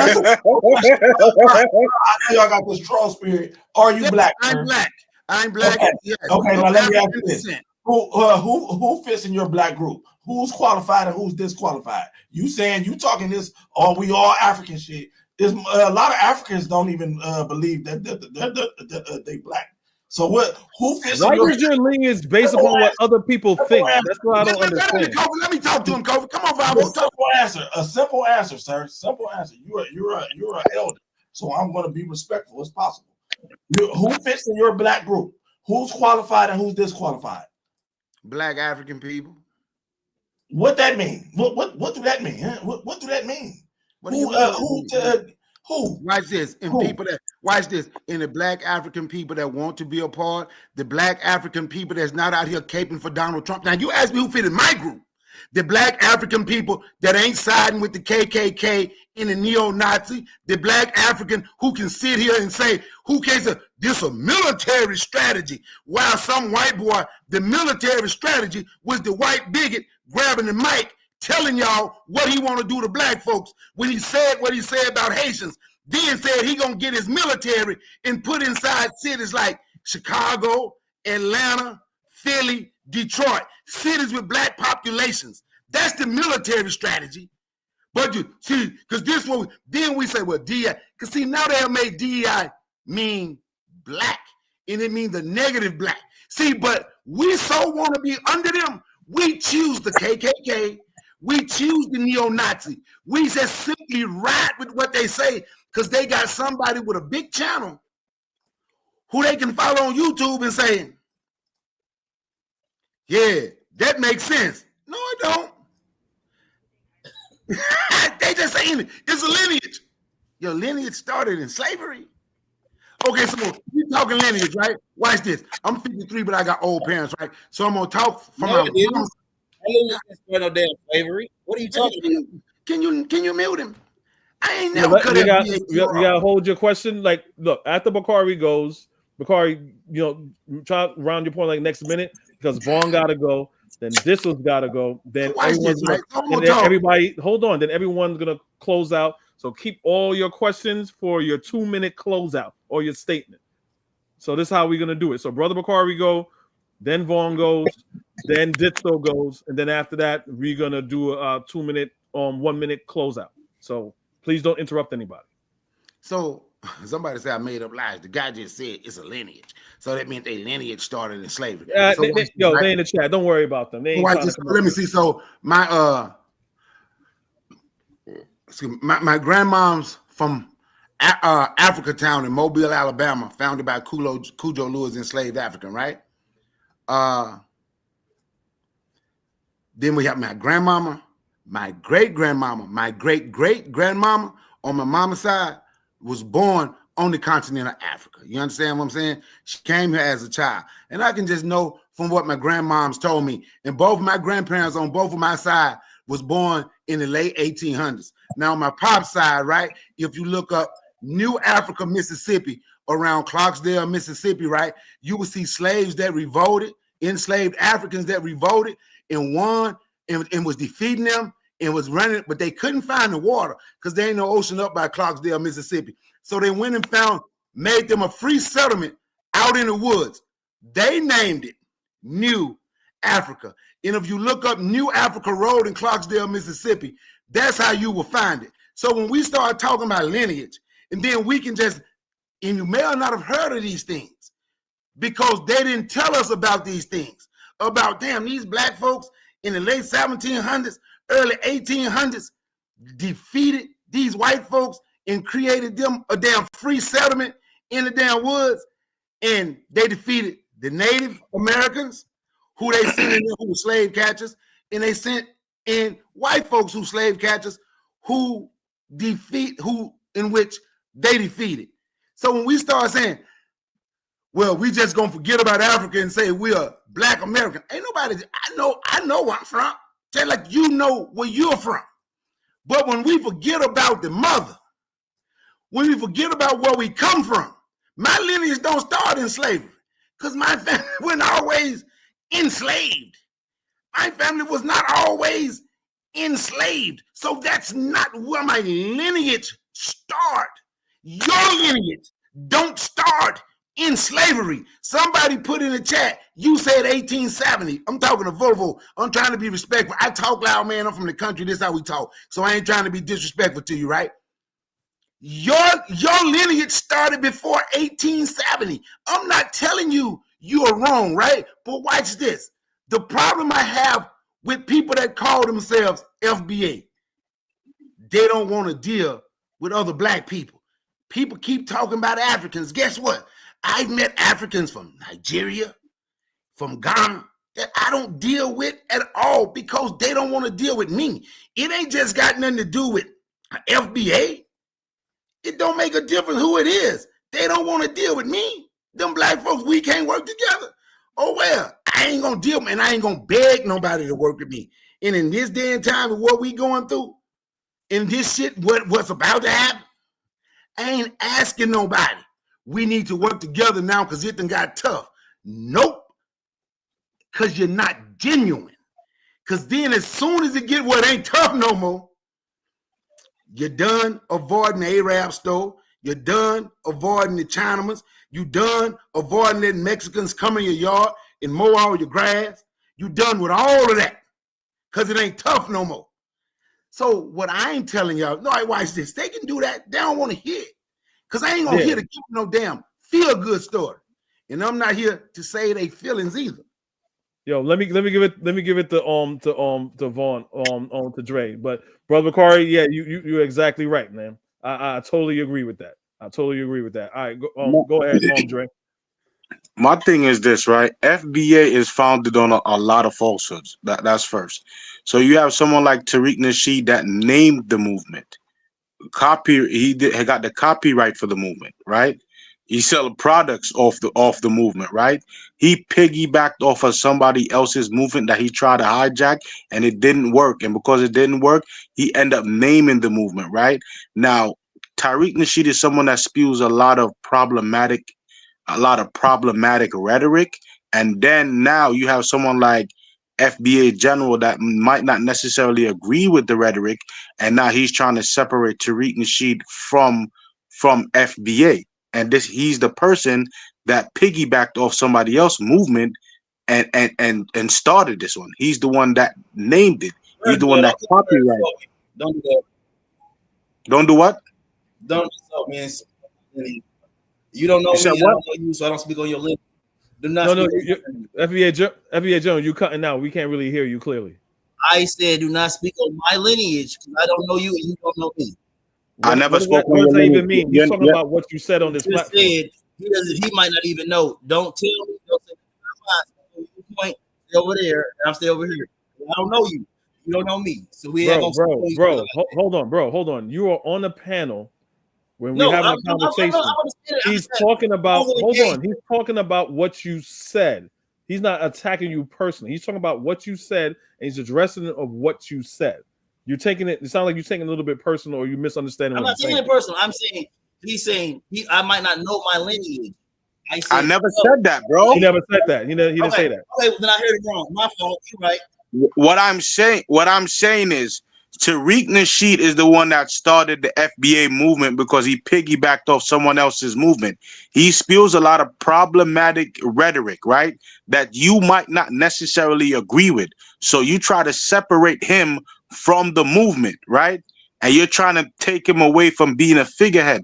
But he's an important factor in all of this. A lot of the problematic rhetoric that comes out of his mouth, you hear a lot of people that call themselves FBA that subscribe to that, bro. They subscribe to a lot of the problematic rhetoric, right? And you guys are following a movement, right, that came from a guy that is a grifter. That the only person that Tariq Nasheed gives a fuck about is his pockets, bro. Now, as a Black American, there's a whole lot of shit that Black Americans got to be proud of. Because the shit that Black Americans did in the last 100 or something years is out of this fucking world. And all of this was done in 100 or something years. So there's a lot to be proud of. And the influence of the Black American community around the world, to me, it is unmatched. So there's a lot to be proud of, right? Yo, pause. Hold on a second. Pause. Just to let these dudes know, Dre's Jamaican. Go ahead, Dre. Yeah, so there's a lot to be proud of.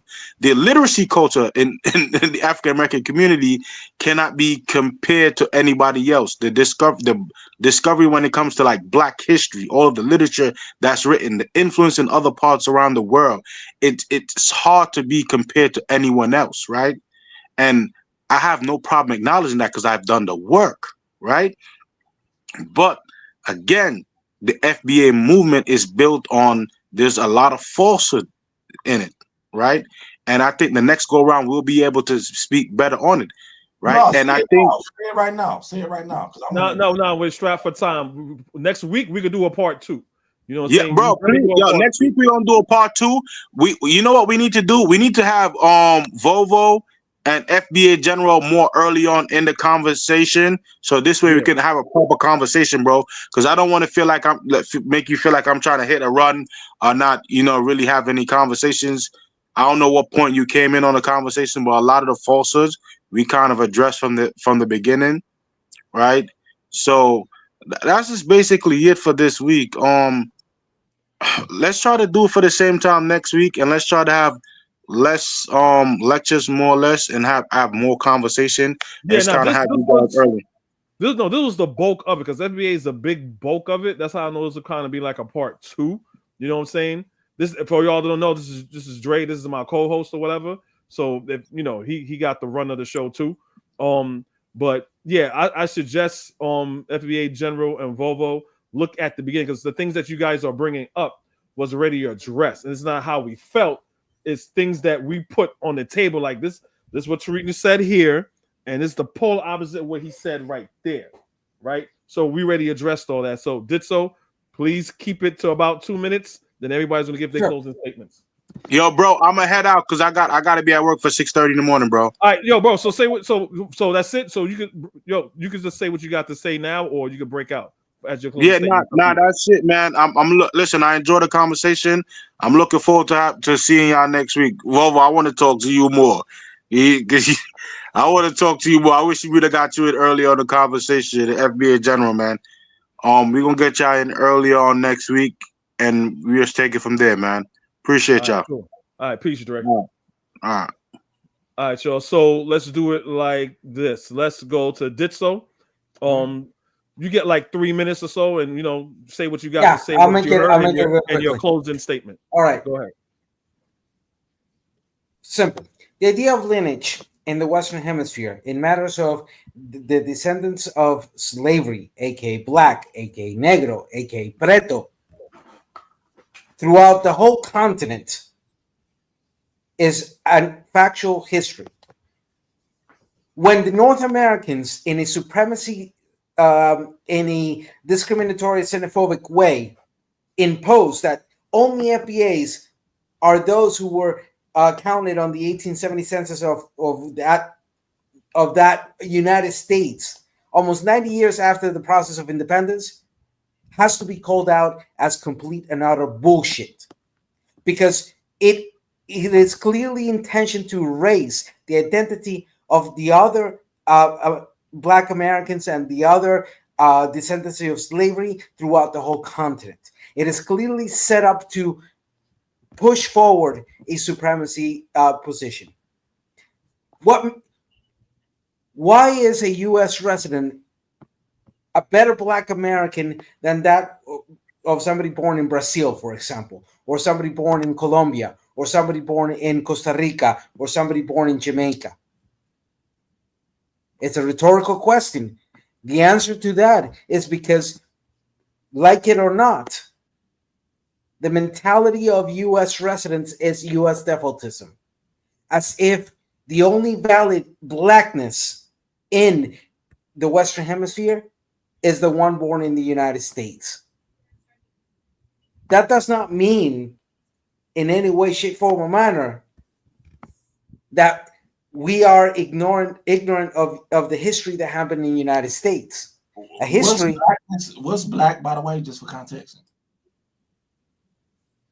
African descendants of slavery, foundational Black American,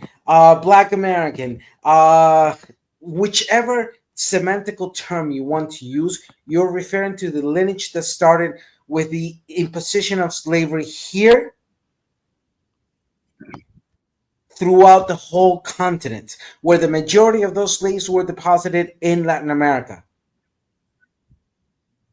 So the idea of this delimitation is ahistorical, continues the imperialism of your country. And if you're so proud of the foundational country that you did, would you answer also to the fuck-ups of your country, to the impacts of the foreign policy of your country? Are you going to be also held responsible for that as foundational Black Americans, as foundational U.S. residents? Or are you just going to bypass that and say, well, it's your problem? Just to conclude, what I'm trying to say is we cannot continue a conversation in the reality of Blackness in Western Hemisphere, aka North, Central, South, and Caribbean, without acknowledging that a Black American and African descendants of slavery, a foundational Black American, is anybody who's been here from Argentina to Canada plus the Caribbean, 35 nations, recognizing each other's histories, each other's commonality, and each other's differences. Wrap it up, Ditso. That's all. I'll wrap it up right there. No, I agree. From a continental standpoint, we got to understand. We got to think bigger than America, because white people White people think bigger arrogant or anything like that. White people think bigger than where they are. The United States thinks bigger than the border of the United States. They thinking hemisphere wise, pretty much what Disso says. So they're looking at the black world as a whole, and we kind of have to agree with this. So we kind of have to attack it from a holistic standpoint. That splintering stuff and things like that just makes us weaker. But FBA General, go ahead. Your final statements. I'll give you about 2 minutes. I practice what the General Khalid Muhammad said, as we should. A Pan-African. Our self-determination, our self-defined knowledge.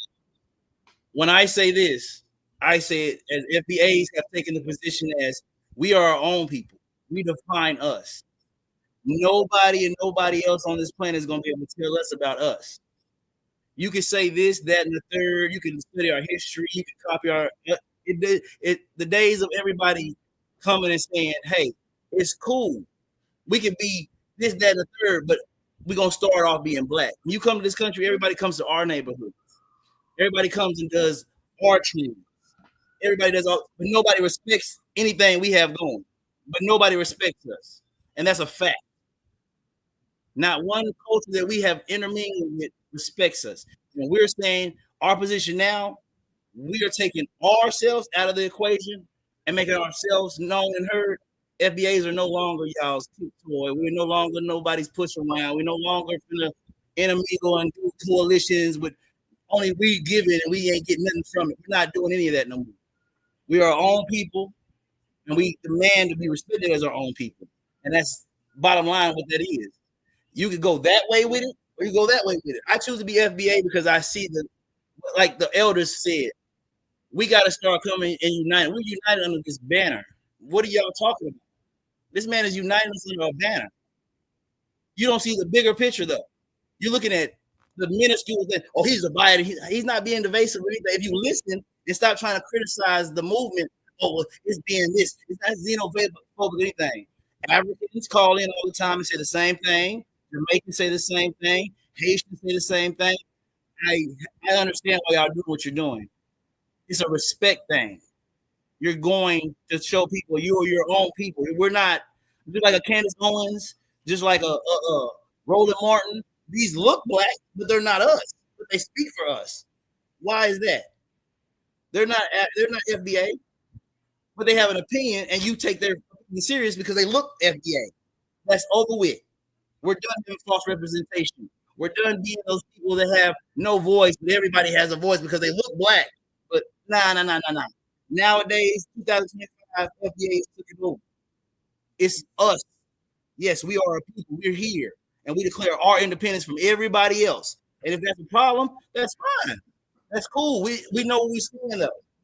It's black first. That's what we're saying. And mainly, we're saying our people first. The people that are struggling and everybody is eating off of. Everybody eats off of. But nobody respects us. What coalition do we have that has ever worked? The Hispanics, the Asians, nobody has ever stood up for us. But we stood up with them. So now we're doing it for us. Now it's a problem. We're taking our pride into our own hands and saying we are black people of this. Just like Jamaicans, they have pride of being Jamaican. Africans take pride of being African. Why can't we be proud of being black Americans? What's wrong with that? That's crazy. Everybody you have little Africa, you have a little Chinatown. We're in America though, and you saying we're being homophobic and all this because we want to take pride in being those people are different people. Well, I want you to say your spiel, but at the same time, I'm good. I'm not gonna let you miscategorize. I'm not gonna let you miscategorize my viewpoints or the viewpoints of this panel because you said that before. That's not our stance. Dre just got off here and just gave you guys flowers for the past 150 years. So I don't know if you're just saying in general. Yeah, y'all saying that we're a hate group or something. That's not what we are. I don't respect you. I don't respect you. You need to see. You need to see the. I think you need to see the beginning of this video because I don't think we came in on the beginning. because you're not addressing what we presented. So I'm going to assume that you didn't see why we're saying what we're saying, right? So again, I don't want you to mischaracterize this panel. This panel is not like that. Unlike this panel is about FBA leadership and his movement. We didn't get to the Pan-African side, but it's evident so far that Pan-Africanism, based upon what you and Vivo is saying, Pan-African is the unity and the love of all Black people in the diaspora and on the continent. You guys are more, and see, there goes a thumbs down. So he's acknowledging what I'm saying. So you guys are the divisive ones initially, where Pan-Africans are saying you are our brothers and we are the same. It's a fight white supremacy. We all have to, all like-minded Black people that understand white supremacy, that knows, that sees us all as one. There's strength in numbers. If you understand military tactics, and we talk about military, that we're stronger together than we are apart, right? Brother, I understand that. This is a divide and hold on. This is a divide and contact tactic. So that's the side that I'm on. If you guys don't want to mess with other people because they're from a different lineage or whatever that it is, and you want to be in your own group, that's fine. I want to give you guys a voice to do that, and we'll let the people decide. So we let Vivo go. What's up? Go say your closing statements. Okay, I'm gonna try to go fast. I wrote some stuff down. Earlier, the guy said that his family was born in Africa. Well, he not us then. It's really that simple. It's really that simple. This ain't really his business. You know what I mean? That we're a different people. It was Man, you're gonna start Brother Bakari up, man. You gotta show that smoke, boy. The other guy was saying that it's the whole Western Hemisphere. I'm not Venezuelan. I'm not Argentinian. I'm not Jamaican. I'm not Mexican. I would never disrespect them people by acting like we the same people. I can't go to Ecuador and be like, hey, I'm back. No, they're gonna be like, who is you? Who the fuck is you? Get out of here. Like you not us. We not the same people. What are you talking about? Like what are people like? That's outrageous to say that. For us, the Jamaican guy, he was giving us flowers and he was saying our literature and all that. This whole Black power, Black empowerment movement that everybody trying to glom onto, that's our idea. That's our idea. Pan-Africanism is our idea. That's our idea. My grandfather was born in 1918. He flew a Pan-African flag. Yes, it is. They weren't flying no Pan-African flags in no other country. They killed Marcus Garvey. What other country? Hold on, brother, please. The Pan-African flag is really the unofficial Black American flag. There used to be a time where in this country that you couldn't go nowhere without seeing a red, black, and green flag of Black America. That was us with the Back to Africa bumper stickers, Back to Africa t-shirts. I love Africa chains, African medallions, African hats. That was us. We were the champions of Pan-Africanism. Now all of a sudden, everybody, now that we want to delineate, now everybody got a red, black, and green flag, and we all of a sudden, that's over. Y'all got to realize this. You got to get with the times. This is not 1925. This is not 1825. This is 2020, 2025. Times have changed. Period. Whether you're gonna get left behind if you don't get with the times. That Pan-Africanism, that's an old way of thinking. The DEI stuff, that's an old way of thinking. We need lineage-based policies. They can take all that shit, affirmative action, all that. If you can't prove your lineage back to the 1870 census, we're not saying that's where that's where it started. What we're saying is, if you're a foundational Black American, you should be able to prove your lineage back to the 1870 census. Period. So all these scholars and all this shit, that's us. Forrest, I'm gonna close with this, right? Two things, and I'm gonna close. They keep saying that Tariq named FBA and all of that. Yeah, Tariq is a continuation. Tariq is a scholar. He's a continuation of Norris Shelton. Google that. Google Norris Shelton. He's a continuation of Dr. Claude Anderson. Dr. Claude Anderson said NBA. You can't really use NBA. I mean, NBA, there's already a NBA basketball. You know what I mean? Native Black American. foundational Black American is just more airtight. He's a continuation of their work. Norris Shelton said DOAS, the descendants of American slaves. He been speaking this. This is not a new concept. Y'all just might be getting up on it, but this is not a new. No. I know it's not a new concept. I know it's not a new. I know it's not a new concept. It's that acronym is fairly new with the same purpose intensive of reparations and getting reparations and get what's due And to not just American. Hold on, I'm almost done. Not just the reparations part either. If we don't lock down our lineage, we're going to be erased. We got people coming over here talking about they created our lineage and we got it from them. But if we ask them why you weren't doing this in your homeland, it's they start crashing out. You know what I mean? They want to steal our heritage. They over here talking about they niggas. White Latino talking about they niggas. White man talking about he a nigga now. They want to steal our accomplishments and steal from us. So and now we got a guy in here talking about the whole Western Hemisphere is all FBA. So this has been a continuation thing. We've been seeing this. We've been seeing people trying to steal our lineage, and we just making it airtight. That's all it is. Because for some reason the world got an obsession with us. So I'm gonna close with this, right? Even we need everybody talking about this. Really, to anybody that's FBA, I agree with that. Yeah, don't get mad when you hear the haters saying, it's a call, it's all that. We just need as many people talking about this as possible, even the haters. We need them. That's why I got the both of you up here. I'm glad you open a space like this. I'm not mad at you because we need as many people talking, because they don't see the way this thing going. This ain't going backwards. No, this is going forward. We got the president talking about this shit now. They talking about this all over the world. So I appreciate y'all. Thank you for letting me speak, and thank y'all for hating too. I'm happy. I'm happy. Ditso. Hold on. It's Brother Bakari's turn. Okay, Vivo. Thank you for that. Vivo, whatever. Again, I'll say the same thing that I told FBA General. Please see the beginning of the video where we were dissecting on Tariq Nasheed and FBA and everything. And again, I'm a Pan-African. I'm for unity. You guys are doing the delineation thing. So it's not the hate. All respect, the hate is on your side, because I'm not gonna look at one Black American. I don't believe in one Black American, so I'm not gonna work with all Black Americans.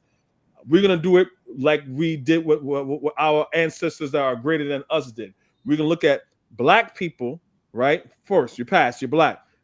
Are you like-minded like us? If you're not like-minded like us, we're not working with you. I don't care if you're the son of Ida B. Wells and Fang Lou Hamer. If you want some coon shit, I'm not working with you.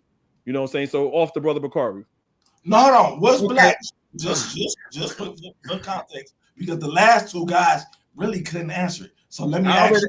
I did answer. Don't say I couldn't answer. It was whoever I said. It's what I said. You didn't like my answer. You may not like my answer. Bakari. Okay, guys, you gotta give him the floor. Okay. First of all, his lineage keeps starting in 1870. I think in the 1870s. Wow, I don't know. That don't make sense. The other guy, I'm glad he brought up Khalid Muhammad. I'm really glad he brought up Khalid Muhammad. So what you do is look up Khalid Muhammad and look and see his connection with Idi Amin and see who taught Khalid Muhammad how to do guerrilla warfare and who was training him to do guerrilla warfare and where he was. So when they say African people ain't done nothing, just us. That's all they have to do. So that they can look at it. Because I'm glad he said Khalid. You can look up the Black on Blank that shut down in Chicago in the mid-2000s, and then you can find the Ghanaian people that came here that didn't want the African-American bank shut down and gave them $20 million to stay open. So then when they go to their civil rights movement and they talk about, the great ancestor now, Fannie Lou Hamer, right? So when you talk about Fannie Lou Hamer, you can look up and see how many Kenyans and people from West Africa came here and was doing sit-ins with them at some of those restaurants. You understand what I'm saying? So I'm not knocking nobody for not knowing. You understand? Because if you don't know, you just don't know. But now I'm gonna learn you, and it's okay to be learned. and I don't know everything, but I do know everything that I know. You understand? So, but what I'm saying is, so when we get into this and we gonna delineate, they never want to pull away from white folks. They can't, because if they mixed with white, they just gonna be FBA like their leaders say. See, they gonna always be connected to them. So I'm gonna ask them, are they gonna pull away from people from New Orleans? Because if you see them people from New Orleans, a whole lot of them came from Haiti. So that means they ain't gonna deal with them people in New Orleans. There's a reason that Congo Square in New Orleans. There's a reason that prison in Louisiana is named Angola. But we have been taught to fight our own. You understand? We have been taught to fight our own and make excuses and try to make it sound good to say the reason we're gonna fight these black people, they are not like us. My people came around in 1870. Can I say something? Can I say something? Bro, it's like 4 hours and 30, bro. It's like 4 hours and 30 minutes. You could be here till 6 in the morning, bro. Oh man, look, I don't talk over nobody. Yeah, you gotta let him finish. You gotta let him finish. Talk over nobody. Kobe, mute him. He gonna talk. But after Bakari, after you go, I'm going and it's over because we have 4 hours. Okay, because so let me yeah. The point that I'm making is right. When we're gonna sit and we want to get away from those black people, go look at, because we always done it. This ain't new. Kobe, you done played the video how the black people on the West Coast was mad at the black people from down south for moving out to California. They are not like us. Man, you ruined it, Bakari. I know that. That's next week. Not like us. So that's next week. Say something, right? I was in this man's military. You understand? I'm from Mississippi. I can tell you who ran together. Mississippi, Arkansas, Louisiana, Tennessee, Georgia, Florida, Texas. Everybody from the East Coast ran together. You know why? Folks would tell you, especially, now watch this, and I had a lot of friends from the East Coast, but you would also meet people. They think they better. We ain't the same. We always figure out a way to fight each other instead of taking it to that damn beast. I'm going to ask here, just like I ask on my channel. When are we going to take it to them damn beasts the way we want to take it to? See, we don't want to talk about that other side. I'm going to go ahead and let you go. I'm going to go ahead and give, because I can just go in on it. The other side of sending somebody to your church and sit down, pray with you, get up and shoot you, dare you to do something. They doing it right in our face, but we looking to talk about, you know what? We different than y'all, though. To hell with that. Man, it's time to do something. And I'm tired of fighting black folk, but I'm also tired of trying to act like we gonna all come together on the basis of being black, because big bad Donald Trump, the made them, not me. All right, thanks for that, brother McCoy. Real quick. You are King, pardon my French. FBA with an Arab name. He FBA with an Arab name. Well, no problem, brother McCarvey. You always welcome here. Naps, we're gonna bring up Naps real quick. We're gonna bring up Naps real quick because he's a favorite, so he always have a place here. Naps, you know, bro, we're closing out. Try to keep it like in a minute if you can. Have a good night. All right, bro. Yo, next week we're gonna do it 6 o'clock, same time. Go ahead. Right, I'm also out. I'll listen to Naps on the YouTube. But yeah, Coffee. Can you send me an email so we can stay in contact? Next week I'll be here. Yeah, I'll put my whole email in the chat. I'll do that. I'll do it in the chat. All right, cool. I left you my email on the private here on StreamYard. It's right there. You see it? Okay, I'll put it in there while Naps is going. Thanks for coming. Okay. Bro. Welcome. Bye. Bye. All right, Naps, what's up, bro? Can y'all hear me?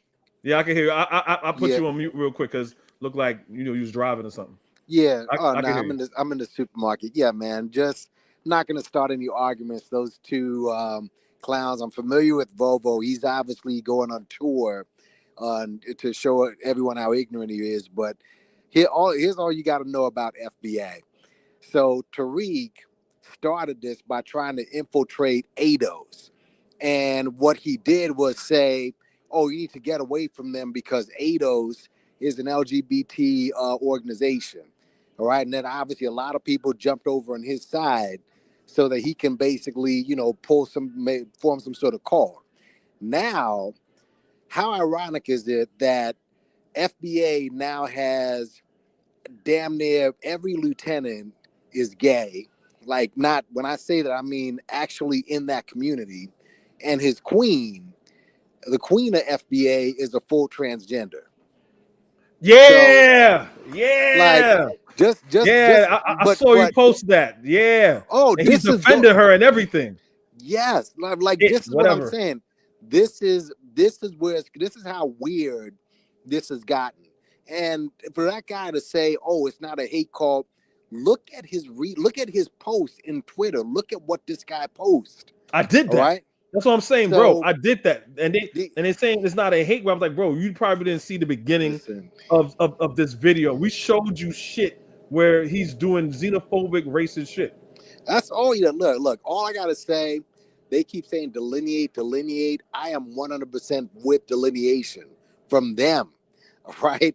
I'm 1000% for delineation. So, that's all I had to say. I mean, those, like I said, Volvo or whatever, these guys, they clearly want to keep pushing this grift, but it's I've said it before, it's a pyramid scheme. That's all it is. And the person who's getting at the top is getting all the money, and we know who's at the top.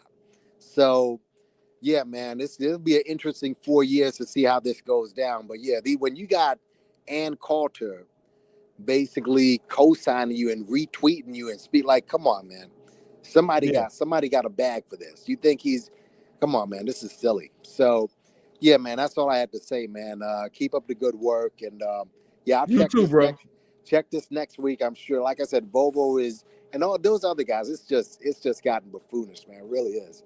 But thanks again, man. I'll speak to you. All right, man. Peace. Volvo, I see you in the back. I gotta go. I know shots was fired, bro, but I gotta go, man. The time is late. Next week, Friday, 6 o'clock it's gonna be good. It's gonna be good.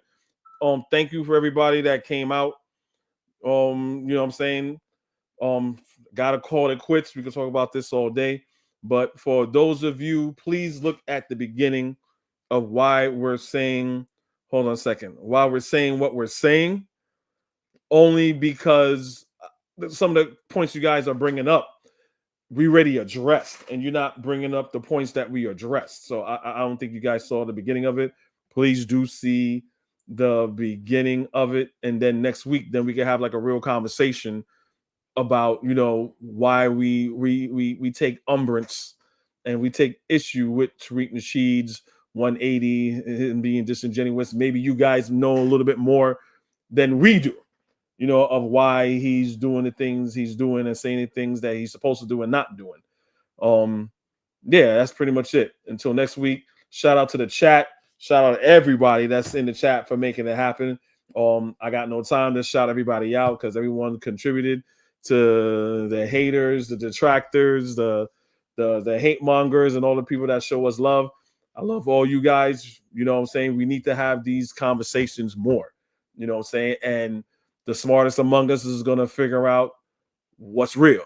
You know what I'm saying? Real and recognize real. And please remember to share and subscribe.